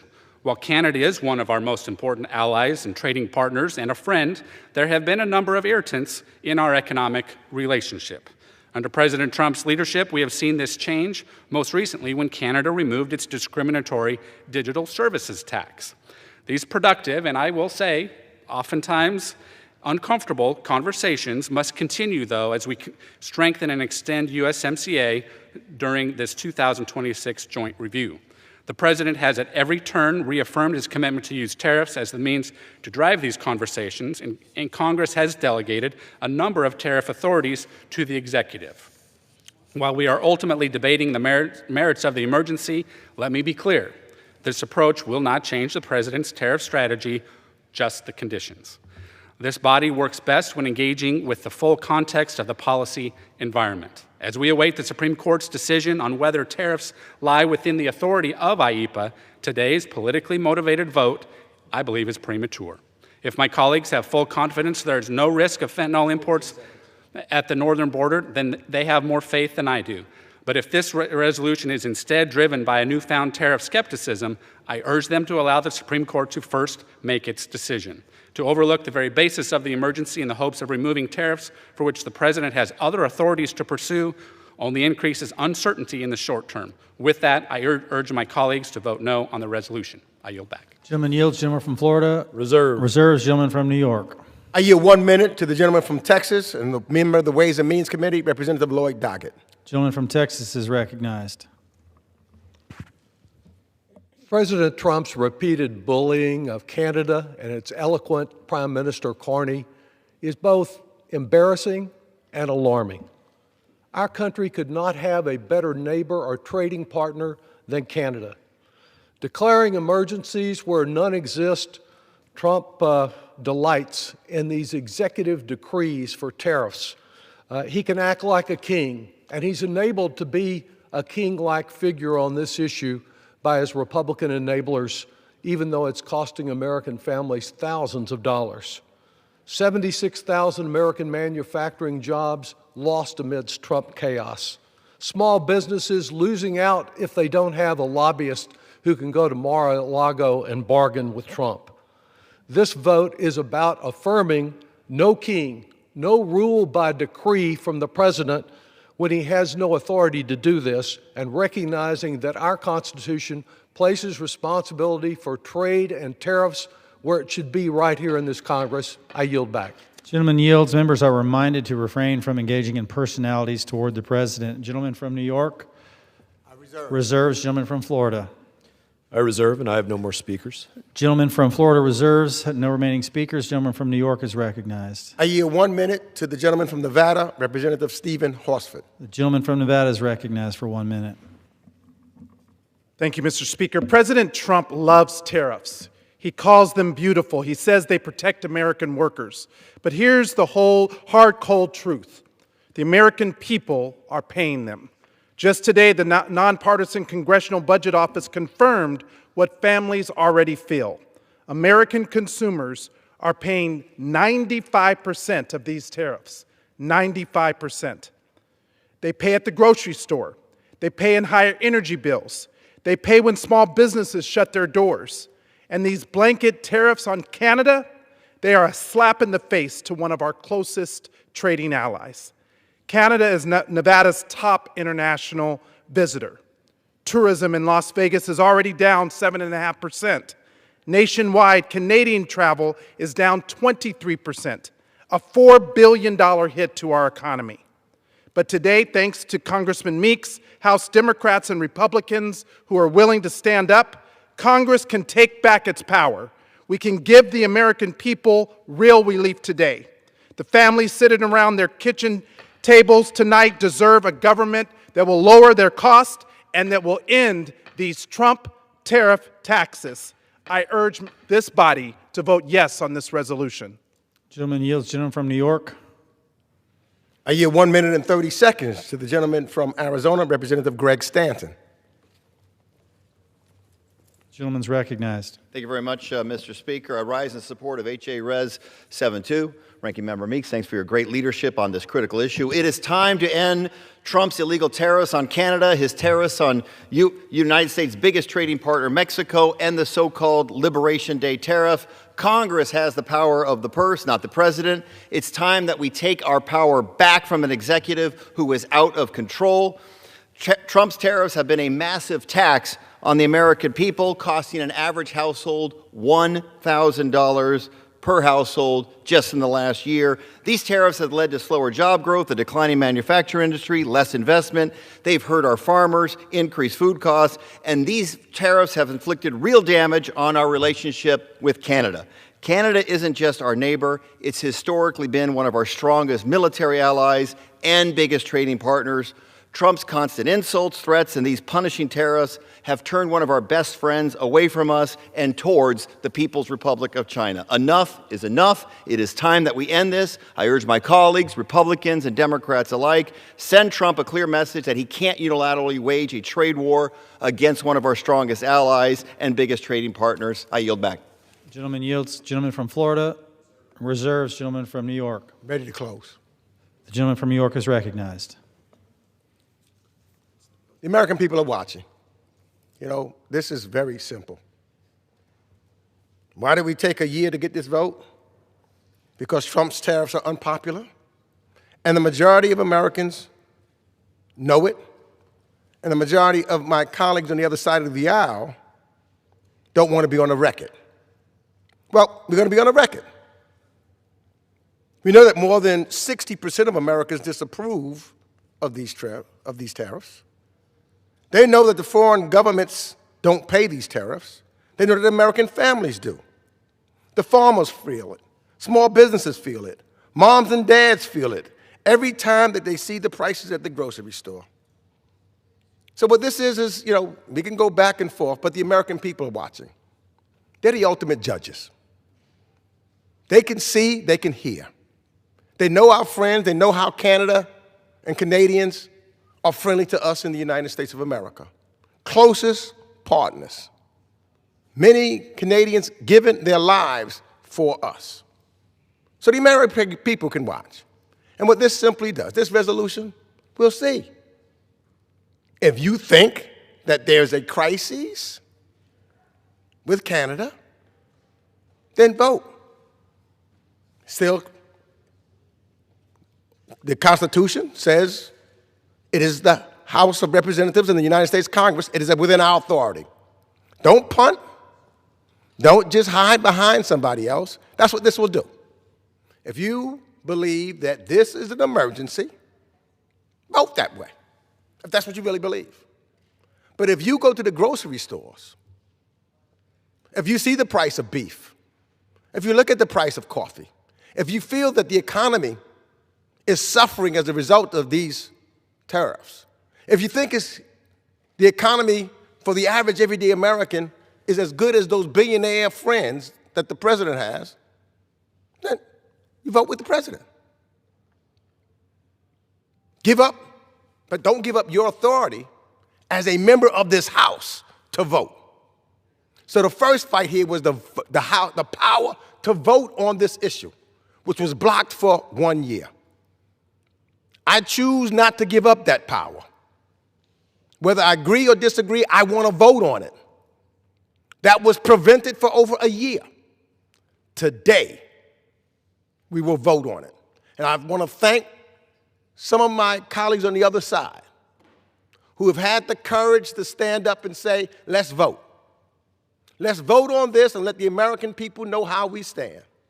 Let's vote on this to see if we believe that tariffs cause an affordability issue. Let's vote on this if we believe that Canada is not our friend, if Canada is an adversary, and you feel that we should block a bridge like the president's talking about now, a bridge that Canadians paid for right across, block it, make them to 51st Street, insult them. If that's what you want to do it. But if you want to stand and bring down prices, if you want the average everyday American to be able to raise their children and live an American dream, if you want to make sure that families can afford to pay their rent, can afford to buy food, can afford to have health care, then you vote yes for this resolution. You and the jury is really the American people. They ultimately will vote. They ultimately will tell us what is in their best interest. I have confidence in the American people. That's why I wanted to vote on this bill. I didn't want to play the funny rules that were being played and was attempted to play last night. And unfortunately, some of my colleagues on the other side did not want to play that game anymore either. So those rules and those games that was played to prevent a vote on the floor of the United States Congress are over. That's what this is about. So the American people can see what we stand for. Do we stand for just going blindly with the President of the United States? Or do we stand for the American people and making sure that their cost of living is cheaper and affordable so they can simply send their kids to school and be able to put a good meal on the table and a roof over the heads of their families? That's what this vote is about. With that, I yield back the balance of Gentleman from New York yields to gentleman from Florida. Mr. Speaker, I'm the chairman of the House Foreign Affairs Committee. My colleague over here is the ranking member, the top Democrat. It is important that when we use our voice, when we speak accurately. Number one, they refuse to speak about the fact that this bill is about ending an emergency relating to a fentanyl crisis. And number two, every single item that they like to talk about tariffs and Canada, are literally items that are exempt from tariffs in Canada. It's very important, certainly as one of 435 in the House of Representatives, that you know what you're talking about. It is especially important as the number 2 person in the Foreign Affairs Committee that you know what you're talking about when you talk about tariffs. There are not Canada beef tariffs, not Canada potash tariffs, or dairy or food or grain or fertilizer tariffs, and the list goes on and on. They mentioned coffee I don't know how many times. The only thing that there are tariffs on are things that are coming in from third-party countries into Canada and then coming into the United States of America. But if it's grown in Canada, there's not a tariff on it. It's very important that my colleagues know that and recognize that and speak accurately in the positions that they're in. But I want to go back to what this is about.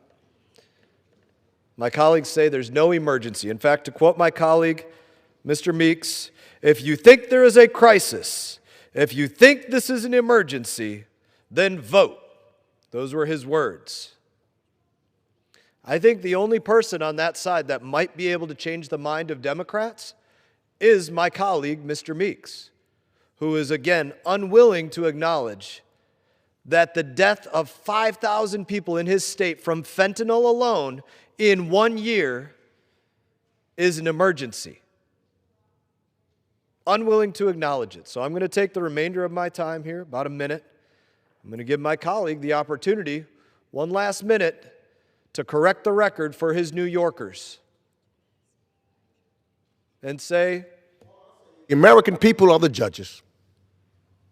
They don't need to hear anything else. Would my colleague like to say the American 5,000 deaths are the an American emergency? people will judge. Would my colleague That's like what to we're say here for. 5,000 deaths? Controls the time. Would my colleague like to say 5,000 deaths are an emergency?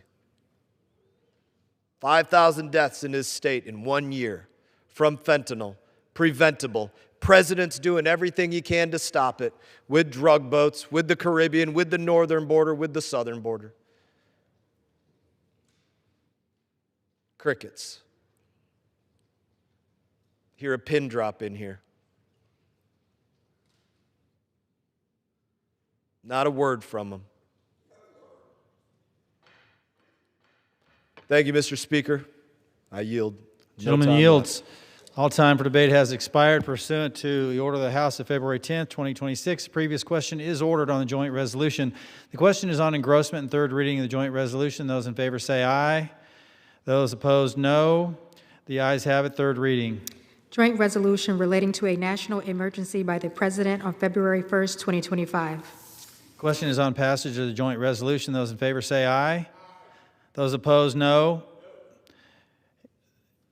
The joint resolution is not passed, and without objection, the motion to reconsider is laid on the table. Gentleman from New York is recognized. Ask for a roll call vote. Does the gentleman request the yeas and nays? The yeas and nays are requested. Those favoring a vote by the yeas and nays will rise. A sufficient number having risen, the yeas and nays are ordered pursuant to Clause 8 of Rule 20. Further proceedings on this question will be postponed.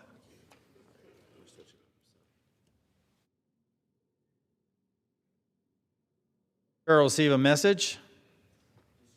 Messages from the President of the United States. Mr. Speaker, Madam Secretary. I am directed by the President of the United States to deliver to the House of Representatives messages in writing.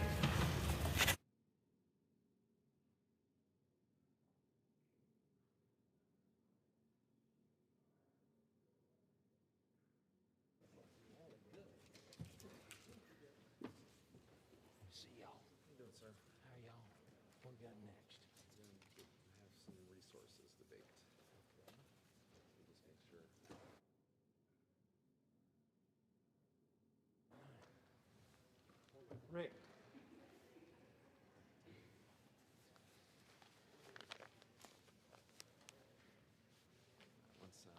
Once Mr. Westerman and Mr. Huffman are both set up. Okay. You bet. Okay. Thank you. See y'all. Good to see you too. You doing okay?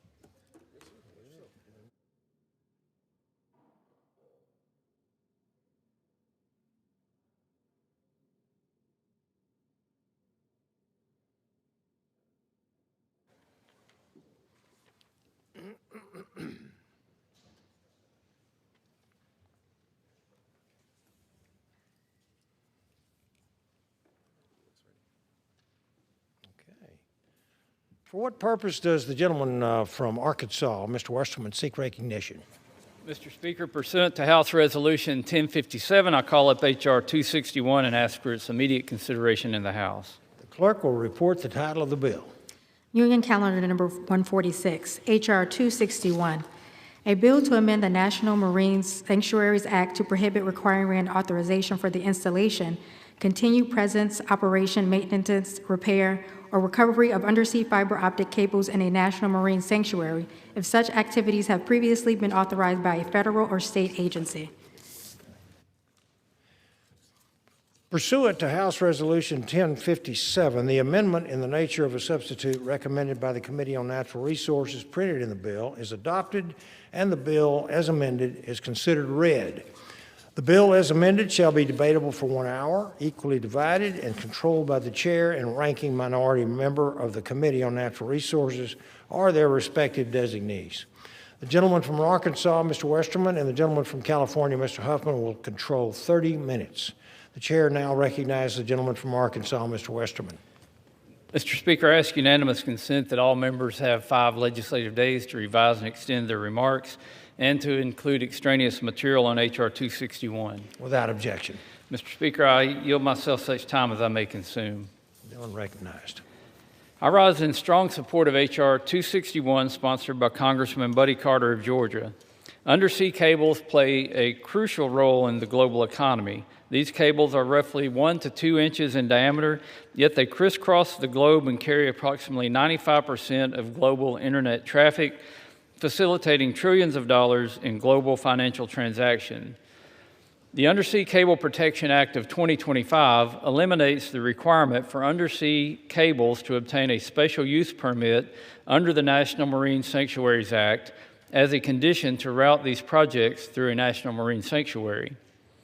Undersea cables are and will continue to be subject to numerous environmental statutes, including the National Environmental Policy Act, the Endangered Species Act, the Marine Mammal Protection Act, the Magnuson-Stevens Act, the National Historic Preservation Act, and the Coastal Zone Management Act. And these are just statutes in the Committee on Natural Resources jurisdiction. Many of these laws are implemented by the National Oceanic and Atmospheric Administration, or NOAA. We will hear from our friends on the other side of the aisle that this bill hinders NOAA's ability to conduct an environmental review of these projects. That's simply not true. What is true, however, is that the special use permit, which under current law only lasts 5 years, has caused national marine sanctuaries to effectively become no-go zones for undersea cables. This means reduced route diversity, consolidation of cable landing zones, and an increased threat to our national security. Notably, this dynamic does not just cause stress on the physical infrastructure of these projects. Many of us are aware of the stories from around the world of undersea cables being severed, with recent examples of this occurring in both Taiwan and the Baltic. In the United States, as these cables have a limited number of landing areas, our adversaries would have the ability to cut off an increasing portion of communications, internet activity, and financial transactions by attacking just a few points. Combine this looming threat with the increasing number of cables required in the coming years to keep pace with demand and their growing role as critical infrastructure in our daily lives, and failure to support the continued development of these projects could pose a grave national security risk. Removing the requirement for special use permit advances the objectives of House Republicans and the administration to reduce regulatory burdens and encourage American competitiveness, an objective that President Trump emphasized when he signed Executive Order 14267, reducing anti-competitive regulatory barriers. Advancing this legislation will allow for the deployment of undersea cables while providing appropriate protection of our marine resources. I urge my colleagues to support the legislation, and I reserve the balance of my time. Gentleman reserves. The gentleman from California is recognized. Thank you, Mr. Speaker. So I think we've figured out the rhythm, the prime directive here for Republican governance these days. First, they slash the services that working families actually depend on, and then they turn around and hand the savings over to their billionaire friends. They do it time and again, rinse, lather, and repeat. And so what do we have on the floor this week? You guessed it. It is another corporate handout, this time to the biggest tech oligarchs in the world.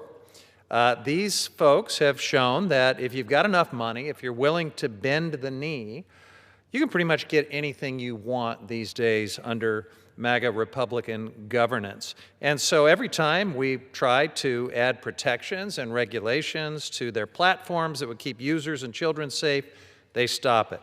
Every time we try to do something about the disinformation they allow to run rampant in order to appease the White House and cater to extremists, they stop it. And now they have schmoozed their way into getting Republicans to add another huge giveaway to this long favor list of theirs, millions of dollars in savings so that they can run cables through our national marine sanctuaries for free.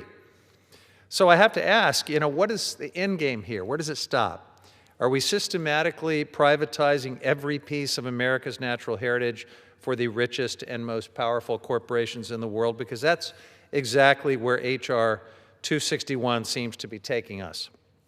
It rigs the game so that, for example, family fishing operations, dive boat captains, whale watching guides, the other businesses that operate in marine sanctuaries have to navigate regulations. They have to play by the rules and pay fees, but not the big tech oligarchs. These conglomerates worth hundreds of billions of dollars get special treatment and exemptions.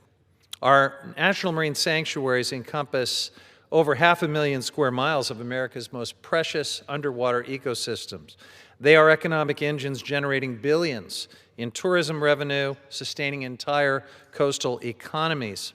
They're living laboratories also, where families snorkel with sea turtles, divers explore historic shipwrecks, scientists unlock climate secrets, but this legislation would let tech moguls bulldoze right through these waters with industrial scale operations, massive drill rigs, heavy machinery, construction fleets, all without the environmental review that everyone else would have to undergo.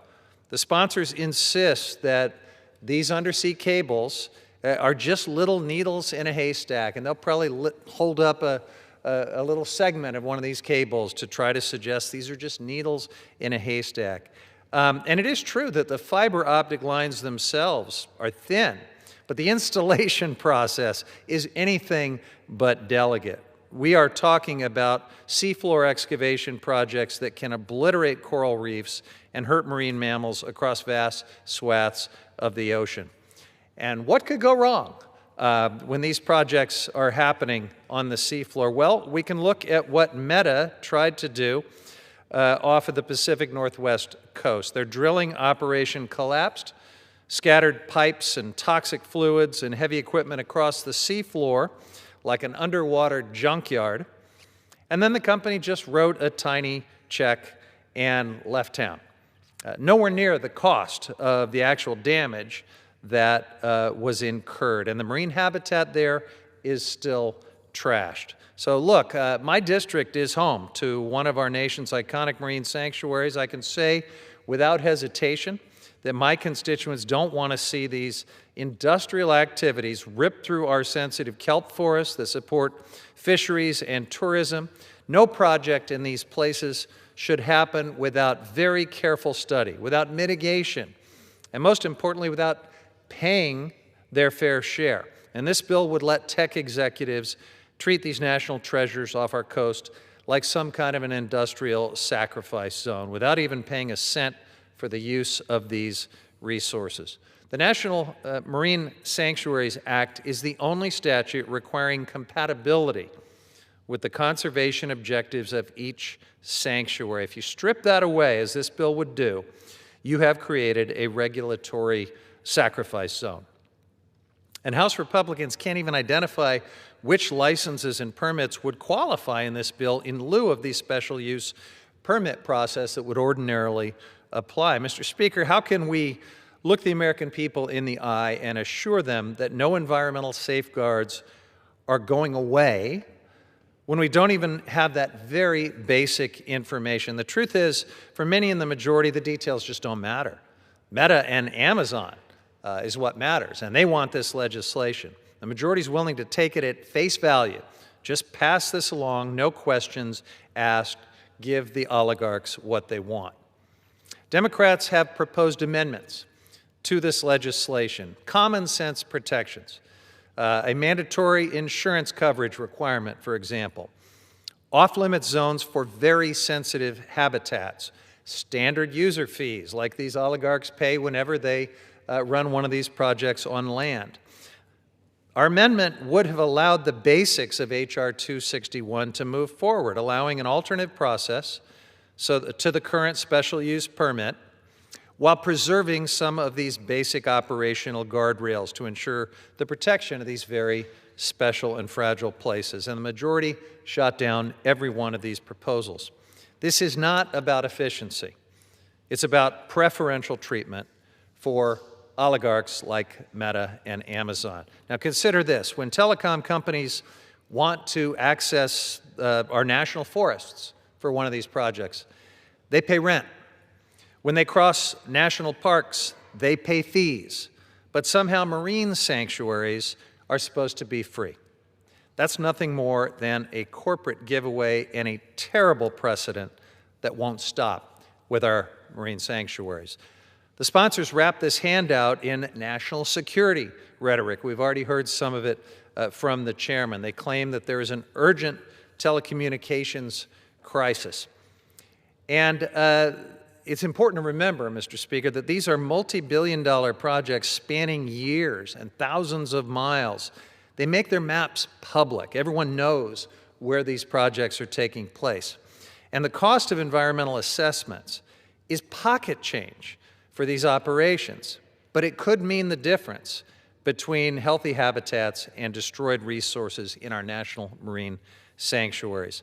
So here's what really stinks about this bill. While working American families are facing an affordability crisis, our Republican friends prioritize special favors like this for the wealthiest corporations on the planet, companies that could easily afford to just follow the rules and just pay a fair market rate for access to these places. This sets a terrible precedent. We're witnessing the wholesale commercialization of America's natural inheritance, one sweetheart deal at a time. Today it's cables in sanctuaries.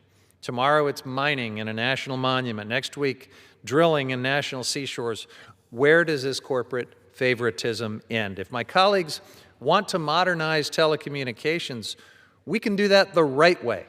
Let's invest in broadband infrastructure. Let's address transmission issues. We can incentivize clean, local, renewable energy. We can end President Trump's crazy war on clean energy. And sure, maybe we can have a few fiber optic cables running through marine sanctuaries, but let's do it through proper analysis and siting. Let's be careful in these very special places. We don't need this bill to enable any of these shared objectives to move forward. Let us not create sacrifice zones in America's national marine sanctuaries. I urge my colleagues to reject this shameless corporate giveaway, and I reserve the balance of my time. Gentleman reserves. Gentleman from Arkansas is recognized. Mr. Speaker, I think it's important that we understand exactly what's going on here. And if you look at this map, and this is an example along the California coast, these pink areas are national marine sanctuaries. And you have this one zone down here by Morro Bay and Grover Beach where cables can actually leave the shore. And you can see the concentration of all the existing cables in this area. Now, it's possible to put a cable across a marine sanctuary right now. There was a rule passed in 2002, I believe, that set up this special use permit. The problem is it gave a 5-year special use permit, and these are 25-plus-year projects when you put one of these cables in. Now, NOAA had the assignment to come up with what the least cost would be to put these cables across a marine sanctuary. And in all of NOAA's infinite wisdom, they came up with a price tag of $40,000 to $100,000 per mile, subject to inflation.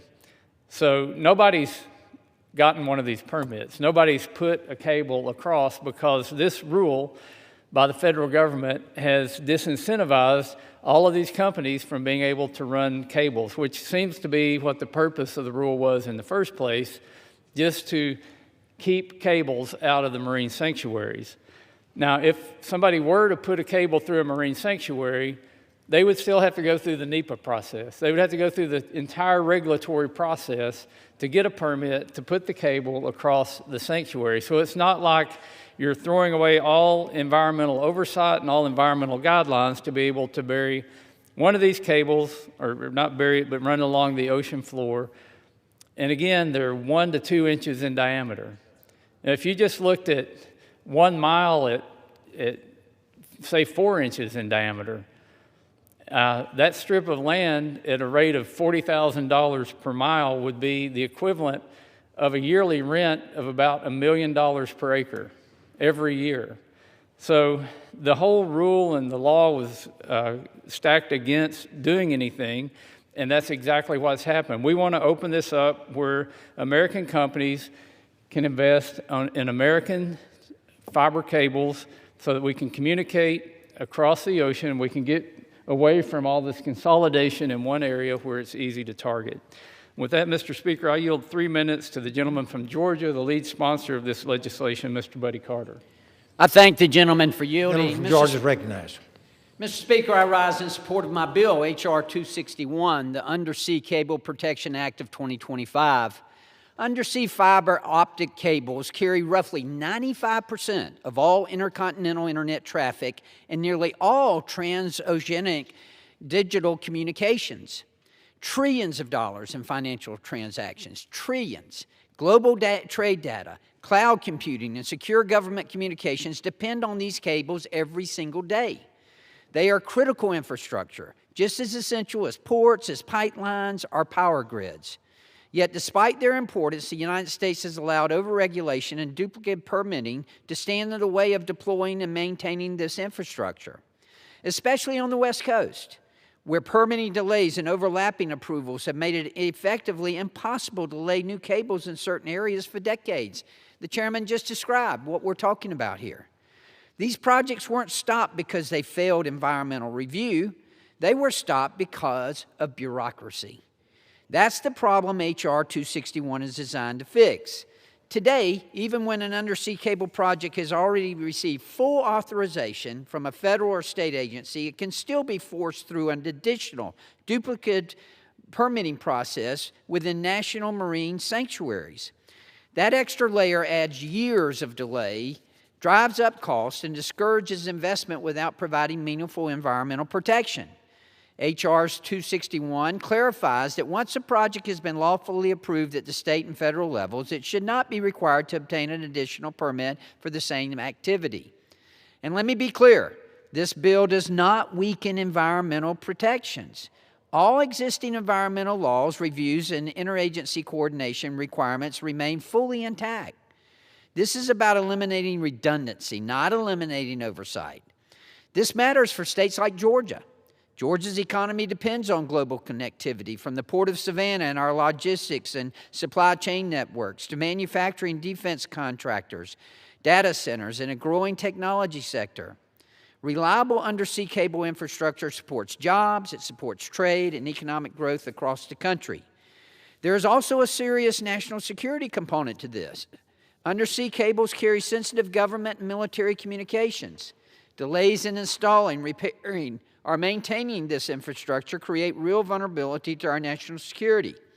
Even today, our adversaries like China are actively targeting global communication networks, especially cutting undersea cables to connect us to our allies like Japan, Korea, and Taiwan.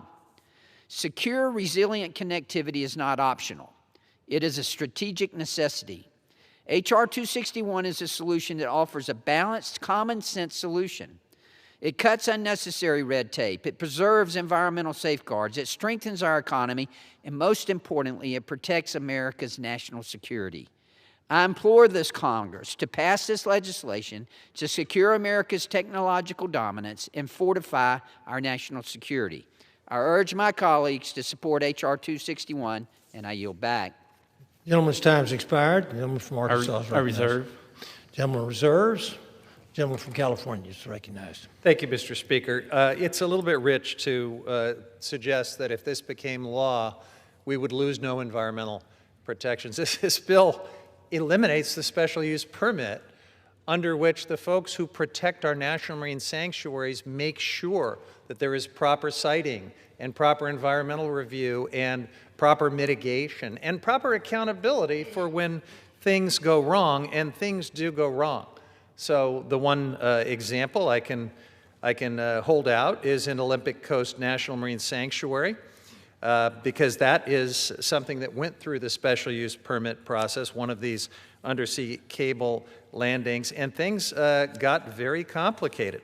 Thankfully, the National Park Service was able to charge market rent for the rights to go through this area, and it turns out that was a good thing because there were all sorts of complications. In fact, there's still all types of ongoing repair and monitoring, areas where things weren't installed properly, where there was all sorts of damage that wasn't foreseen on the front end. So, you know, having that fair market value paid in the first place and then retained by the federal agency that may need to follow up and make sure that these special places are protected is very, very important. Now, Mr. Westerman has suggested that the existing special use permit sets a fair market value that's just so prohibitive that none of these landings will ever happen in marine sanctuaries. The estimates from lobbyists are that without this bill, 2 20-mile segments through a California sanctuary would cost these huge tech companies between $2.8 million and $7 million per year. And to just put that in perspective, in the time that we have been arguing, these companies have made more than that. This is pocket change. to these companies. They can afford to pay fair market value in order to go through our national marine sanctuaries. And as Mr. Westerman, I'm sure, would not disagree, if they were proposing to run these things through a national park in Hot Springs, Arkansas, for example, it's a good thing they would have to get a special permit to do that, and that they would have to pay fair market value, and that the funds they pay would be available to that unit of the national park system to make sure things were done right and to make sure that there was accountability and mitigation going forward. We're just asking for the same thing for our national marine sanctuaries. And with that, I reserve the balance of my time. Gentleman reserves. Gentleman from Arkansas is recognized. Mr. Speaker, I yield 2 minutes to the gentleman from Ohio, Mr. Miller. Gentleman's recognized. Thank you, Chairman. Thank you, Mr. Speaker. I rise today in strong support of H.R. 261, the Undersea Cable Protection Act. Undersea cables are the backbone of our modern economy. These cables are no bigger than a garden hose, but support over $10 trillion in international commerce on a daily basis.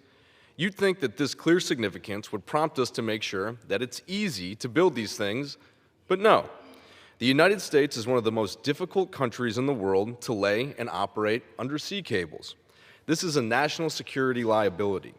There is simply no reason to require a special use permit for an undersea cable because there is absolutely zero, and I say zero, environmental impact. It is time for Congress to pay more attention to the critical infrastructure that surrounds us in this country. That is why I introduced the Neptune Act, to make sure that the Navy maintains its undersea cable laying and repair capabilities, and that's also why I intend to vote for this legislation and urge my colleagues to do the same. Thank you to my friend Buddy Carter from the National Resources Committee for leading this effort. Thank you, Mr. Chairman, and thanks, Mr. Speaker. I yield back. Gentleman yields. I reserve. Gentleman from Arkansas, he reserves. Gentleman from California. Thank you, Mr. Speaker. I yield 5 minutes to the gentleman from the Central Coast of California, Mr. Carbajal. Gentleman's recognized. I thank the chair and I thank the gentleman for yielding. I rise in firm opposition to H.R. 261, the Undersea Cable Protection Act of 2025. On its face, this legislation may seem like a narrow procedural change, as streamlining permitting for undersea fiber optic cables. But in reality, it strips away critical environmental and economic safeguards that we and the communities we represent depend on to help power our nation's blue economy. We know that 4 of the 5 national marine sanctuaries in California generate more than $114 million a year and support over 18,000 jobs in commercial fishing alone. H.R. 261 is a giveaway to mega corporations at the expense of the American taxpayer, the oceans and Great Lakes we have advocated to protect.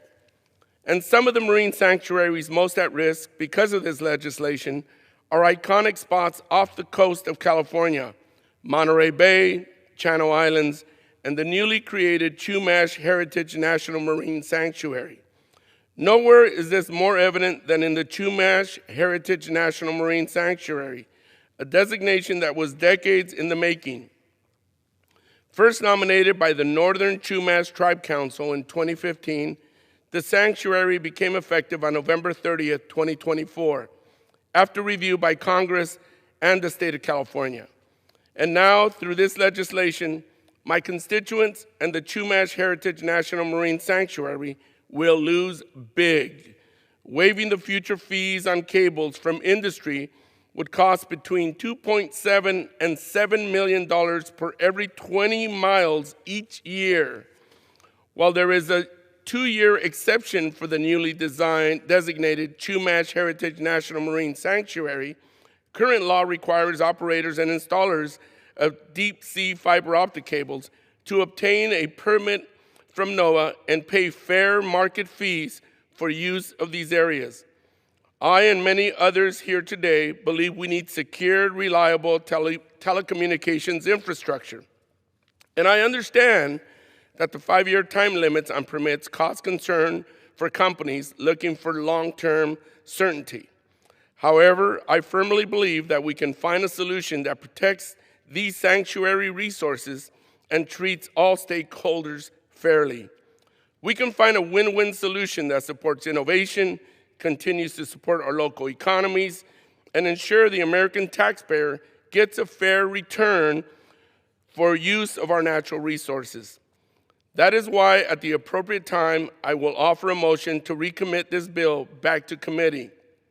If the House rules permitted, I would have offered the motion with an important amendment to this bill. My amendment is straightforward. Allow tech companies to have their alternative permitting pathway in sanctuaries, but add in a few common sense guardrails. First, allow an alternative license or permit, but require that the project be compatible with the purpose of the sanctuary. That means protecting the sensitive areas of the seafloor and avoiding cultural and historic sites. Second, require public comment, as is currently the practice with special use permits. Third, require these companies to carry liability insurance for the project. We don't want to see another disaster like we saw off the coast of Oregon. A Meta subsidiary dumping drilling fluid and drilling equipment on the seafloor, then leaving the taxpayers on the hook to clean up the mess. Yes, did I say taxpayers? Yes, they're the ones that paid. Finally, my amendment would maintain the status quo and allow NOAA to collect a fair market fee for the use of these sanctuary resources, just like any other public land management agency does for cables that cross their protected lands. These are all standard provisions for the use of public resources, and I hope we can bring back a little bit of common sense to this legislation. I ask unanimous consent to insert into the record the text of this amendment. I ask my colleagues to join me in voting for the motion to recommit and protect our marine sanctuaries for future generations. I yield back. Without objection, gentleman yields. Gentleman reserves. Gentleman from Arkansas is recognized. Mr. Speaker, the article featured behind me found that adversaries like Russia and China are taking disruptive action against undersea cables on a more frequent basis around the world. Here's an article just from yesterday talking about a Chinese cargo ship captain who's been charged with severing a natural gas pipeline and a communication cable in the Baltic Sea. If we stick to the status quo, we're leaving ourselves more vulnerable to similar threats at our doorstep. Our adversaries are taking an increasingly aggressive posture in targeting critical infrastructure. Congressman Carter's legislation promotes route diversity, it reduces threats to global communication systems, and it ensures that the United States wins the global technology race. It's why it's important that we pass this legislation and we give companies the certainty that they can build these transmission or these communication lines and diversify where they're locating them so that we can protect our economic security and also our national security. I have no further request for time. I'm prepared to close, and I reserve the balance of my time. Gentleman reserves. Gentleman from California. Thank you, Mr. Speaker. It's a very selective concern about national security, apparently, because right now every one of these landings has a publicly available map. The whole world knows where everything is. If my friends were concerned about the national security exposure that presents, you'd think we'd be working on some way to make that less of a publicly obvious piece of information. But no, we're not hearing about that. We're hearing it raised as a bit of a pretext here to try to run these projects through national marine sanctuaries rent-free and environmental review-free. Now, one of the speakers across the aisle actually said a few moments ago that there's no need for a special use permit. In fact, it's ridiculous to require one because there's no environmental impact to these projects. We've heard about what happened off the Oregon coast. Certainly, the people of the Oregon coast would differ mightily with the notion that there's no environmental impact. They're still cleaning up the mess, and taxpayers ultimately had to do it. But we also have the example from the Olympic Coast National Marine Sanctuary that I referred to earlier. This, of course, is a tough place to work on the seafloor. It is mud. It's sensitive habitat. Fishermen are active in the area. And there are national security assets there. There's the Northwest Training and Testing Range. So it's a complicated place to do a project like this. And it's a good thing that NOAA was able to charge market fees when they approved a special use permit that took into account all of these complexities, because those fees ended up being very, very necessary. This project had huge issues over the last 25 years. The sea plow that was used to trench across the sanctuary left a 3-meter wide gash across the seafloor that is still recovering. So tell me about no environmental impacts. The installation company never did post-project monitoring, and so they left the project without checking that the cables were even buried to the correct depths. And NOAA had to come back in with submersible equipment to monitor the cables, and it's a good thing they had the resources to do that from those market fees, because they found numerous locations where the cable was exposed, floating above the seafloor, putting the fiber optic infrastructure itself at risk if we care about national security and telecommunications integrity, and posing a danger to other sanctuary users and their gear. A fishing boat, for example, could have easily gotten snagged on some of these exposed loose cables, taking down the entire network, destroying equipment that a small business fisherman had invested in. To this day, the fiber optic company has to enter that sanctuary regularly in order to repair and rebury the cables that were improperly installed. So all of this would have been an even greater mess had this bill been law at the time, had NOAA been unable to put some conditions and some guardrails into the special use permit, had NOAA been unable to charge that fair market fee that has enabled it to follow up and clean up some of this mess. That is what is at risk if we pass a thoughtless corporate giveaway like this. I urge my colleagues to vote no on this legislation, and I yield back. Gentleman yields. Gentleman from Arkansas is recognized.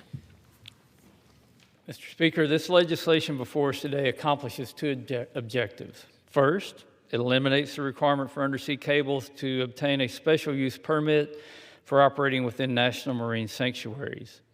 Again, undersea cable projects would still need to undergo review under the National Environmental Policy Act, the Endangered Species Act, the Marine Mammal Protection Act, the Magnuson-Stevens Act, the National Historic Preservation Act, and the Coastal Zone Management Act. None of that permitting is waived in this bill, and I would dare say anybody wanting to run one of these cables would say they're getting to do it and to avoid all environmental laws and protections, and I don't think people running these cables want to do that. Second, it removes the 5-year timeline for any special use permit within a national marine sanctuary. Together, these reforms reduce regulatory burdens, they protect our national security, and they ensure that America can lead the way in deploying undersea cables while protecting our marine environments. I want to thank Congressman Carter for his leadership on this issue. I urge my colleagues to support this legislation, and I yield back the balance of my time. Gentleman yields. All time for debate has expired. Pursuant to House Resolution 1057, the previous question is ordered on the bill as amended. The question on engrossment and the third reading of the bill. Those in favor say aye. Those opposed, no. The ayes have it. Third reading, please. A bill to amend the National Marine Sanctuaries Act to prohibit requiring an authorization for the installation, continued presence, operation, maintenance, repair, or recovery of undersea fiber optic cables in a national marine sanctuary if such activities have been previously authorized by a federal or state agency. What purpose does the gentleman from California seek recognition? Mr. Speaker, I have a motion to recommit at the desk. Clerk will report the motion. Mr. Carbajal of California moves to recommit the bill H.R. 261 to the Committee on Natural Resources. Pursuant to Clause 2B of Rule 19, the previous question is ordered on the motion to recommit. The question is on the motion. All those in favor say aye. All those opposed, no. The noes have it. The motion is not agreed to. Gentleman from California. Mr. Speaker, I ask for the yeas and nays. The yeas and nays are now requested. Those favoring a vote by the yeas and nays will rise. A sufficient number having risen, the yeas and nays are ordered. Pursuant to Clause 8 of Rule 20, further proceedings on this question will be postponed. The chair lays before the House a message. To the Congress of the United States, consistent with applicable law, including Section 232C2 of the Trade Expansion Act of 1962 as amended, 19 United States Code 1862C2, Section 232, I am providing notice of the reasons why I have decided to take action to adjust imports of processed critical minerals and their derivative products, PCMDPs, so that such imports will not threaten to impair the national security of the United States. On October 24, 2025, the Secretary of Commerce, Secretary, in accordance with Section 232, transmitted to me a report on his investigation into the effects of imports of PCMDPs on the national security of the United States. Based on the facts considered in that investigation, the Secretary found and advised me of his opinion that PCMDPs are being imported into the United States in such quantities and under such circumstances as to threaten to impair the national security of the United States. In Proclamation 11001 of January 4, 2026, adjusting imports of processed critical minerals and their derivative products into the United States, proclamation, after considering the Secretary's report, the factors in Section 232D, 19 United States Code 1862D, and other relevant factors and information, I concurred with the Secretary's findings that PCMDPs are being imported into the United States in quantities and under circumstances that threaten to impair the national security of the United States. In my judgment, and in light of the Secretary's report, the factors in Section 232D and other relevant factors and information, I have determined that it is necessary and appropriate to direct negotiations of agreements to address the national security threat. In the proclamation, I have also noted that depending on the status of or outcome of those negotiations, I may take other measures to adjust the imports of PCMDPs to address the national security threat. I am enclosing a copy of the proclamation that I have issued. The proclamation further explains the circumstances underlying the threat to impair the national security of the United States posed by imports of PCMDPs and the actions taken in the proclamation to eliminate that threat. Signed sincerely, Donald J. Trump, the White House, February 11, 2026. The chair lays before the House a message. Oh, I'm sorry. Referred to the Committee on Ways and Means and ordered printed. The chair lays before the House a message.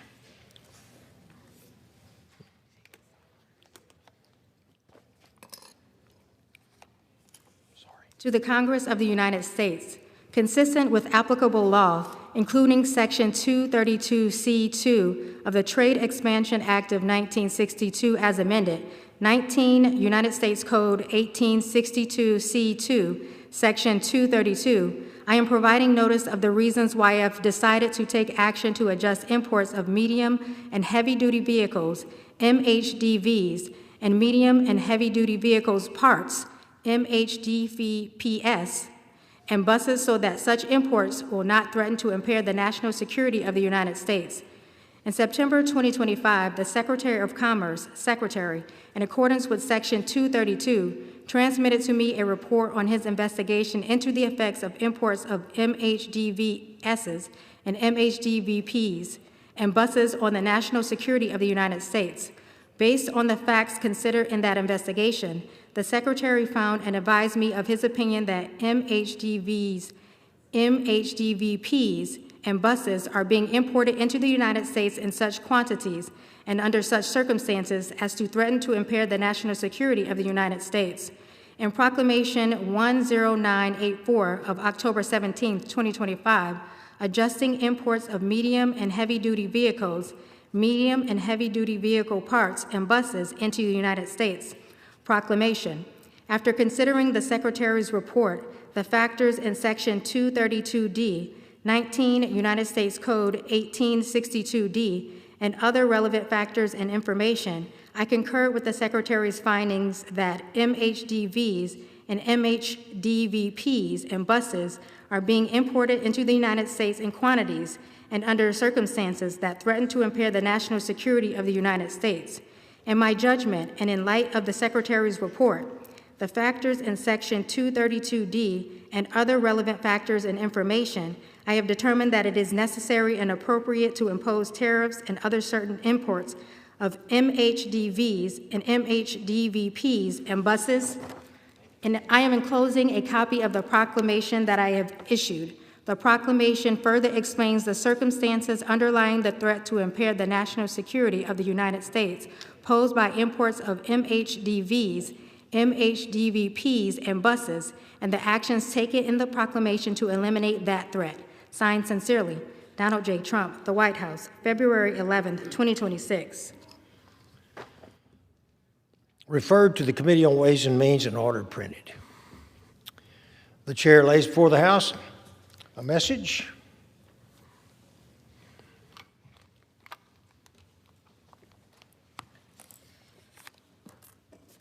To the Congress of the United States, consistent with applicable law, including Section 232C2 of the Trade Expansion Act of 1962 as amended, 19 United States Code 1862C2, Section 232, I am providing notice of the reasons why I have decided to take action to adjust imports of semiconductor manufacturing equipment and their derivative products so that such imports will not threaten to impair the national security of the United States.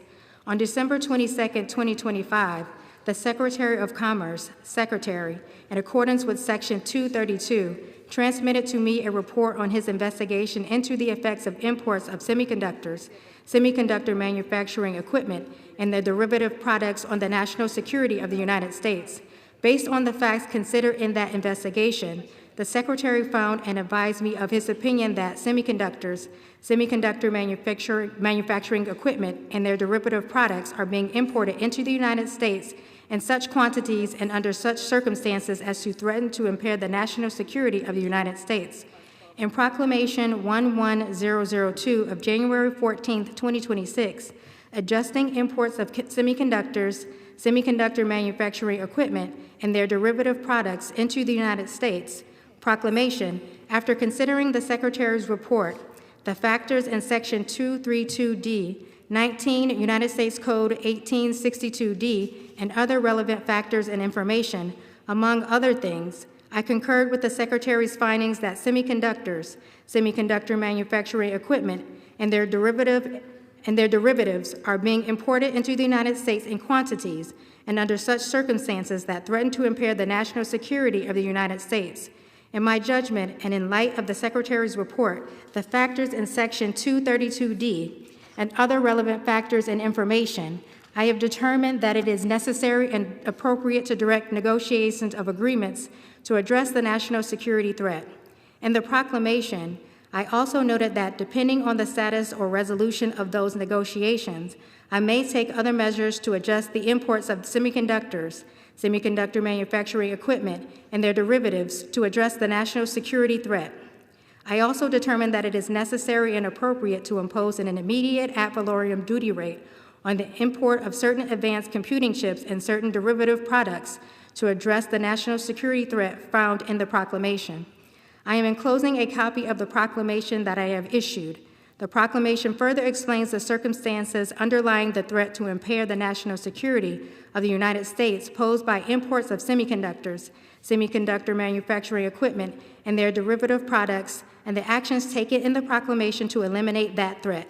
Signed sincerely, Donald J. Trump, the White House, February 11, 2026. Referred to the Committee on Ways and Means and ordered printed. Pursuant to Clause 12A of Rule 1, the chair now declares the House in recess subject to the call of the chair.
Proceedings will resume on questions previously postponed. Votes will be taken in the following order. The motion to recommit on H.R. 3617, passage of H.R. 3617 if ordered, passage of House Joint Resolution on 72, the motion to recommit on H.R. 261, passage of H.R. 261 if ordered, the motion to commit on Senate 1883 and 1383, and passage of Senate 1383 if ordered. The first electronic vote will be conducted as a 15-minute vote. Pursuant to Clause 9 of Rule 20, remaining electronic votes will be conducted as 5-minute votes. Pursuant to Clause 8 of Rule 20, the unfinished business is the question on agreeing to the motion to recommit on H.R. 3617 offered by the gentleman from Ohio, Mr. Landsman, on which the yeas and nays were ordered. The clerk will redesignate the motion. Motion to recommit H.R. 3617 offered by Mr. Landsman of Ohio. The question is on agreeing to the motion to recommit. Members will record their votes by electronic device. This is a 15-minute vote.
Member.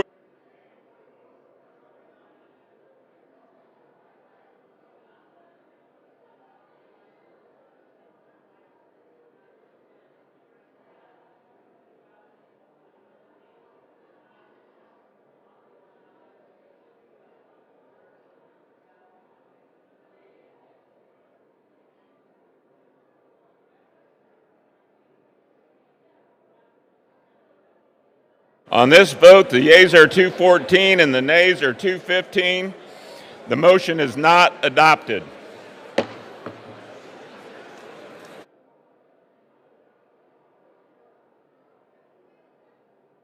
The question is on passage of the bill. Those in favor, please say aye. Those opposed, no. The ayes have it. The bill is not. I would ask for the yeas and nays. The yeas and nays are requested. Those favoring a vote by the yeas and nays will rise. A sufficient number having risen, the yeas and nays are ordered. Members will record their votes by electronic device. This is a 5-minute vote.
Vote. The yeas are 223 and the nays are 206. The bill is passed.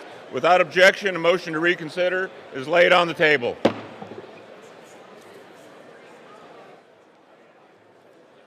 Pursuant to Clause 8 of Rule 20, the unfinished business is the vote on passage of House Joint Resolution 72, on which the yeas and nays are ordered.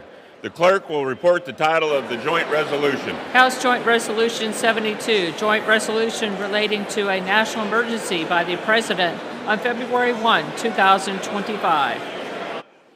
The question is on passage of the joint resolution. Members will record their votes by electronic device. This is a 5-minute vote.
On this vote, the yeas are 219 and the nays are 211. The joint resolution is passed. Without objection, the motion to reconsider is laid on the table.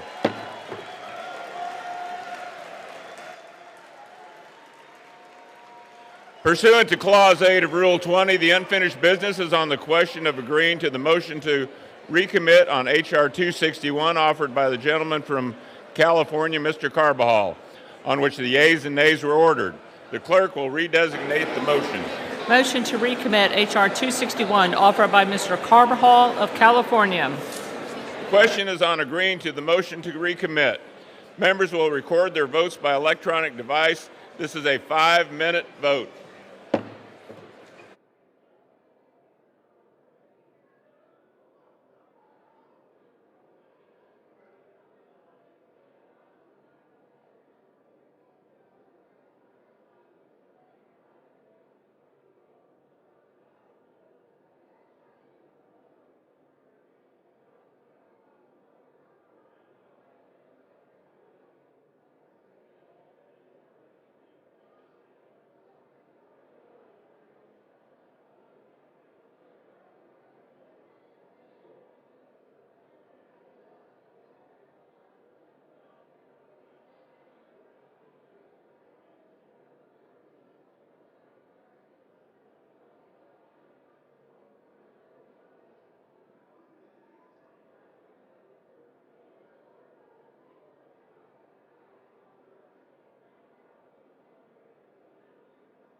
On this vote, the yeas are 214 and the nays are 216. The motion is not adopted. The question is on passage of the bill. Those in favor, please say aye. Those opposed say no. The ayes have it. The bill is passed. For what purpose? Request the yeas and nays. Is that what? The yeas and nays are requested. Those favoring a vote by the yeas and nays will rise. A sufficient number having risen, the yeas and nays are ordered. Members will record their votes by electronic device. This is a 5-minute vote.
On this vote, the yeas are 218 and the nays are 212. The bill is passed without objection. A motion to reconsider is laid on the table. Without objection, the title is amended.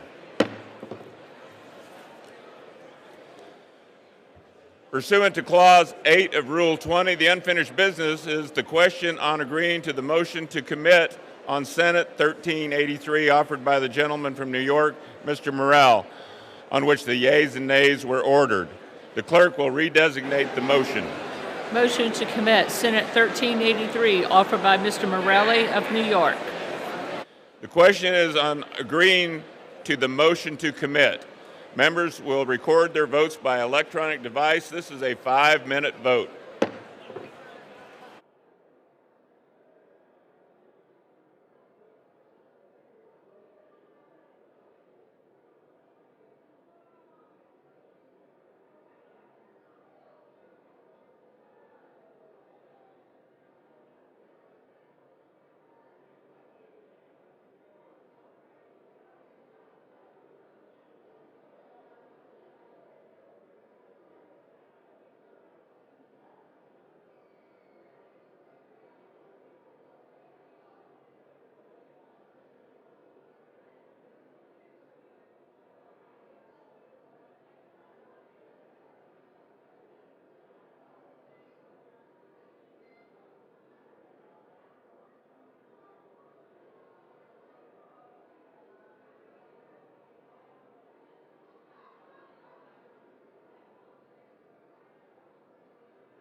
On this vote, the yeas are 214 and the nays are 217. The motion is not adopted. The motion is on passage of the bill. Those in favor, please say aye. Those opposed, no. The ayes have it. For what purpose does the gentleman from New York seek recognition? Mr. Speaker, I ask for the yeas and nays. The yeas and nays are requested. Those favoring a vote by the yeas and nays will rise. A sufficient number having risen, the yeas and nays are ordered. Members will record their votes by electronic device. This is a 5-minute vote. Yeah, I don't know. I got stuck. The clutch. You think I hadn't done this before?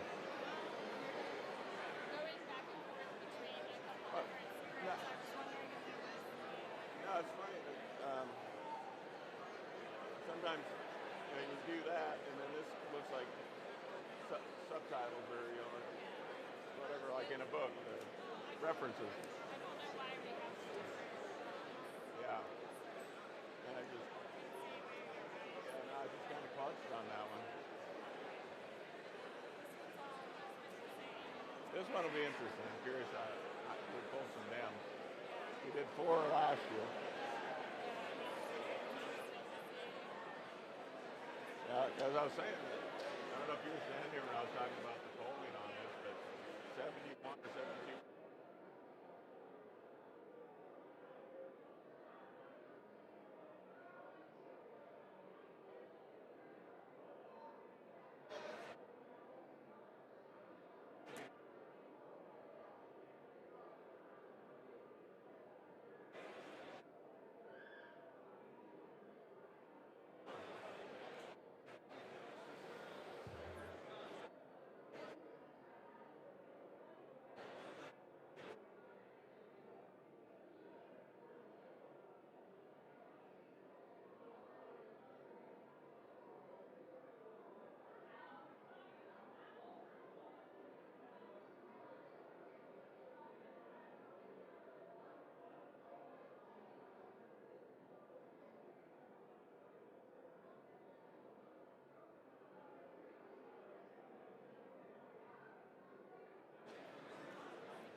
I know I would.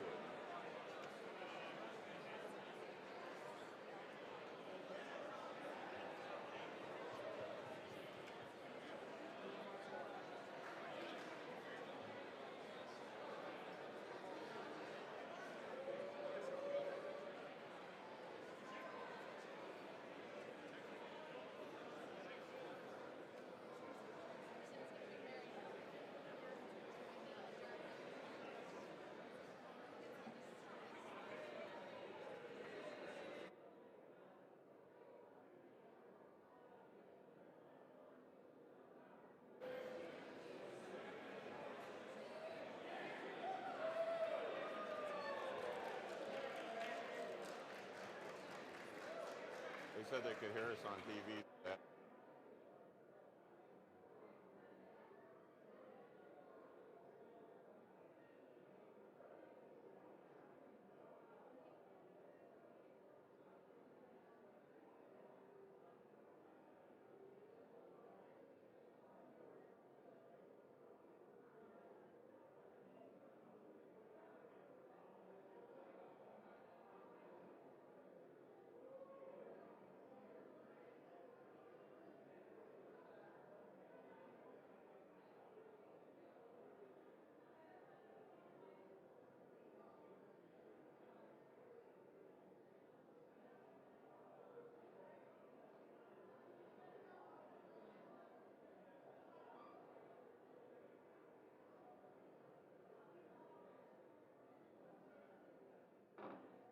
Minute remaining.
On this vote, the yeas are 218 and the nays are 213.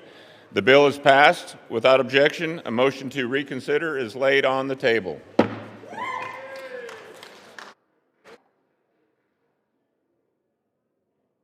For what purpose does the gentlewoman from Illinois seek recognition?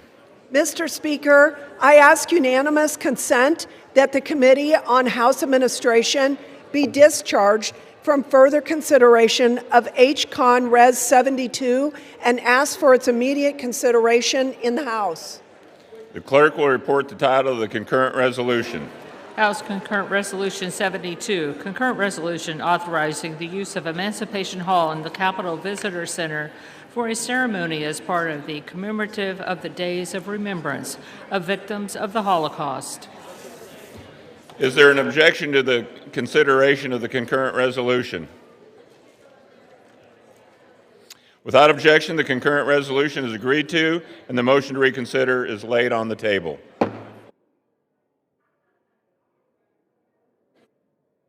For what purpose does the gentlewoman from Illinois seek recognition? Mr. Speaker, I ask unanimous consent that when the House adjourns today, it adjourn to meet at 9 a.m. tomorrow. Without objection.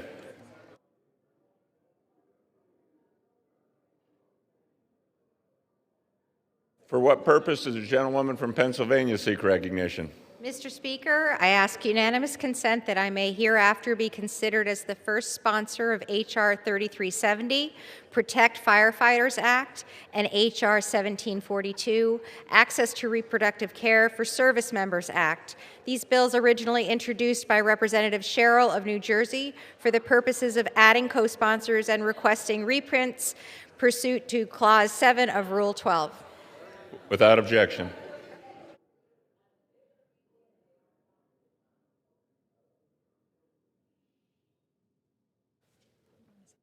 Now entertain requests for 1-minute speeches. For what purpose does the gentleman from Georgia seek recognition? Ask unanimous consent to address the House for 1 minute and to revise and extend my remarks. Without objection, the gentleman is recognized for 1 minute. Mr. Speaker, I rise today to recognize the newly appointed Georgia State and Superior Court judges. These judges are all accomplished attorneys and legal professionals who are stepping into vital roles within the Georgia's judicial system. Among those appointed is a native of Brunswick, Georgia, in my district, Stephen Blackerby. Mr. Blackerby, who was a partner at Brown Reddick, will now serve the Superior Court at the Brunswick Judicial Circuit.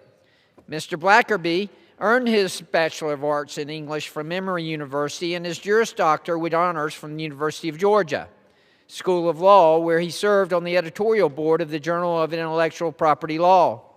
He was also a member of both the Federalist Society and the Student Bar Association. Mr. Blackerby has devoted more than 2 decades of his career to a wide range of legal matters with expertise in representing local governments and serving as city attorney for multiple municipalities. Mr. Blackerby's experience is notable, and he will certainly excel in this new position. Thank you, Mr. Speaker, and I yield back. For what purpose does the gentleman from New York seek recognition? Mr. Speaker, I ask unanimous consent to address the House for 1 minute. Without objection, the gentleman is recognized for 1 minute. Thank you, Mr. Speaker. Mr. Speaker, I'd like to recognize the community service provided by the men and women of the Yonkers East Yonkers Rotary Club. Every day they live out their voluntary efforts of the Rotary 4+1 test, ensuring truth, fairness, goodwill, benefit, and fun in their activities under the banner of service above self. Recently, the club raised needed funds for their community service projects, completing a 25-plus hour marathon filibuster, assisting families in need. The club is led by President Alan Gray, President-elect Ann Murphy, Vice President Jeffrey Landsman, immediate past President George John, and other key officers, Greg Arcaro, Christian Facetta, Philippe Charles, Matt Coppy, Alex Schnee, and many more. From the floor of the House of Representatives, we salute the Rotary Club of Yonkers, East Yonkers, and wish them continued success in all of their good works. Mr. Speaker, I yield back. For what purpose does the gentleman from Pennsylvania seek recognition? Mr. Speaker, request unanimous consent to address the House for 1 minute and revise and extend my remarks. Without objection, the gentleman is recognized for 1 minute. Thank you, Mr. Speaker. I rise today to celebrate Bailey Little, a 2023 Bellefonte High School graduate. Bailey recently received an American degree from the Future Farmers of America. Bailey is the first Bellefonte FFA member in nearly 2 decades to receive an American degree. She's been an active FFA member since her freshman year. The American degree is the highest FFA honor and is given to members for their dedication to their chapter, leadership, and community involvement. To receive an American degree, members must receive their state FFA degree, be an active member of their chapter for at least 3 years, and take part in various agricultural education programs. Bailey's FFA projects included raising beef, cattle, dairy cows, goats, poultry, and rabbits. Along with raising livestock, Bailey is a small business owner selling Western jewelry and clothing. Additionally, Bailey and her fiance raise beef cattle in Center County. Mr. Speaker, Bailey should be proud of her accomplishments, and it is a great example for FFA members in our community. Congratulations, Bailey. And thank you, Mr. Speaker, and I yield back the balance of my time. For what purpose does the gentleman from Ohio seek recognition? Without objection, the gentleman is recognized for 1 minute. Thank you, Mr. Speaker. I rise today because the House just voted on the SAVE Act, which will make it harder for tens of millions of Americans to vote. Not non-citizens. Non-citizens can't vote. They can't register to vote. If they do, they'll be deported. Citizens, American citizens, are being denied their right to vote by requiring in this bill all kinds of paperwork to register, all kinds of paperwork to vote. So just 3 examples. If you're a married woman,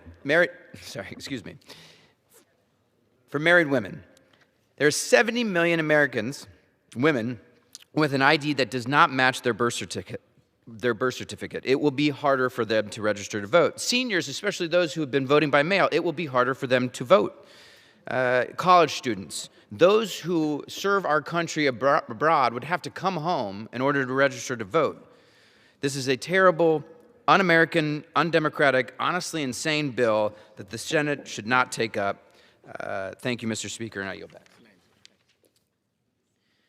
For what purpose does the gentleman from Iowa seek recognition? Request unanimous support to address the House for 1 minute and revise and extend my remarks. Without objection, the gentleman is recognized for 1 minute. Thank you, Mr. Speaker. I rise today to honor Sarah Root and express the relief of our community that justice has been delivered to her killer. In 2016, 21-year-old Sarah Root was driving home from her graduation when an illegal immigrant who was drunk driving at 3 times the legal limit struck and killed her. Her killer posted bail, vanished from the country, leaving Sarah's family without answers for nearly 10 years. Sarah should be 31 today, and in her memory, I fought to pass Sarah's Law, included in the first bill signed by President Trump. Her bill is now law, and in February 3rd, justice finally came to her killer. He was extradited, convicted, and has been sentenced to more than 20 years in prison. As a father of 2 girls, I cannot fathom the pain Michelle and Scott have endured these past 10 years. Sarah's Law is a promise to them and every American family that we will not ignore these tragedies, and we will act to prevent them. Thank you, Mr. Speaker, and I yield back. For what purpose does the gentlewoman from Florida seek recognition? Without objection, the gentlewoman is recognized for 1 minute. Too tall.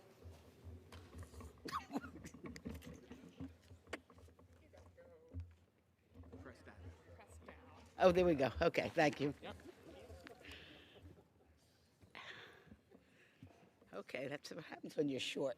Okay. Thank you. Well, I rise today with great gratitude for my Chief of Staff, Bradley Solian, who's departing my office after 12 years of extraordinary service to the people of Palm Beach County and our country. And Brad really has quite a story. He came to Washington having been a teacher in South Florida, and then he joined my office as an intern. He became the legislative correspondent person, the policy advisor, the legislative director, and ultimately the chief of staff. What a role model for perseverance and dedication. And he's led with vision and patience, a steady hand. No matter the challenge, he's always been calm, with clarity and focus. But best of all, he comes to the office every day with a very big smile, and he lifts us all. And to Brad, I'm going to miss you dearly and wishing you great success. Everybody join me in wishing Brad great success on your new journey.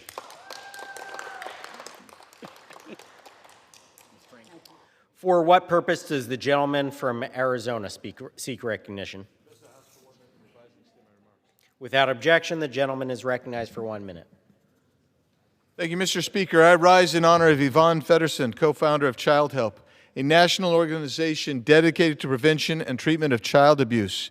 Yvonne lived an amazing, divinely inspired life. In 1959, Yvonne was in her mid-20s and in the midst of a successful acting career. She and Sarah O'Meara, who became a close friend and co-founder of Child Help, were on a USO tour in Japan when they found 11 Japanese-American orphans kicked out of their orphanage. Yvonne and Sarah responded, finding them shelter and long-term care. What started as an effort to help these 11 children turned into a lifelong calling. Yvonne and Sarah went on to open orphanages in Japan and Vietnam, saving tens of thousands of children. In the mid-70s, at the behest of Nancy Reagan, they opened their first iteration of Child Help in California. They have since created a nationwide network of assistance, including a 24/7 hotline, treatment centers, abuse prevention programs, and awareness campaigns. We are honored they chose to headquarter Child Help in Arizona. On January 23rd of this year, at the age of 90, God called Yvonne home. I count it as a tremendous blessing to have known Yvonne and witnessed the profound impact she had on the lives of our most vulnerable and on our community, our state, and our nation. Her legacy will endure. Thank you, Mr. Speaker. I yield back. For what purpose does the gentleman from New Jersey seek recognition? Without objection, the gentleman is recognized for 1 minute.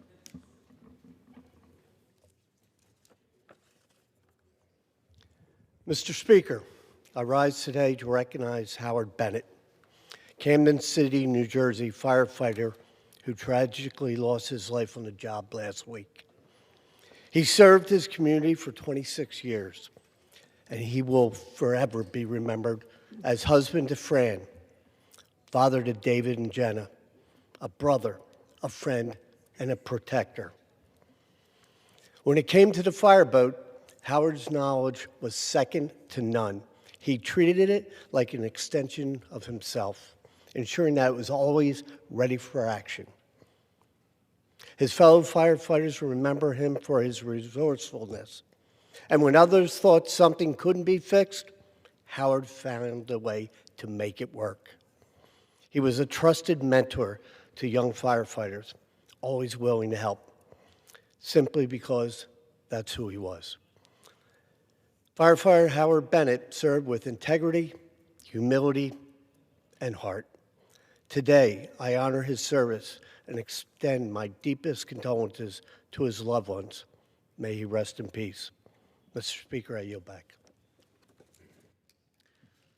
For what purpose does the gentleman from Pennsylvania seek recognition? Seek unanimous consent to address House 1 minute to revise and extend my remarks. Without objection, the gentleman is recognized for 1 minute. Mr. Speaker, I rise in support of the Housing for the 21st Century Act introduced by Chairman Hill and Housing Subcommittee Chairman Flood, which passed the House with overwhelming bipartisan support. Housing affordability is a supply problem, and for too long, federal policy has made it slow and expensive to build new homes. President Trump and Secretary Scott Turner advanced housing reforms that cut blue tape, expanded supply, lowered the price of lumber, and brought mortgage rates below 6%. This legislation builds on that progress by removing federal barriers so homes can be built faster, economically at scale, without new federal spending. Today, it can cost over $100,000 before a shovel ever hits the dirt to build a new home, and builders often cannot build a home for less than $250,000. This bill modernizes house laws, improves coordination between HUD and USDA, expands manufacturing housing in rural communities, reduces barriers for veterans, and increases access to small dollar mortgages. So I was very pleased to support this important legislation. I yield back. For what purpose does the gentlewoman from Ohio seek recognition? Unanimous consent to address the House and to extend and revise my remarks. Without objection, the gentlewoman is recognized for 1 minute. Thank you, Mr. Speaker. Today, I rise to recognize the Black Chamber of Commerce of Summit County and its co-founders, Robert DeJournette and Misty Beasley, as Ohio's 13th Congressional District Champions of the Week. 1 year ago, I had the honor of attending its kickoff event in Akron, and I was truly inspired to see so many people support this catalyst for change. After an economic study was commissioned, it was determined that Akron's Black population, who represents nearly 1/3 of the region, Yet, the report highlighted through the Elevate Akron report that there was purposeful, intentional, and systemic exclusion from economic growth and job opportunities for Black people in the region. Left unaddressed, this gap has threatened innovation and prosperity, not just for Black Akronites, but for the entire region. Mr. DeJournette and Ms. Beasley created the Black Chamber of Commerce of Summit County to reverse that trend, enabling Black business owners to take their rightful place in the economic ecosystem with the right support, connections, and capital to allow Black businesses to survive and thrive. In its first year, the Chamber has counseled dozens of small businesses on finances and website development, helped them compete for national resources, and connected local leaders to maximize growth. Congratulations again to Robert DeJournette, Misty Beasley, and the entire membership of the Black Chamber of Commerce of Summit County on a successful first year and being named the 13th Congressional District's Champion of the Week. Thank you, Mr. Speaker, and I yield back. For what purpose does the gentleman from Georgia seek recognition? Without objection, the gentleman is recognized for 1 minute.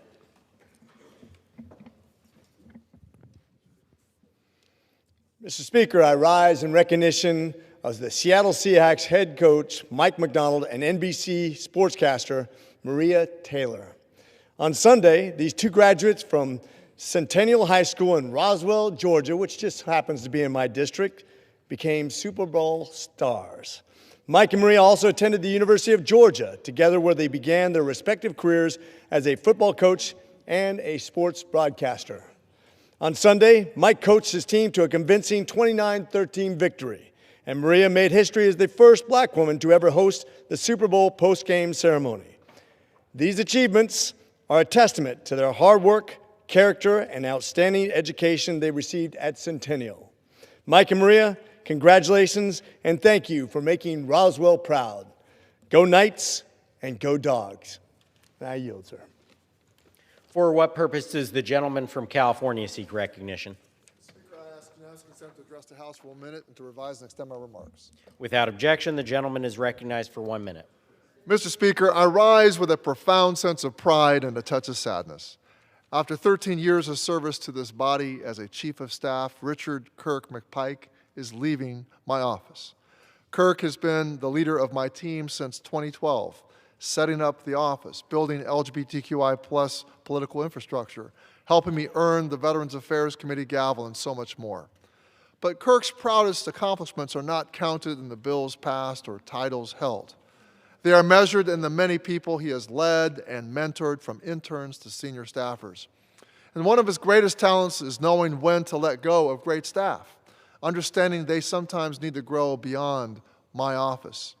And today, it is my time to do the same.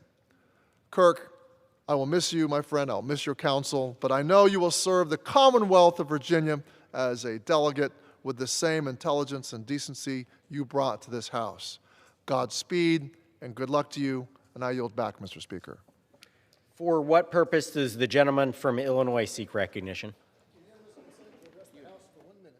Without objection, the gentleman is recognized for 1 minute.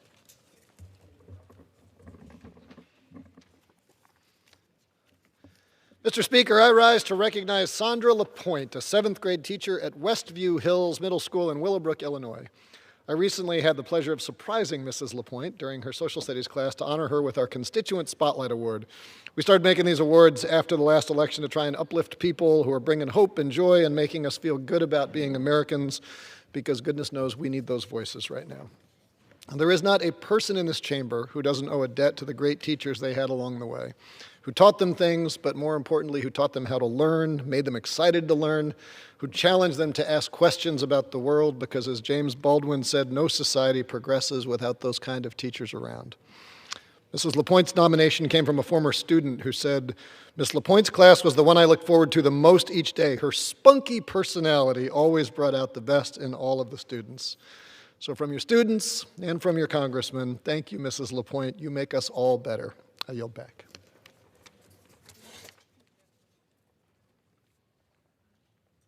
For what purpose does the gentlewoman from Ohio seek recognition?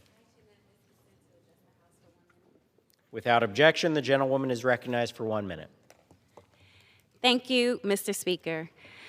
I rise during Black History Month to honor an extraordinary constituent, Mr. James R. Willis, a Marine, an attorney, and a true Cleveland legend. In 1944, Mr. Willis joined the Montford Point Marines, one of nearly 20,000 Black men who volunteered to serve immediately after President Roosevelt integrated the military.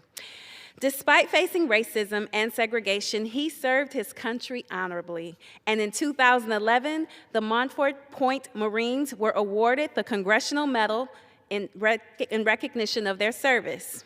After the war, Mr. Willis built a legal career that has left a lasting mark. For more than 70 years, Mr. Willis has practiced criminal law, becoming a legendary courtroom advocate, a national leader, and a mentor across generations. He argued 4 cases before the Supreme Court on protections against unlawful search and seizure, helping to strengthen the rights of all Americans. Even today, at the age of 100, he continues his life work. On behalf of a grateful district, I thank Mr. Willis for a lifetime of courage, service, and dedication to justice. And with that, I yield back. For what purpose does the gentlewoman from Michigan seek recognition? To address the House floor for 1 minute and revise and extend my remarks. Without objection, the gentlewoman is recognized for 1 minute. During Black History Month, we honor leaders who shaped our country, and I rise today to recognize extraordinary Black leaders from West Michigan whose impacts continue to guide our community. Ingrid Scott Wheatley transformed Grand Rapids by expanding equal opportunity in city government and helping build institutions that still protect fairness and inclusion today. Reuben Smart, one of the first African Americans to serve in the United States Marine Corps, went on to dedicate his life to mentoring young people as an educator, coach, and community leader. Dr. Fate Mack broke barriers as founding faculty member at Grand Valley State University, shaping generations of educators and extending his work globally to ensure children had access to education. Roger Wilkins, a civil rights leader and Pulitzer Prize-winning journalist, led national conversations on justice and equality at the highest levels of government and media. Helen Clater advanced civil rights and opportunity for women and families, helping establish institutions that continue to promote equity in Grand Rapids and beyond. These leaders remind us that progress is driven by those willing to serve, to teach, and to lead. Their legacy lives on in West Michigan and across our great nation. I am proud to honor these contributions during Black History Month, and I yield back. For what purpose does the gentlewoman from Michigan seek recognition? I ask unanimous consent to address the House for 1 minute. Without objection, the gentlewoman is recognized for 1 minute. Thank you. We all know that right now, housing crisis is real for so many of our families across the country.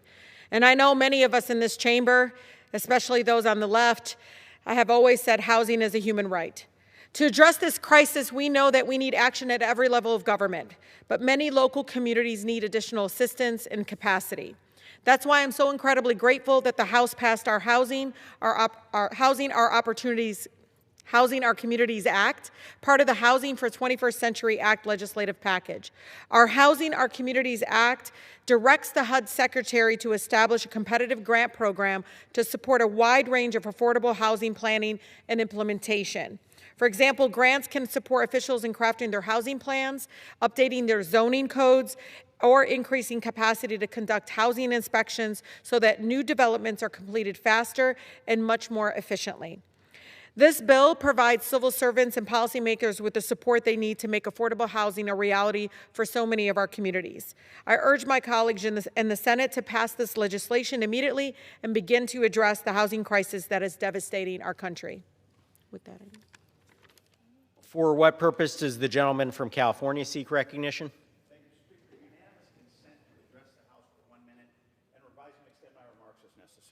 Without objection, the gentleman is recognized for 1 minute. I recognize the 40th anniversary of the Sakanakordur massacre, where 4 unarmed Sikh students, Ravinder Singh, Jilman Singh, Harminder Singh, and Balder Singh Multani, were shot and killed while peacefully protesting the desecration of the sacred scripture of Sikhs. The killing, which took place in the Punjab region of India on February 4th, 1986, was absolutely abhorrent, but the investigation was definitely deplorable.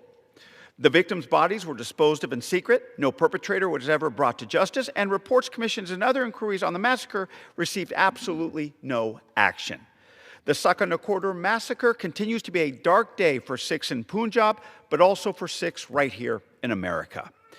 That is why I recognize the Sakanakordur massacre and the justice that awaits, not just the 4 students and their families, but for the Sikh communities at home and abroad. Thank you, Mr. Speaker. I yield back. Thanks, sir. Thank you, guys. For what purpose does the gentleman from North Carolina seek recognition?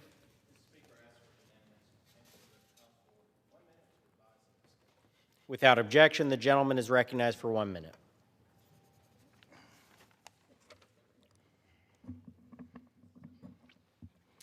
Mr. Speaker, I rise to honor the life of a son of Eastern North Carolina, Aaron Johnson. At just 30 years old, Aaron was more than an organizer. He was a bridge builder who believed that our rural communities deserved a seat at every table. He was a dreamer of big dreams and a fighter of hard fights who proved that you don't need a long life to make a big difference. While he left us far too soon, his legacy of empowerment lives on in many communities across our state. My heartfelt condolences go out to his mother, Mary, and his family as we celebrate a young leader who gave his all to so many. I yield back.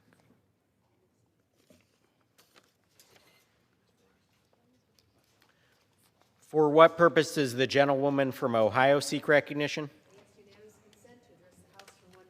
And to revise and extend my remarks. Without objection, the gentlewoman is recognized for 1 minute. Mr. Speaker, I was privileged to join colleagues from both sides of the aisle this week in a House vote that was overwhelming in bipartisan fashion to end the damaging Trump tariff regime on Canada.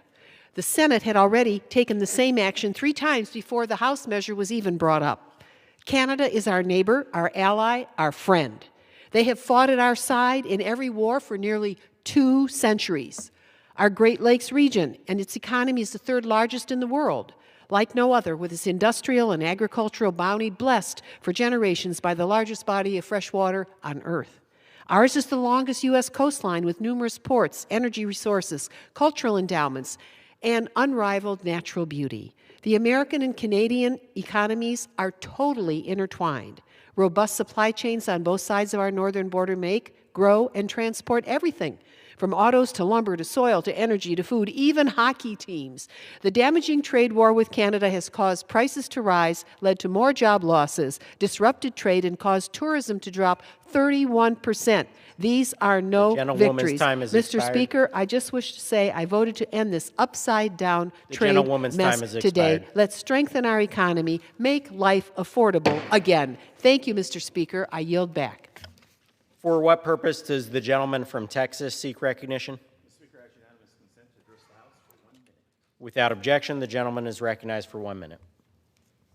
Mr. Speaker, I rise today to honor the life and legacy of my good friend, former Fort Worth City Council member and Mayor Pro Tem Gina Bivens, who was a beloved figure in our community and lost her life on February the 9th at the age of 71 to pancreatic cancer.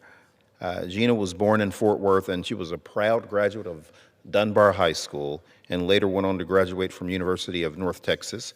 And she majored in journalism and communications and did an amazing job. Before she was on the city council, she had a background on some of our local radio stations and television stations, and a lot of people in the community proudly remember her from Soul 73, KKDA, AM. She will always be known for that amazing voice that she had. And then God gave her a calling, and she decided that she wanted to be in politics, and she ran for our city council, and she served with distinction from 2013 until 2025. She fought for housing. I know that she was very proud of her work along East Rosedale with Cavill Place and Hughes House, and that she worked very hard to make sure that we receive funding for that. She also worked very hard in transportation and made lots of great improvements along a major corridor in District 5, which was along Lancaster Avenue. She was a woman of deep faith. Her father was a very prominent minister in the Fort Worth area, and I want everyone to pray for her family. Her mom is still with us, her sisters, and her brother. Gina's always going to be known for her hard work and just everything that she's done throughout her career, her brave battle against cancer, and we're going to keep that family lifted up in prayer, and we will always remember Gina for just on earth. God bless her entire family. Thank you, Mr. Speaker. For what purpose does the gentlewoman from Arizona seek recognition? Without objection, the gentlewoman is recognized for 1 minute.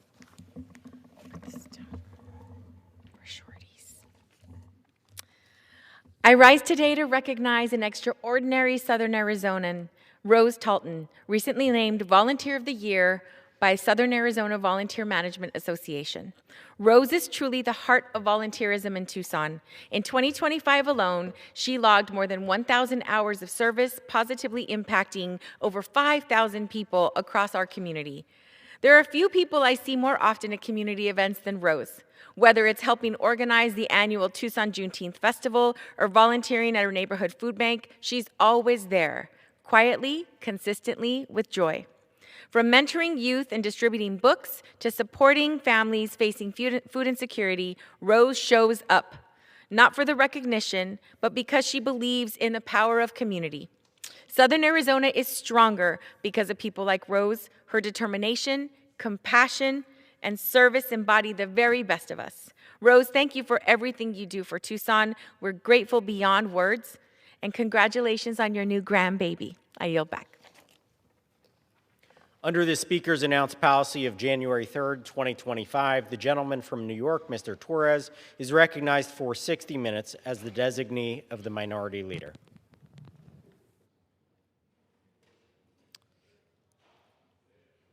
Mr. Speaker, I rise today to honor a true son of the Bronx and a shining example of the American dream, Mr. Haji Doucouré. In 1988, Haji arrived from the Gambia with little more than hope and determination. He built a life rooted in faith, family, and unwavering service. A devoted husband, father of four, proud grandfather, and tireless community advocate, he has served in leadership at the Bronx Islamic Cultural Center and dedicated decades to lifting others up. For him, serving the community has always been a sacred moral obligation. Then came unimaginable tragedy. In January of 2022, the Twin Parks Northwest fires stole 17 lives, including 5 cherished members of Haji's own family. Yet in his darkest hour, Haji chose hope over despair. He united grieving families, clergy, and leaders to seek justice and foster healing. Haji Doucouré embodies resilience. His life teaches us that even amid profound loss, community and service can mend broken hearts and strengthen us all. The Bronx is stronger because of him. Thank you, Haji.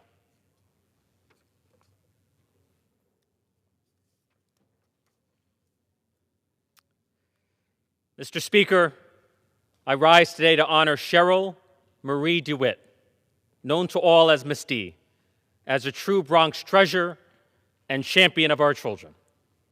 Born to a young single mother and raised by loving foster parents, Miss D learned early that caring adults can change a child's life forever.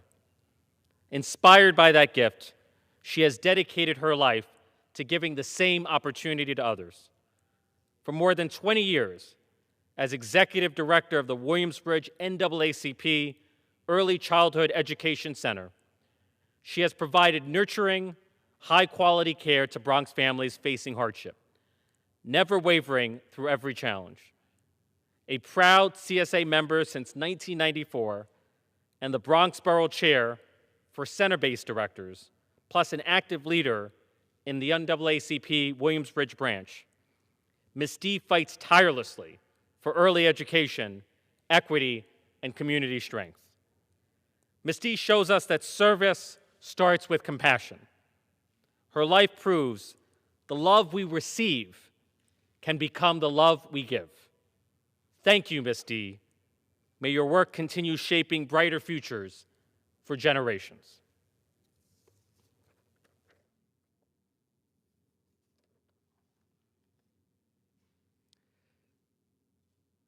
Mr. Speaker, I rise today to celebrate Dr. Johnny Ruth Goff, a tireless educator, a visionary leader, and a true pillar of the North Bronx community.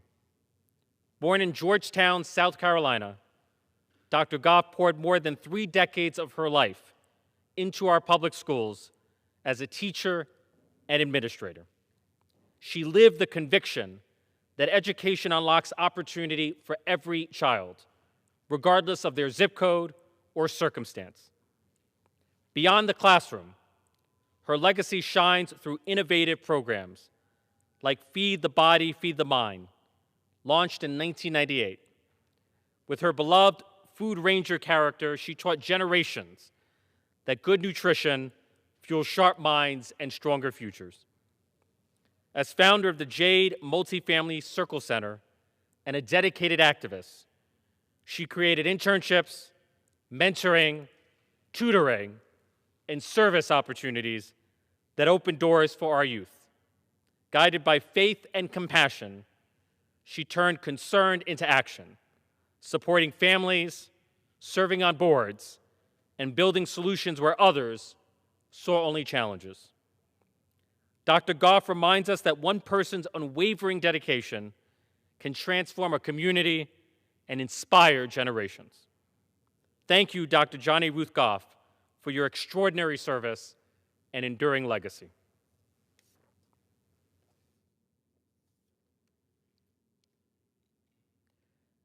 Mr. Speaker, I rise today to honor a true champion of the Bronx, Nilka Martell. A proud Puerto Rican daughter of our borough, Nilka turned her lifelong love for her community into action. Since 2011, as founder and director of Loving the Bronx, she has built a powerful grassroots movement that put residents at the heart of the fight for justice, social, environmental, and economic. She chairs the Bronx River Alliance, leads Friends of Palin Bay Park, and serves on the Bronx Council for Environmental Quality, always amplifying local voices in decisions that determine our air, our parks, and our health. NILCA delivers real wins, securing over $10 million to rebuild Virginia Park and Hugh Grant Circle, and boldly leading the charge to cap the Cross Bronx Expressway, reducing deadly pollution, healing neighborhoods divided by Robert Moses, and creating new green spaces for our children. Nilka Martell shows us what's possible when community leadership meets unwavering determination. She is building a healthier, more connected, more just Bronx for all of us. Thank you, Nilka.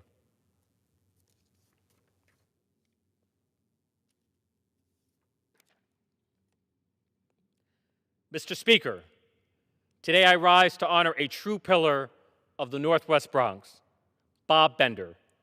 For more than 20 years, Bob has served with unwavering dedication on Community Board 8. For 13 of those years, he chaired the Parks Committee, turning vision into action. In 2007, when veterans raised the alarm about the crumbling Memorial Grove in Van Cortlandt Park, Bob didn't hesitate. He secured the grant, rallied support, and restored it as a dignified place of remembrance. But his work went deeper. He brought naturalists and schoolchildren together to study and safeguard the park's natural treasures. He championed the forgotten history of enslaved people who once labored on the Van Cortlandt estate, ensuring their story is now permanently honored and displayed in the Van Cortlandt Museum for generations to learn from. Long before the board, Bob was always giving back, feeding and clothing the homeless, coaching Little League, showing up when the community needed him most. Today, he still volunteers in the park week after week and fights tirelessly for a Hudson River Greenway. A proud Bronx native, devoted husband, and loving father, Bob Bender reminds us that our borough is built and sustained by people who never stop giving. Thank you, Bob.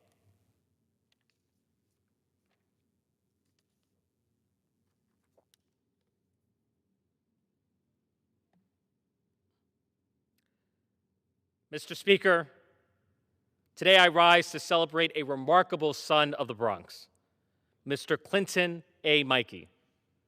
Born and raised here in Community Board 12, educated in our neighborhood schools, and now raising his own family in the same street he loves. Clinton is a Bronxite in every sense of the word. For 25 years, he served with honor and distinction in the Department of Correction, rising to the rank of captain through sheer integrity, discipline, and an unwavering commitment to public service. But retirement never dimmed his passion. Instead, he turned his energy toward his community, joining Bronx Community Board 12 and devoting the past decade to making it better.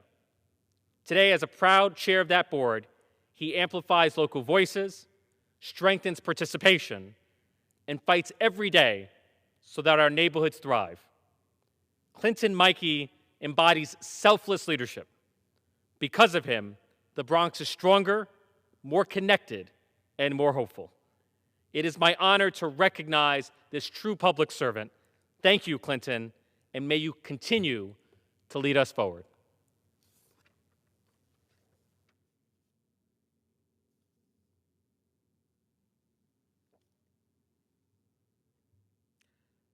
Mr. Speaker, I rise today to honor a true son of the Bronx, Tomas Ramos, a first-generation Dominican American whose life embodies resilience, justice, and an unbreakable community spirit. Born in Washington Heights amid the crack epidemic, Tomas faced displacement, poverty, and the devastating grip of mass incarceration and the war on drugs. Yet he transformed personal hardship into powerful purpose. He has dedicated himself to uplifting our youth, championing small businesses, advancing restorative justice, and expanding access to health care, food security, and real opportunity for all.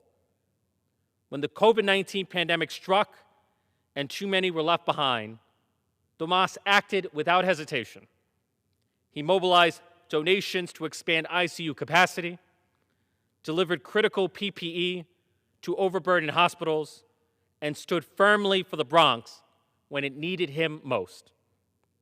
From that crisis emerged the Oyate Group, a nonprofit powerhouse he founded to educate, resource, and build sustainable solutions that break cycles of generational poverty.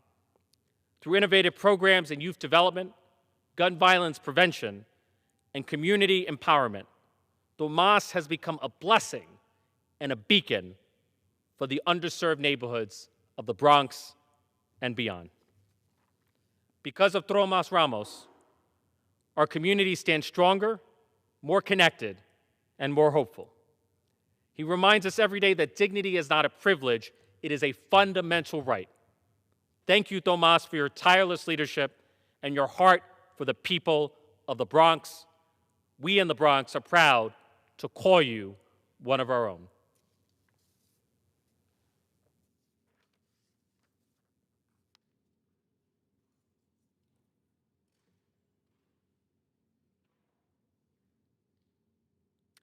Mr. Speaker, for more than 20 years, Chauncey Young has poured his heart into our Bronx, building bridges between education, justice, and environmental equity. He began in Highbridge, empowering neighbors through mindfulness, meditation, and self-care at the Community Collaborative. Since 2016, as the director of the New Settlement Parent Action Committee, he has led the Healing-Centered Schools Working Group, bringing trauma-informed healing approaches into classrooms so that our students and teachers can thrive, not simply survive. Yet Chauncey's vision stretches beyond school walls. Since founding the Harlem River Coalition in 2009, he has coordinated tireless efforts alongside residents, organizations, and officials to reclaim our waterfront, clean our river, and weave an interconnected greenway system that will one day let every Bronx family walk, bike, and breathe beside the water. A proud Highbridge resident, devoted husband, and father, Chauncey doesn't just advocate for green spaces. He explores them with his own family, turning his work into lived joy. Because of Chauncey Young, our borough is greener, healthier, and more hopeful for the next generation. Thank you, Chauncey, for your unwavering devotion to the Bronx we all call home.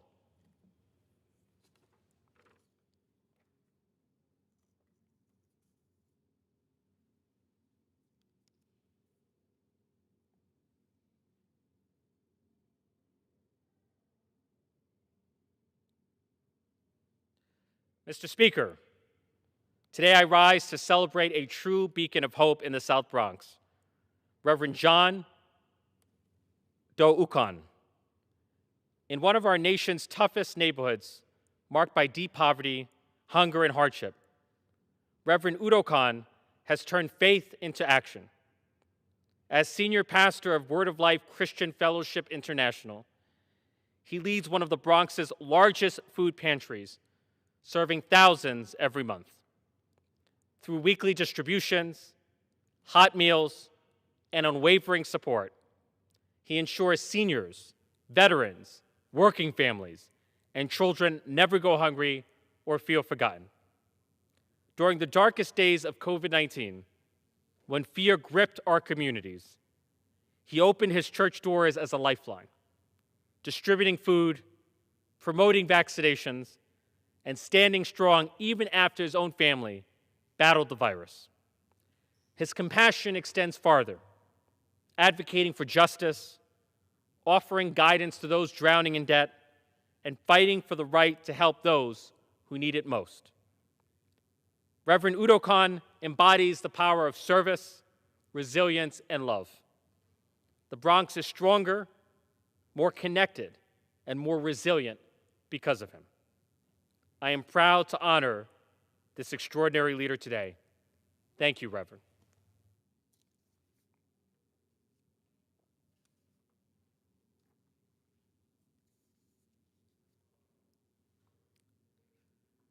Mr. Speaker, I rise to honor a true daughter of the Bronx, a leader whose life has lifted generations.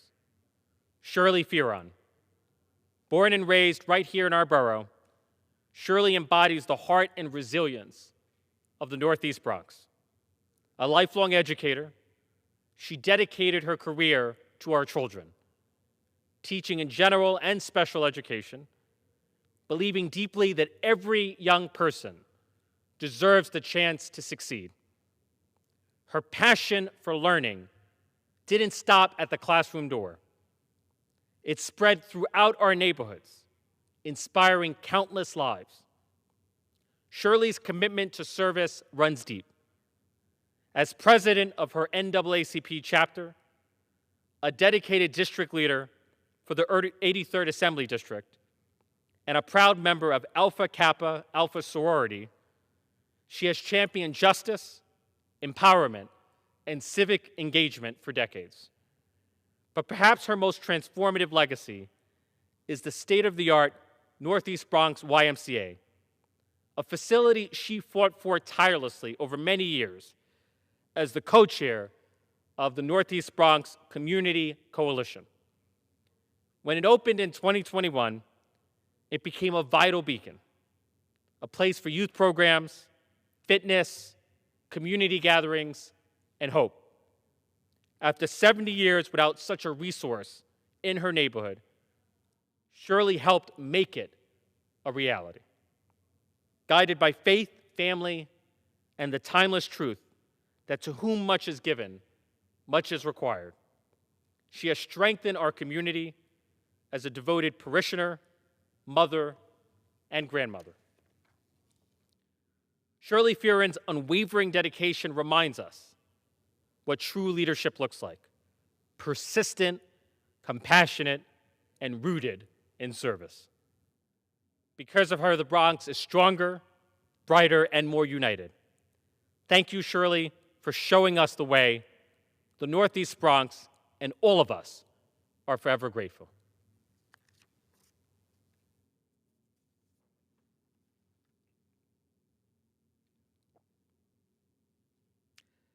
Mr. Speaker, I rise to honor a remarkable public servant whose life exemplifies faith, dedication, and selfless service. Reverend Dr. Gloria Bradshaw Brannigan, a Bronx native and the youngest daughter of the late Reverend Robert Bradshaw and Miss Janie Bradshaw, Reverend Bradshaw carries forward a powerful family legacy of ministry.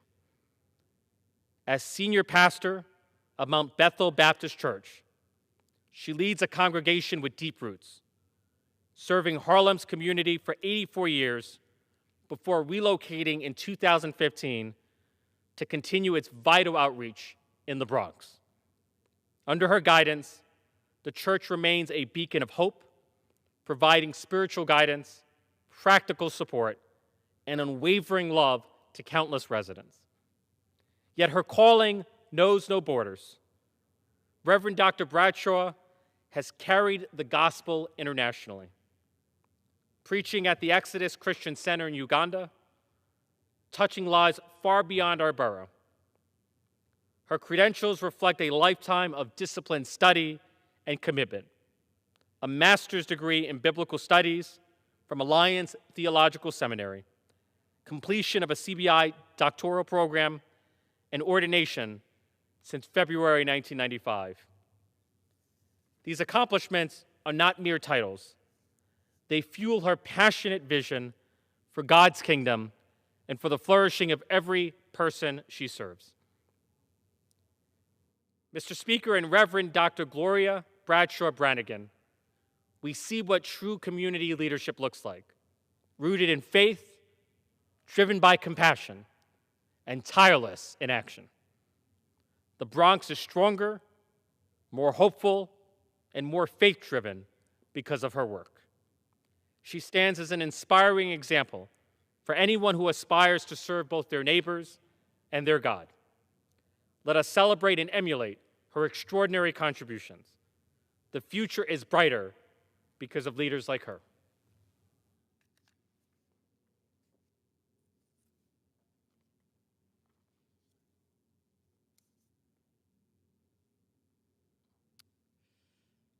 Mr. Speaker, I rise to honor the extraordinary life and enduring legacy of Alonzo de Castro, a true pillar of the Bronx and a devoted public servant who's embodied the very best of American ideals. Born in 1926 on Tortola in the British Virgin Islands, one of 13 children, Mr. de Castro arrived in New York City in 1946 after serving honorably in the United States Army. Like countless immigrants before and since, he arrived with determination and built a life of dignity through hard work and service. He began his career at the Veterans Administration and rose through the ranks of the U.S. Postal Service, eventually becoming a director of 13 postal stations in Manhattan, a testament to his reliability, leadership, and commitment to excellence. In 1965, he chose the Bronx as his home and poured his heart into its civic life. He served as the state committeeman, district leader, and dedicated staff member to a former assemblyman. He helped found the East of Laconia Community Association, which has proudly awarded over 200 scholarships to deserving Bronx students, opening doors to brighter futures. Through St. Luke's Episcopal Church, he raised vital funds for education and community needs, always putting people first. His vision and persistence helped lay the foundation for the Northeast Bronx YMCA, a transformative community resource dedicated in 2021. As co-chair of the Northeast Bronx Community Coalition, he championed this long-awaited center, ensuring generations of residents would have access to programs that build strength, opportunity, and connection. Mr. Speaker, Alonzo de Castro, affectionately known as Uncle Al, symbolizes the promise of America: service, sacrifice, perseverance, and unbreakable community spirit. His legacy lives on in every young person who earned a scholarship, every family strengthened by the YMCA, and every corner of the Northeast Bronx lifted by his tireless efforts. The Bronx is forever grateful for this remarkable man who has shown us what it means to give back. May we all strive to follow his inspiring footsteps. Thank you.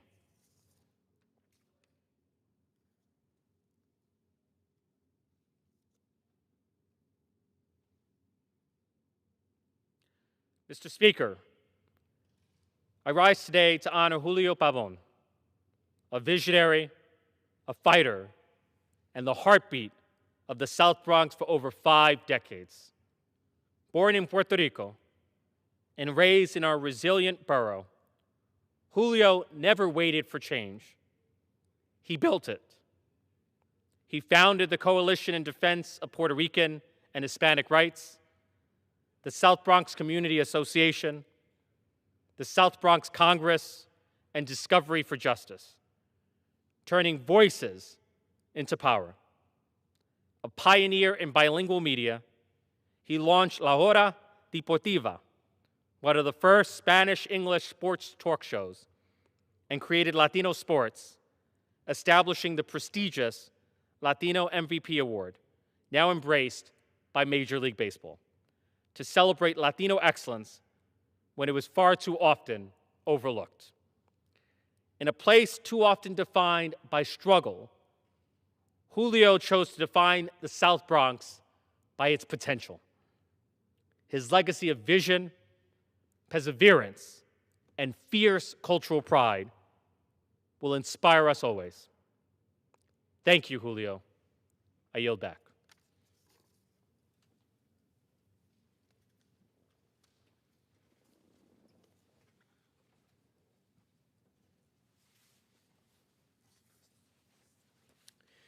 Under the Speaker's announced policy of January 3rd, 2025, the gentleman from Tennessee, Mr. Kustoff, is recognized for 60 minutes as the designee of the Majority Leader.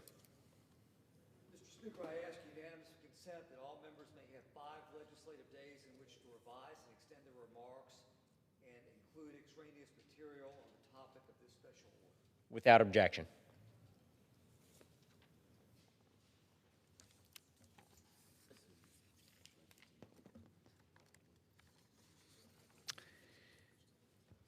Mr. Speaker, tonight I rise to honor Derek Bonham of the Weakley County, Tennessee Sheriff's Office, who was tragically killed in the line of duty. On January 30th, just after 3 a.m., Deputy Bonham responded to a shots fired call in Martin, Tennessee. This is nothing new. Derek Bonham had always answered these calls without hesitation whenever he was needed.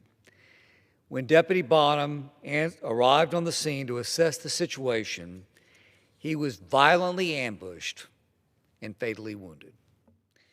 Indeed, Derek Bonham's death has been felt across Weakley County and across West Tennessee. In fact, the entire state of Tennessee.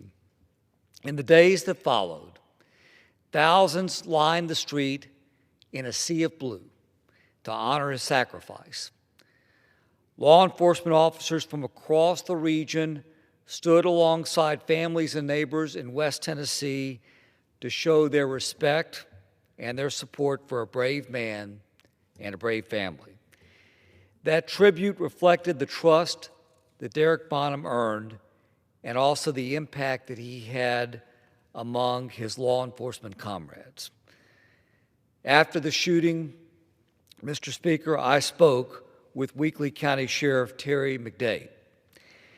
Sheriff McDade told me Deputy Bonham, and I'm going to read this exactly the way he told me, in quotes. Deputy Bonham, quote, was the guy that all sheriffs want to hire. He was a good, even-keeled law enforcement officer who lived his life in a godly way, close quote. Derek Bonham lived a life defined by devotion to service. He took pride in his work and in what it meant to wear that uniform. We all know that law enforcement in our nation, it's a dangerous profession. Every time an officer reports for duty, they put their lives on the line for all of us. We're deeply grateful for the men and women in law enforcement who put that uniform on each and every day to serve their neighbors, often without recognition. Deputy Bonham was a loving husband to his wife, Nicole, and a devoted father to 3 children, Harper, Hayden, and Hudson. He was an Army veteran who served our nation and later became a deputy who served his country and his neighbors. Indeed, Derek Bonham understood that public service is a calling, one that demands courage and a willingness to put others first. Roberta and I continue to keep the Bonham family and the Weakley County Sheriff's Office in our prayers. Deputy Derek Bonham's legacy will live on through the lives that he touched, the men and women with whom he worked with, and the example that he set for the Weakley County community. Thank you, Mr. Speaker, and I yield back.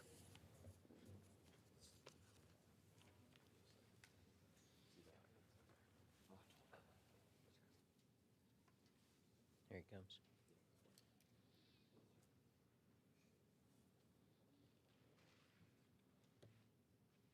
Under the Speaker's announced policy of January 3rd, 2025, the Chair recognizes the gentleman from Arizona, Mr. Schweikert, for 30 minutes.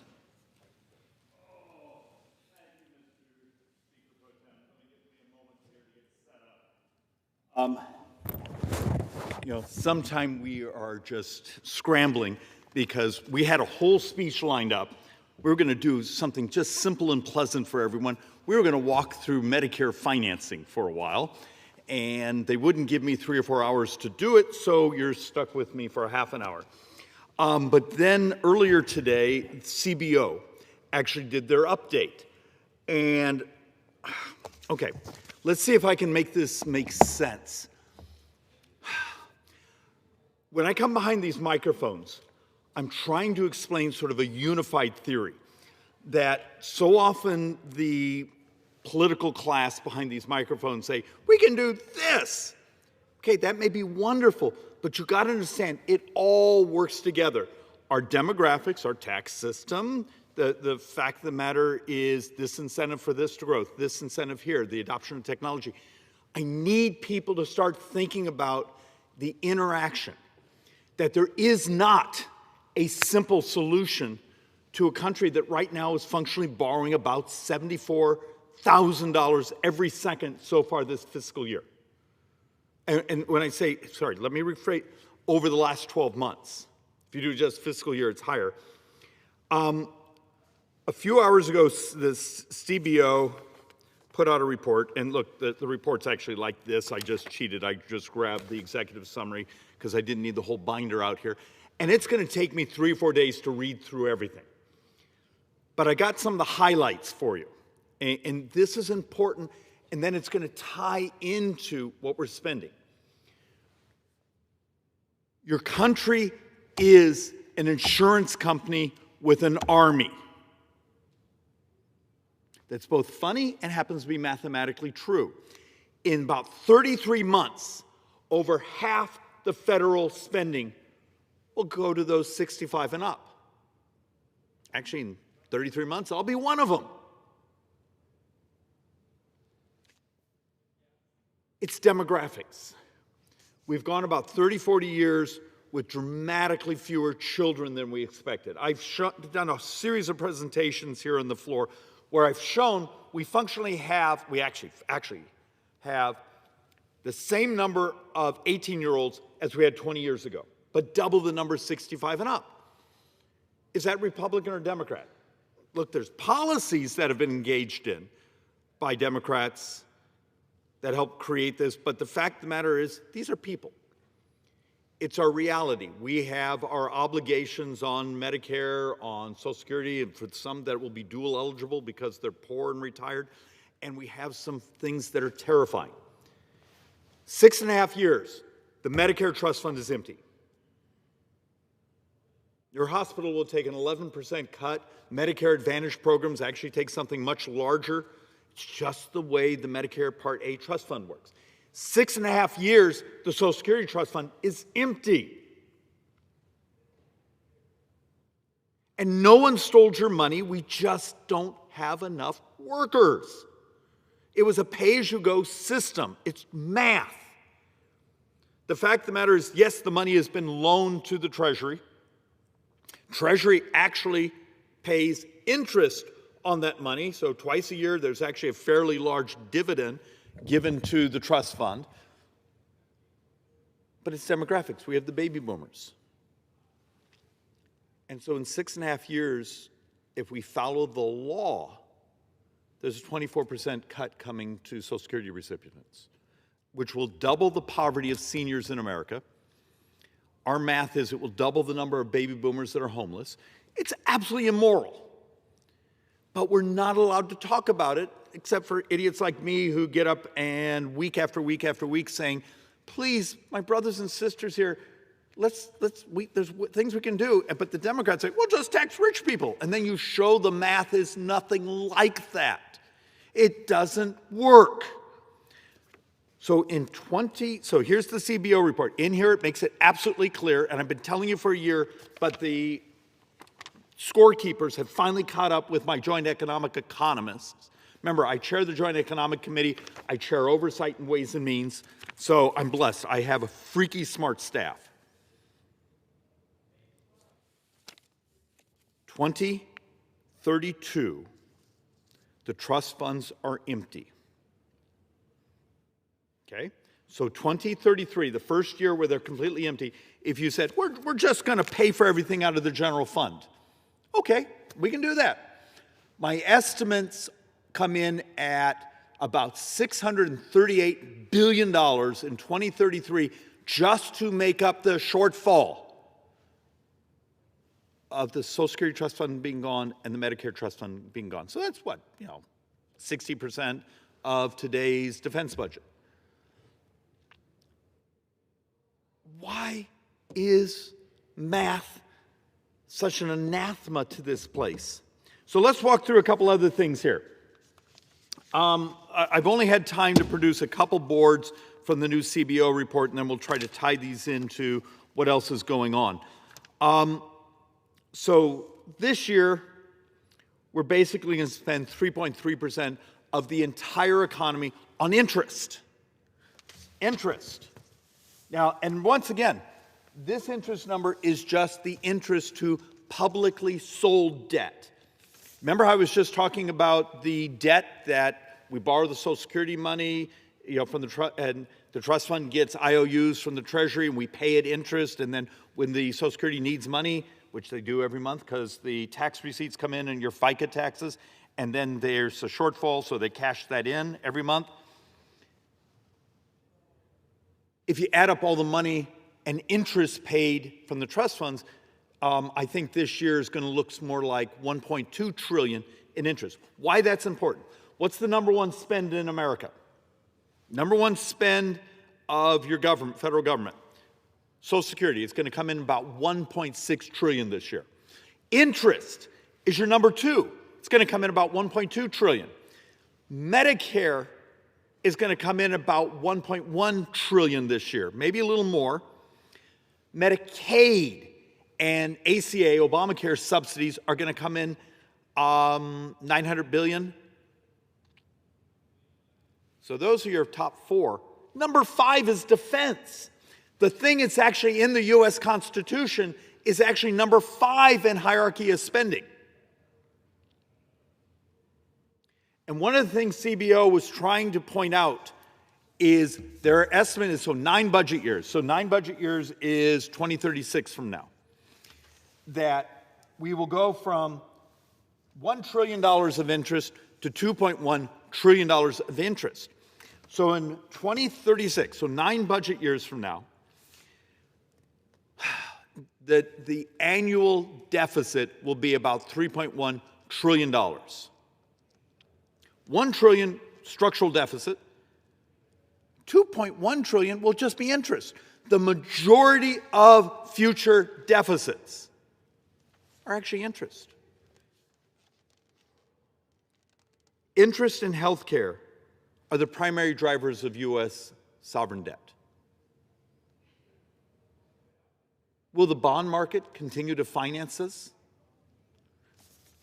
So what happens when one of your greatest solutions is, can we actually have honest conversations about healthcare costs? Are we willing to legalize the very technologies, the methodologies of helping our brothers and sisters stay healthier and therefore use dramatically less healthcare? I've been coming behind this mic for over a decade, presentation after presentation of technologies, new pharmaceuticals, new methodologies to crash the price of healthcare.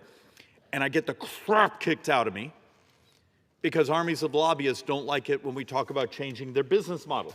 Remember, several months ago we did, and I came here to the floor and showed, we came up with a math experiment of, in America, how many duplicative MRI scans, ultrasounds, X-rays, CTs are there? And it was like, the top end was looking like $36 billion in a single year. So why wouldn't you do something crazy?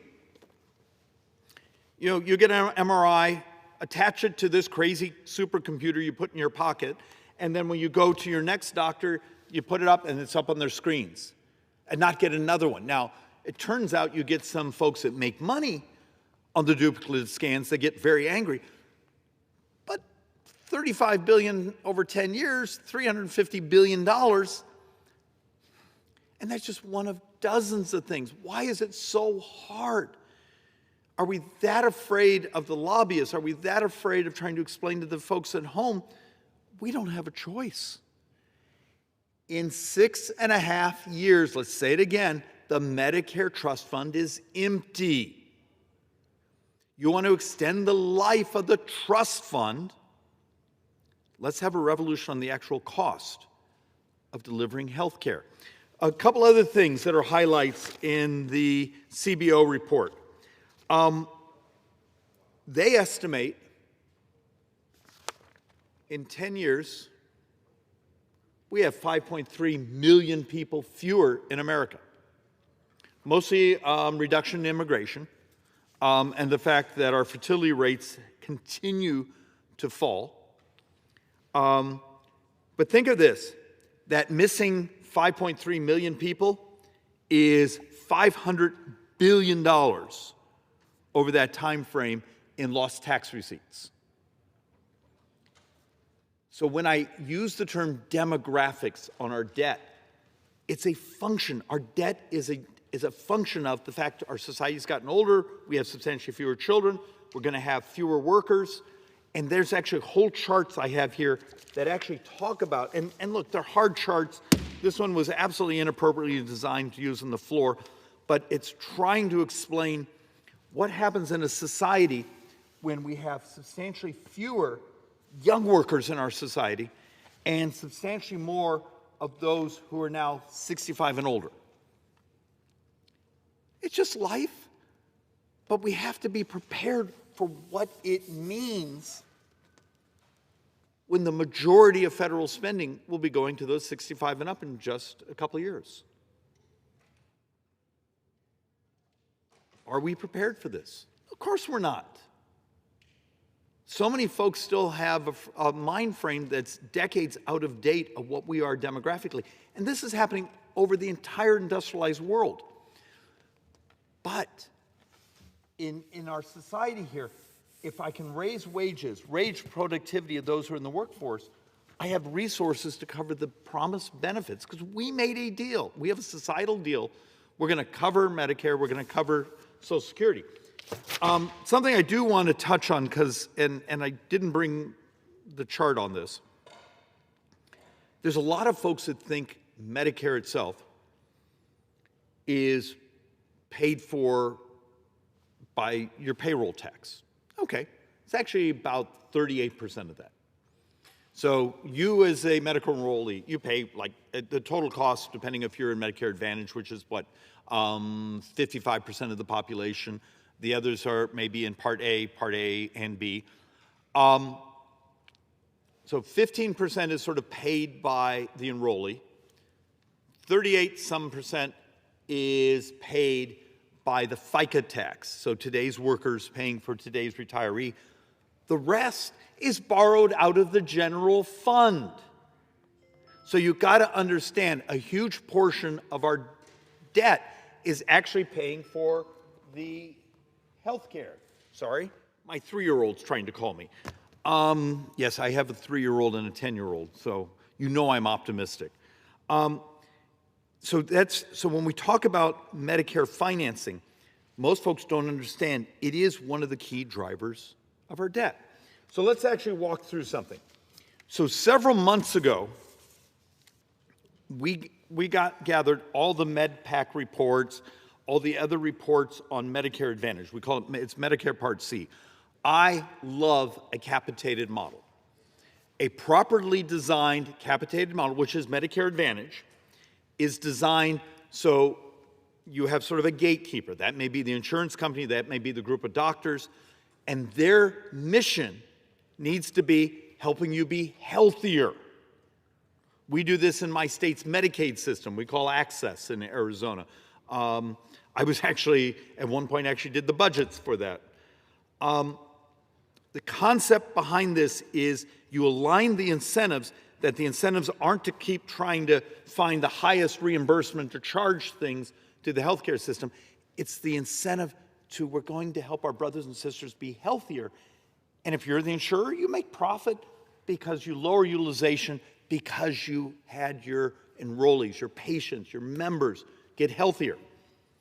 That's not what's been happening in Medicare Advantage if you read the actual auditing reports. So we actually did a piece of legislation several months ago that said, instead of having this world where there's the risk scoring, and if you see there's actually now criminal investigations going on at Justice Department because people being scored as being much sicker, needing much more and they're actually not sick. There's multiple criminal investigations going on at Justice Department, and I keep approaching the Medicare Advantage company saying, work with this.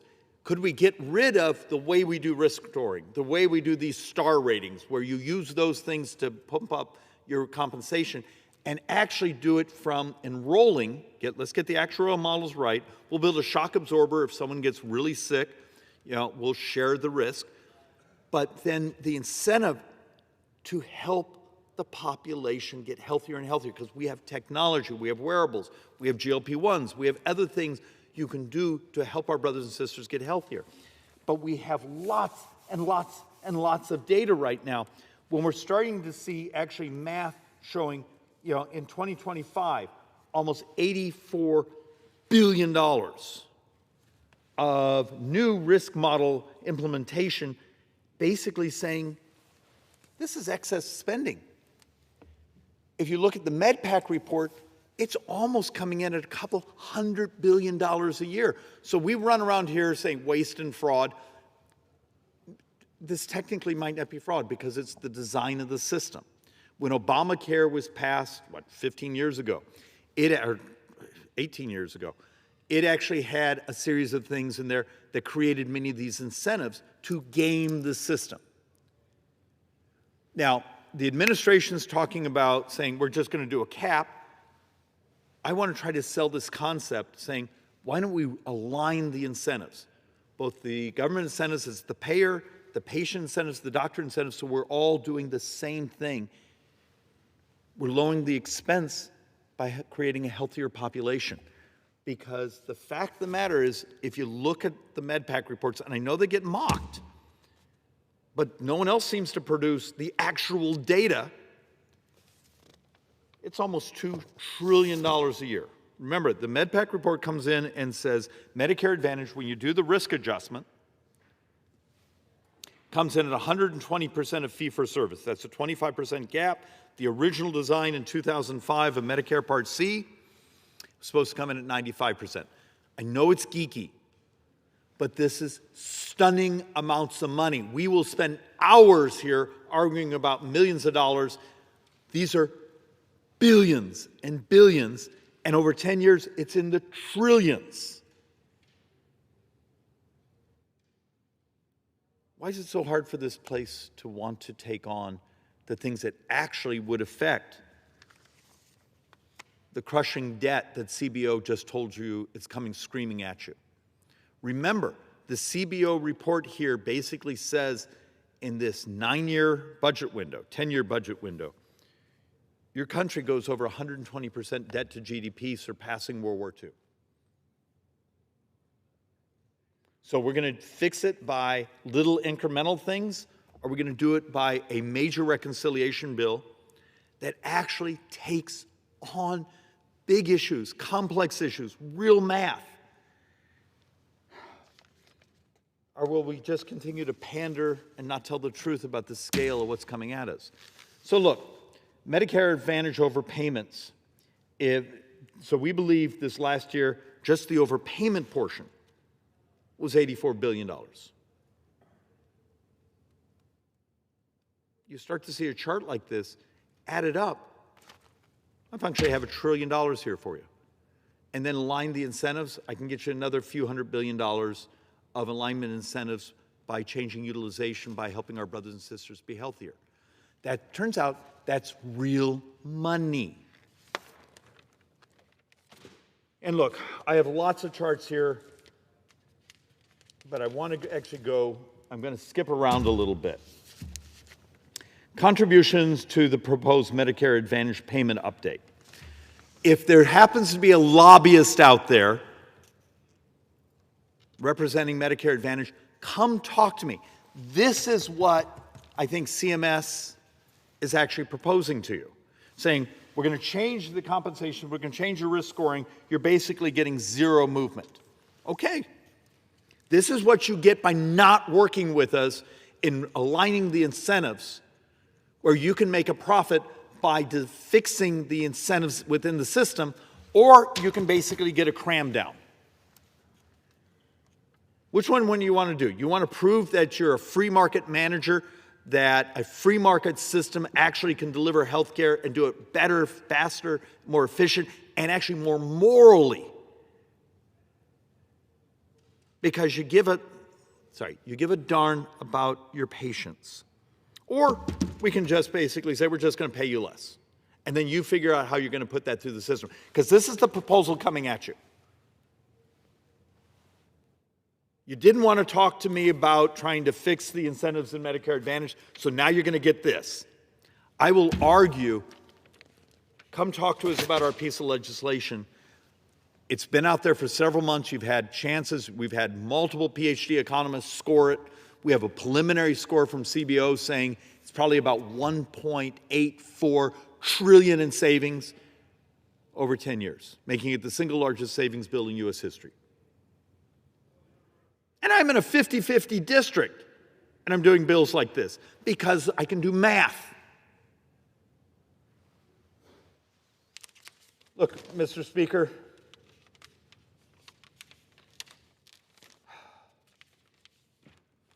instead of me walking through all this, did you see the job growth numbers today? They're actually pretty good. Did you see the punchline in the job growth numbers? So, 140-some thousand U.S. jobs, market added 181,000. It's absolutely terrific. A dominance of the new jobs that were created are in healthcare.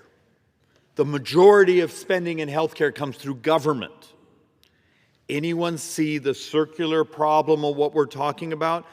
If my growth in the unemployment or in the employment base is healthcare, and over here those jobs are financed through government spending, and that government spending is substantially borrowed, that's not a virtuous cycle.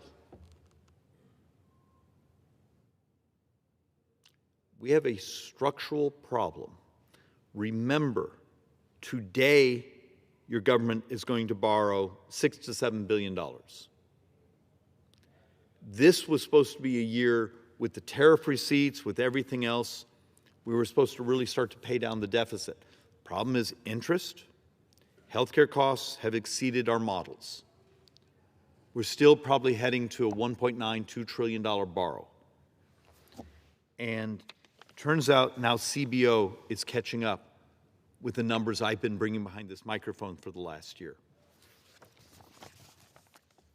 If we do not start to take this seriously, Mr. Speaker, we will have made the decision that the bond market, not us in Congress, not the White House, will run this country. Remember, we have to bring about $10 to $11 trillion of debt to market this year for refinancing, and we're going to issue probably $2 trillion of new debt. When the United States sells a 10-year bond and Greece sells a 10-year bond today, Greece has a lower interest rate than the United States. When the debt markets think Greece is more creditworthy than the United States, I don't know how to make it more simple. Why is it so hard to tell the truth about the math? Mr. Speaker, there's a way to stabilize this. We're not going to pay it off. The demographic headwinds make that almost impossible, but you can stabilize the debt. You just have to do complex, big boy things to do it.